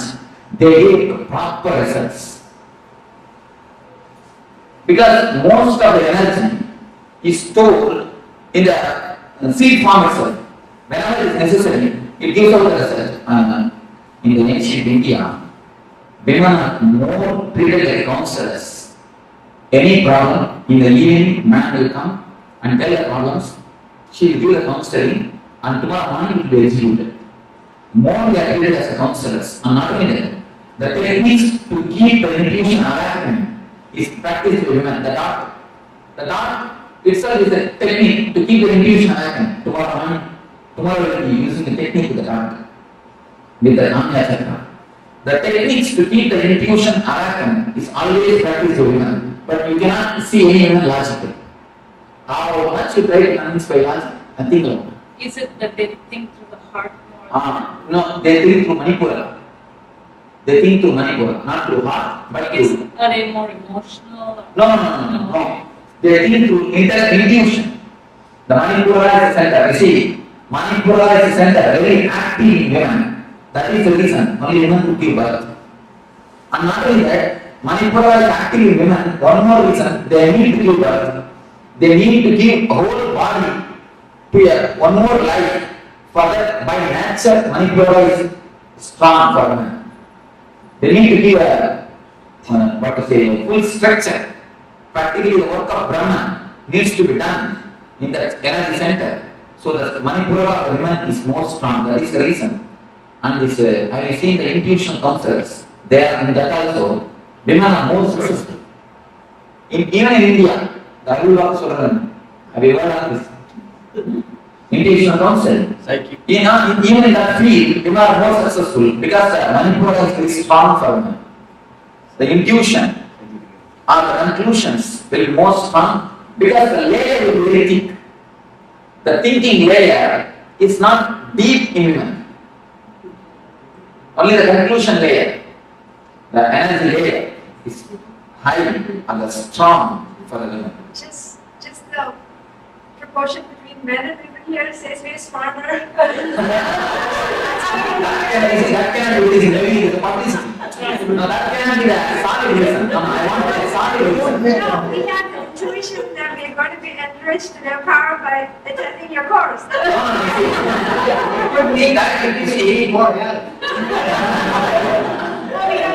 See, in that case, we see logic can play both ways. That is not right. I wanted to give you some solid proof, some solid example. See, I will give you the discourse. By the time I remember, I'll give you the solid examples. It's happened in my.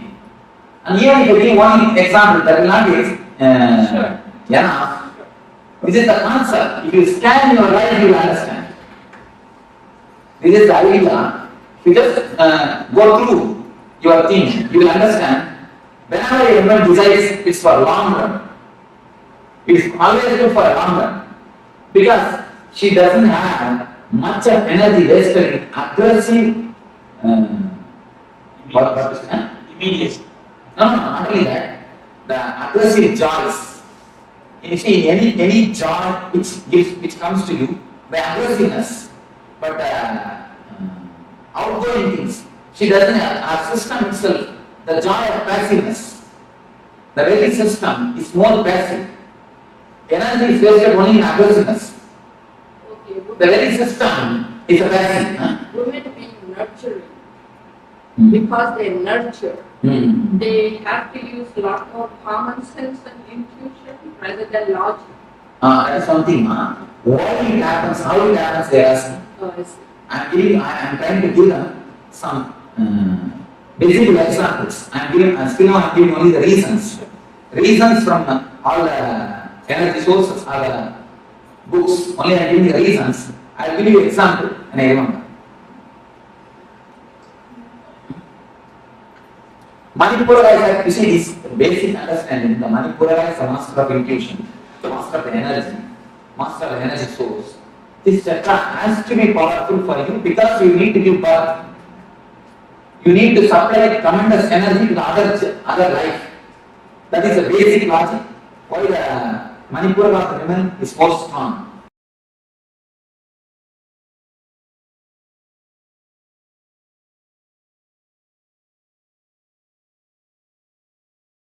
Why the Manipura of the women is more strong.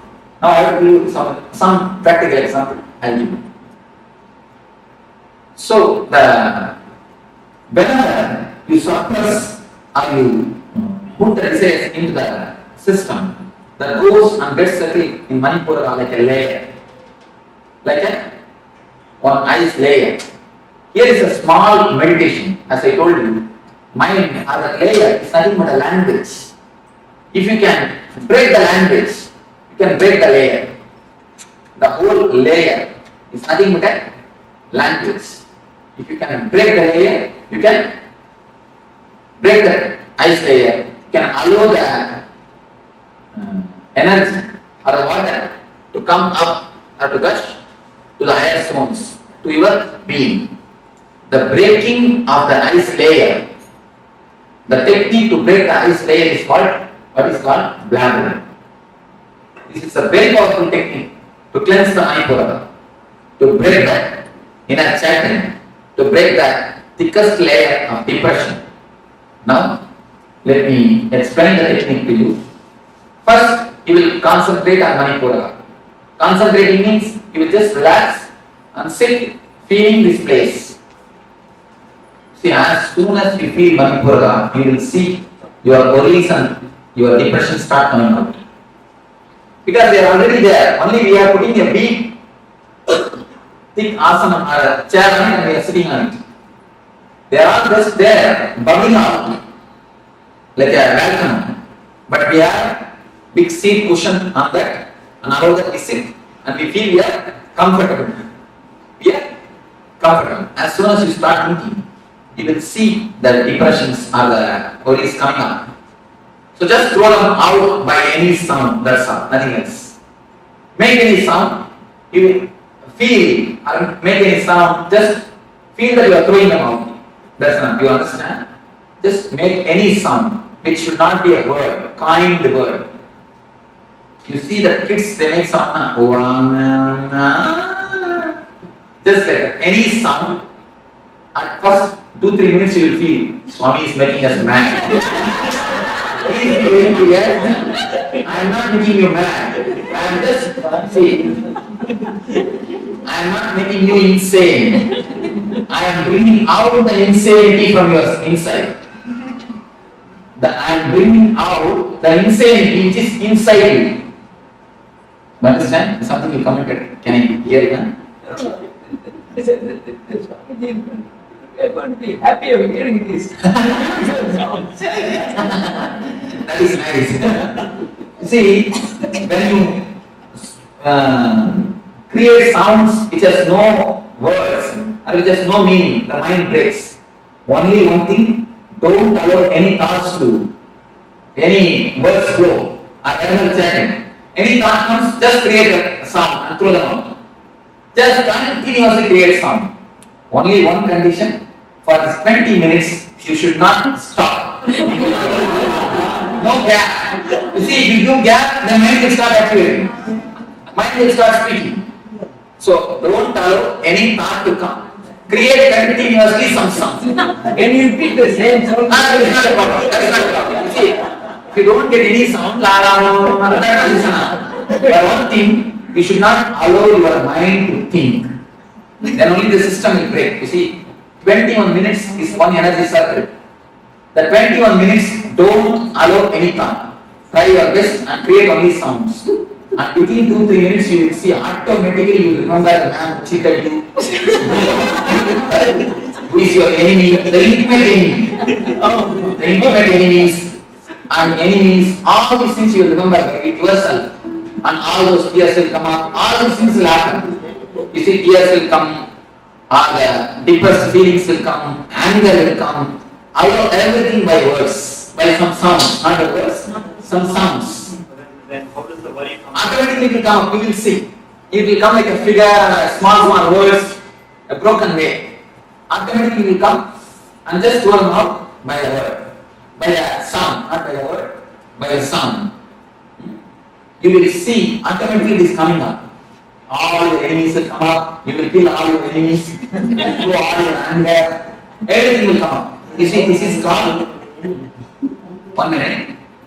This is called verbal catharsis. And one more thing you can do, it is called physical or body language catharsis. The verbal language catharsis is this. One more thing, body language catharsis. Just remember your enemy and make as much of faces as possible. Why no? All your tensions are hidden in the face. You don't know. The grace is lost because of the layers of the tension in your body, in your system. Have you heard of this alien photography? They photograph the aura body, and now it is accepted as a diagnostic system, one of the diagnostic systems in the East and of course the West also. It is discovered in Russia. They say if you are worrying, if you have a suppressed mood, depressed mood, the aura in the photograph falls only for 2 inches or 2.5 inches. If you express the worries like this, if you shout and finish, throw it away. They say at least 8 inches dark is seen. 8 inches, the Korean photography. Any of you have heard of Korean photography? Not even one. You have heard of the Korean photography? Have you seen any photographs? They photograph ghosts, they photograph angels, they photograph when the man becomes possessive. What happens? All those things are photographed. And they prove how a spirit enters into a man and how it leaves at the time of death. A man is continuously photographed and the light going out of the body is seen and the silver cord means even after the cutting the navel cord or the umbilical cord, umbilical cord, a certain connection exists for 11 days between mother and the child.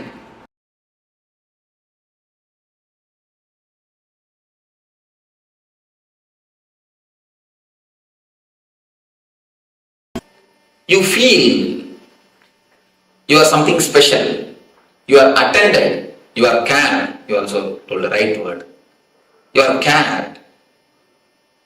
Care is what we call love.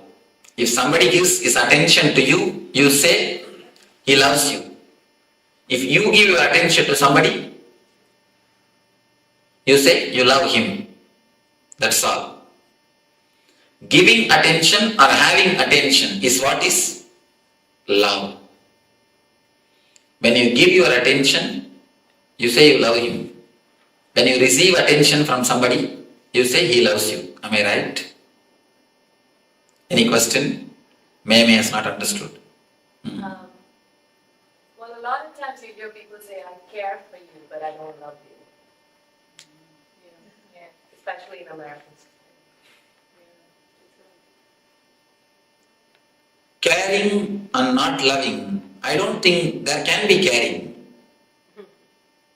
without love. And I don't think there is a difference between these two. I think it's a different kind of love. That's all. But I say general love. Totally, love means it's a caring. Does expectations also matter? Does expectations, with or without expectations? Without expectation, it cannot happen. Without expectation, only enlightened man can love. I tell you. No, it's the truth. So never think that our love is without expectation or something like that. The depth of expectation. Or the depth of expectation. No, even that, you see, only two things, expectation or no expectation. That's all. And when a person becomes a love, when his whole being becomes love, only then he can give loving, he can give love without any expectation. Otherwise it is not possible. So, let us not bother about expectation or not. That is the basic thing, with expectation only. Whether we give or receive, that is the love. Let us understand basically what is love. Then step by step we will go. Yes, something.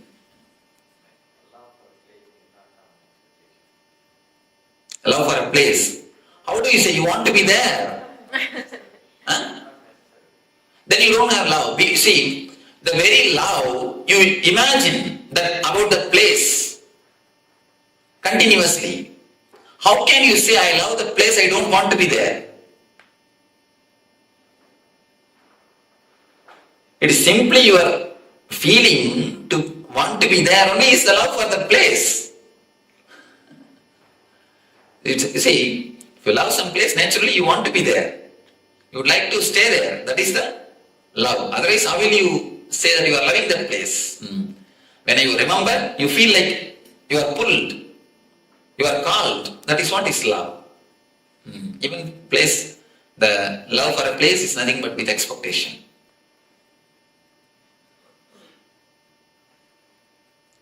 So you understand first, I think Jayashree can take the notes later on.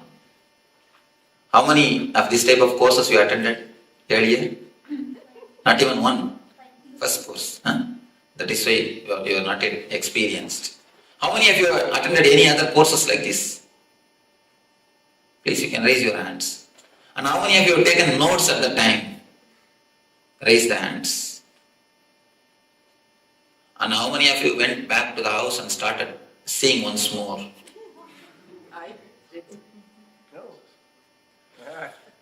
You are on exemption. Last time also you are the only exemption who raised the hand.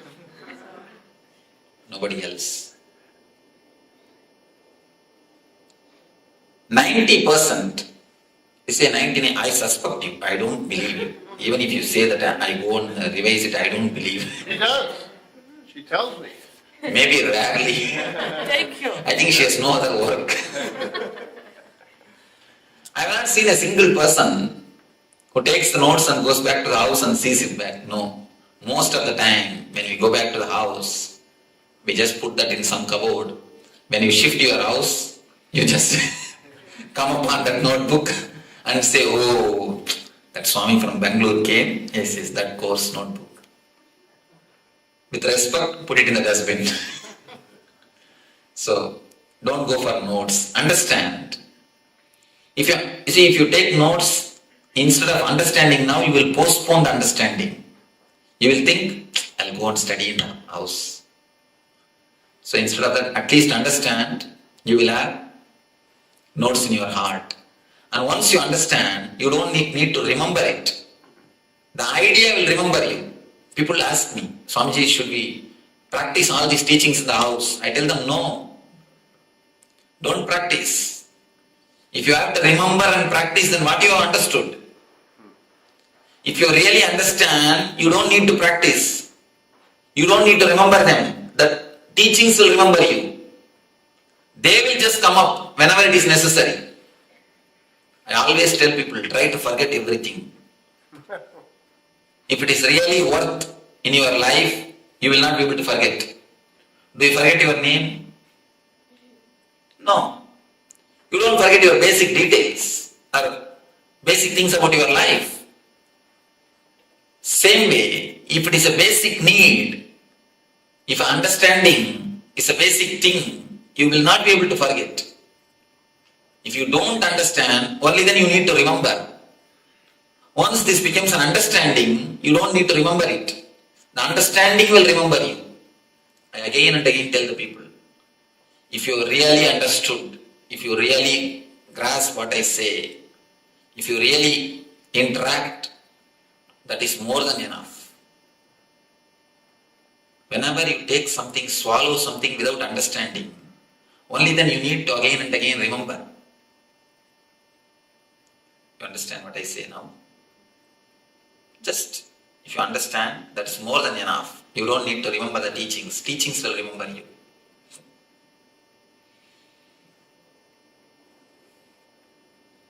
Heart. Whenever you are given care, you say, you are loved. Whenever you give your attention, you say, you are loving. Heart center, the Anagata chakra, is related to this attention only. Whenever I say there is a heart center, there is an Anagata chakra, people immediately ask me, Swamiji, I underwent bypass surgery, will it be there as it is? Whether you underwent bypass surgery or open heart surgery, the Anagata chakra will be there as it is. Don't bother about it. It will be there as it is. It is not physical, it is more metaphysical. It is more spiritual.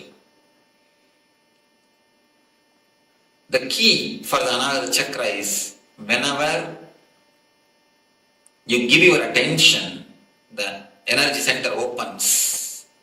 Whenever you ask for the attention of the others, this gets locked. We may say, when are we asking? All your fight in the house is nothing but the asking of attention from others. Everything. Let us look a little deep into the mechanisms of Anagata chakra. Actually, you feel pampered when you are attended. You feel you are recognized when you are attended. Have you seen the kids? They will be playing in the house. They will throw something here, there. They will just put few steps forward. And then they will wait and see your face. Whether you recognize it or not. They will just look at your face. If you recognize, if you say okay, they will go ahead. If you just gaze at them, if you show a different face to them, immediately they will sit silently. They will keep quiet. Not all children, Swami.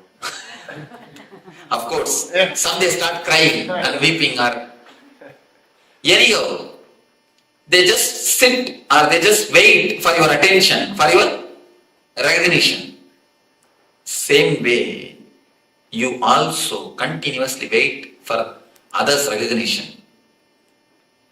Whenever you do something, you immediately wait for the others' certificate. Even if they don't affect your day-to-day life, even if they are not directly related to your day-to-day life, you wait for others' certificate. People come and tell me, no, Swamiji, I just do everything as a service. I never expect anything. If you don't expect anything, you will not even expect the good opinion of the others. But what all of us do? End of the day, we just wait for what? Certificate. Good wife, good husband, good son. If you are not given certificate, sometimes you demand also. Most of the time, we demand. Understand a little deeply. Every action, if you scan your life, every step you can see you are expecting certificate. You are expecting certificate from somebody. From the very young age, you are conditioned to live with good certificates. You are conditioned to aspire for good certificates. The West, I saw even many houses I saw, they put the good wife, good husband, good parents. The actual certificate itself is given. Kids give for parents, husbands give for wives, and wives give for husbands. The certificate itself is given. The certificate from the other, the opinion from the other becomes a driving force for us to live. Most of the time, if somebody doesn't give you a certificate or recognition, if nobody recognizes you, you feel lonely. You feel lonely. We are continuously afraid of loneliness. Loneliness is more or less like a poison for us. Your ego is alive only when the others exist. You are a good person only in front of so many persons, so many people. If nobody is there, if nobody recognizes you, if you are alone, your ego feels hurt because it is not getting pampered. It's not getting boosted. It is just there. Your ego slowly withers away. If you stay alone in your room, there is nobody to praise you. You cannot feel you are a good person. Only with so many others, you can feel you are a good person. Alone, can you feel you are a good person? No, there is no comparison.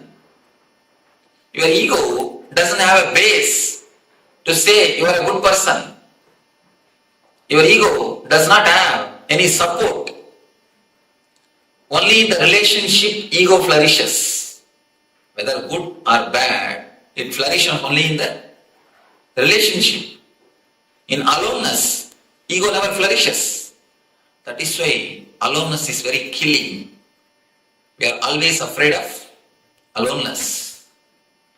Aloneness means we feel frightened. We continuously work only for certificates, only for the other's signature. Our life is nothing but a long signature campaign. We have a big notebook. In that we have written, good husband, please sign. Good wife, please sign. Good son, please sign. Our life is nothing but a long signature campaign. You just expect signature from everyone. Playing with the playing cards, they will build big castles with the just playing cards. With playing cards, they will build castles. Have you seen? But kids are intelligent. They build their castles with their own cards. What do you do? We build our personality with other certificates. Just as the kids build their castles with playing cards, we build our personalities with others' certificates. If somebody says you are obedient, we collect that idea. From the young age, we collected all the ideas of the society. Whatever others have said about us. If somebody says you are a good person, we collect that idea. If somebody says you are a very intelligent, we collect that idea. If somebody says you are smart, we collect. If somebody says you are dark, we collect. If somebody says you are beautiful, we get that idea. If somebody says you are not beautiful, we collect every idea. And totality of that idea, the plus minus, everything we put together, we come to an opinion about ourselves from the other's ideas. If we receive 10 opinions from 10 persons, we put together everything and create an idea about ourselves from these 10 opinions. Be very clear, because you do not know about yourself, you are not centered on you, you understand about you from others' opinion. There is a small research done by Chicago University, beautiful research. One day morning, early morning, young man is going to his office. When he came out of his house, the man who was standing just in front of his house asked him, "You look so tired. Why are you going to the office? Why don't you rest?" He said, No, I'm quite okay. I'm all right. He went to the bus stop. In bus stop, there was one more person. One of his friends asked, "You look so tired. Why don't you go and rest? Why should you want to go to office? Why do you want to go to office?" This man said, No, I'm all right.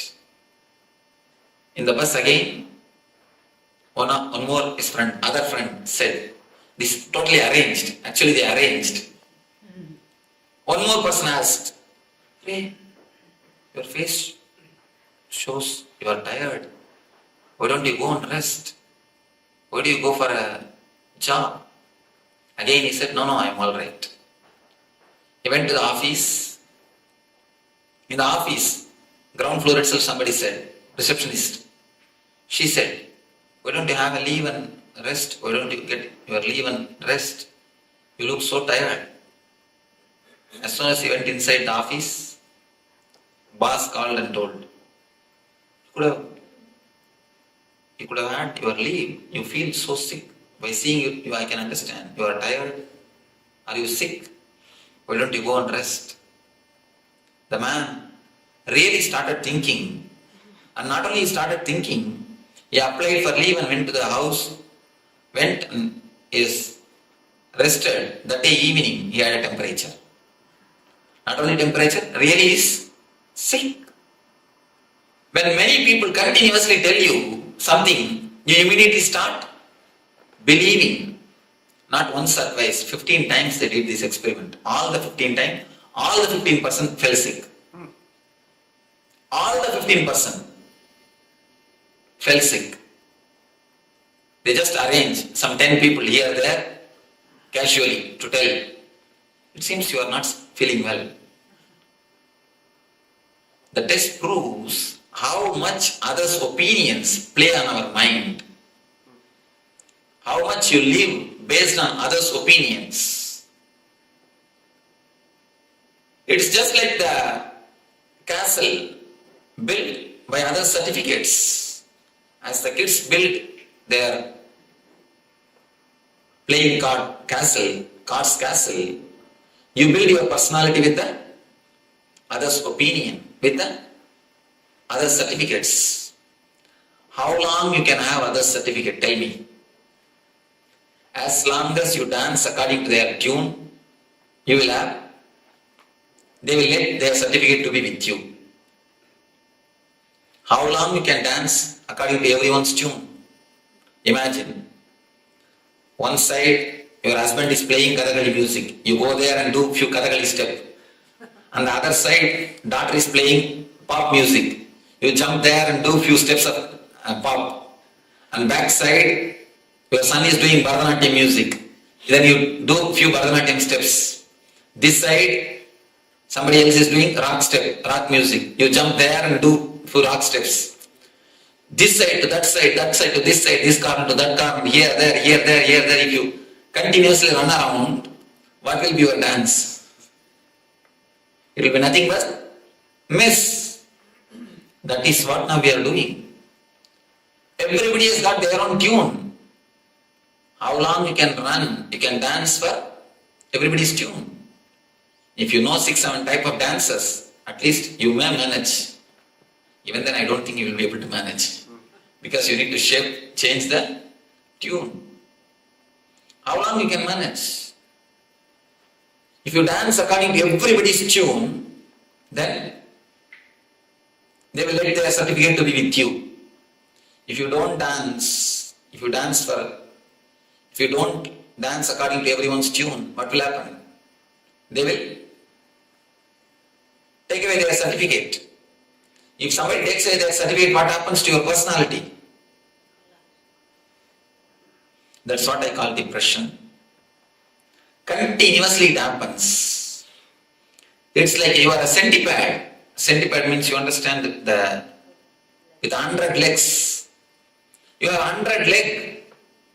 Only if all the 100 persons say something good about you, if all the 100 say some nice things about you, you feel comfortable. You can walk. If someone takes away their leg, what will happen to you? You just tumble down, collapse.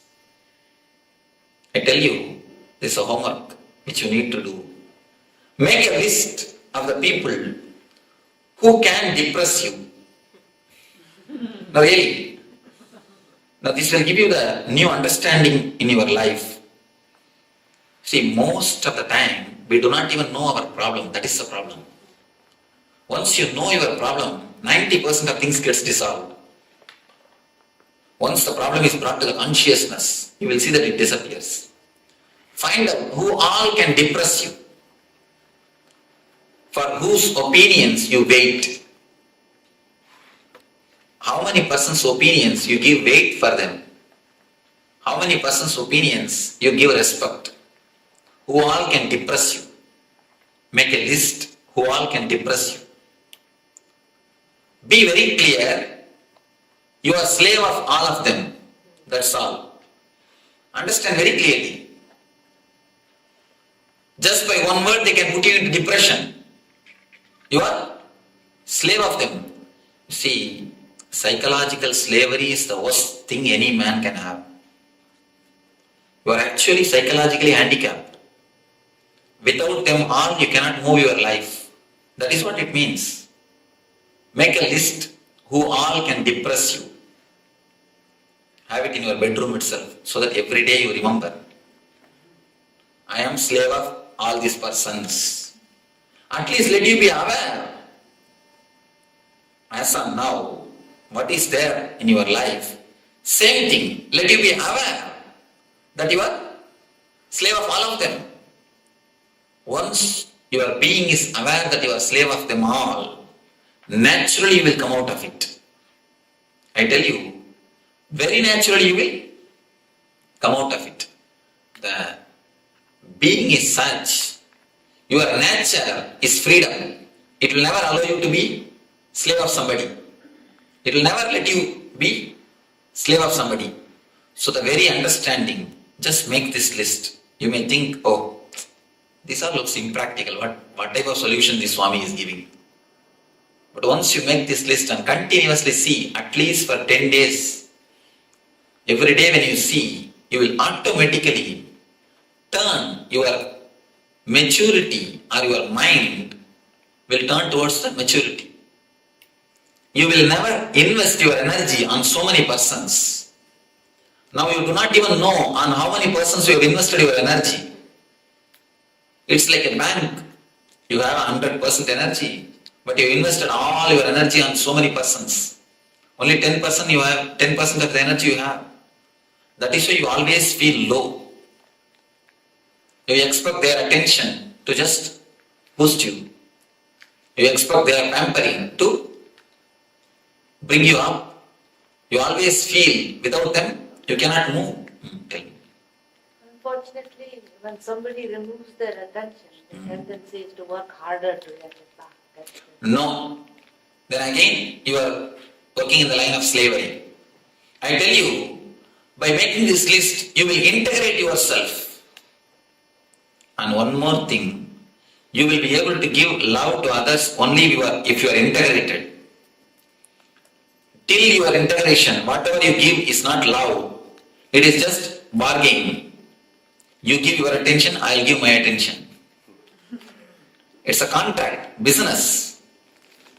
And like a begging bowl. My begging bowl hits your begging bowl, your begging bowl is hits. It's my begging bowl. Both of them are standing in front of each other with a big begging bowl. All sound which you hear in your house is nothing but the clashes of these two begging bowls. He is asking for your attention, she is asking for his attention. Both are asking for others' attention and nobody is able to give. Once you understand you are slave of so many persons, you will understand you have invested your energy on all of them. then you will be able to integrate. You may ask, then Swamiji, should we not live adjusted life? I tell you, adjustment is different, compromising is different. Most of the time, you compromise, but you claim yourself as I am living a very adjusted life. Adjustment has nothing to do with compromise. What is adjustment? What is compromise? Let me explain. Compromise means you are not having your center. You are just having your center on so many persons. You are like a centipede. So you cannot do anything. You have to compromise. You are dependent on others. Your energy is dependent on others. Only by others' opinion you are alive. This is a compromise. Our present state. Adjustment means you totally integrate your energy in your being. You are never bothered or depressed by anybody's opinion. Even then, you bend and give your attention to others. Even then, you listen others' opinion. Even if you are not disturbed, you are ready to listen to others' opinion. That is what is adjustment. But in our being, 99% of us are wounds. We have a wound in our being. That is why we always compromise. We are never integrated. Understand? If you are integrated, you will adjust. Otherwise, whatever you do is compromising. Never live a compromised life. It is psychological slavery. Psychological slavery is much worse than physical slavery. And I tell you, only when you are integrated, only when you have energy on yourself, only when you are centered on yourself, you can really love others. You can really give your attention to others. Only then you can really adjust and live happily. Till that time, till the moment of centering yourself into the heart, whatever you do will be only a business. That is why always we say, almost all love marriage, I can say 99.9% love marriage, they feel the other has cheated you. Before marriage, he was one way, and after marriage, he is the other way. Be very clear, nobody has cheated you. It is we who cheated ourselves. It is we who cheated ourselves. We always think that this is going to be this way and that is going to be that way. And we ask for continuous attention. Finally we say, we have not got it. He has cheated us. Nobody has cheated you. It is you who has cheated. Because how much you can be dependent on others. Each one has got their own dependency on others. As long as you are dependent on others, be very clear, you are not going to feel satisfied. You are not going to center yourself. There is a beautiful technique from Tibetan Buddhism to center your heart, to center your energy. Already we practiced this meditation one day in New York. Now, this is the first technique, first level technique, a preliminary technique to center your energy.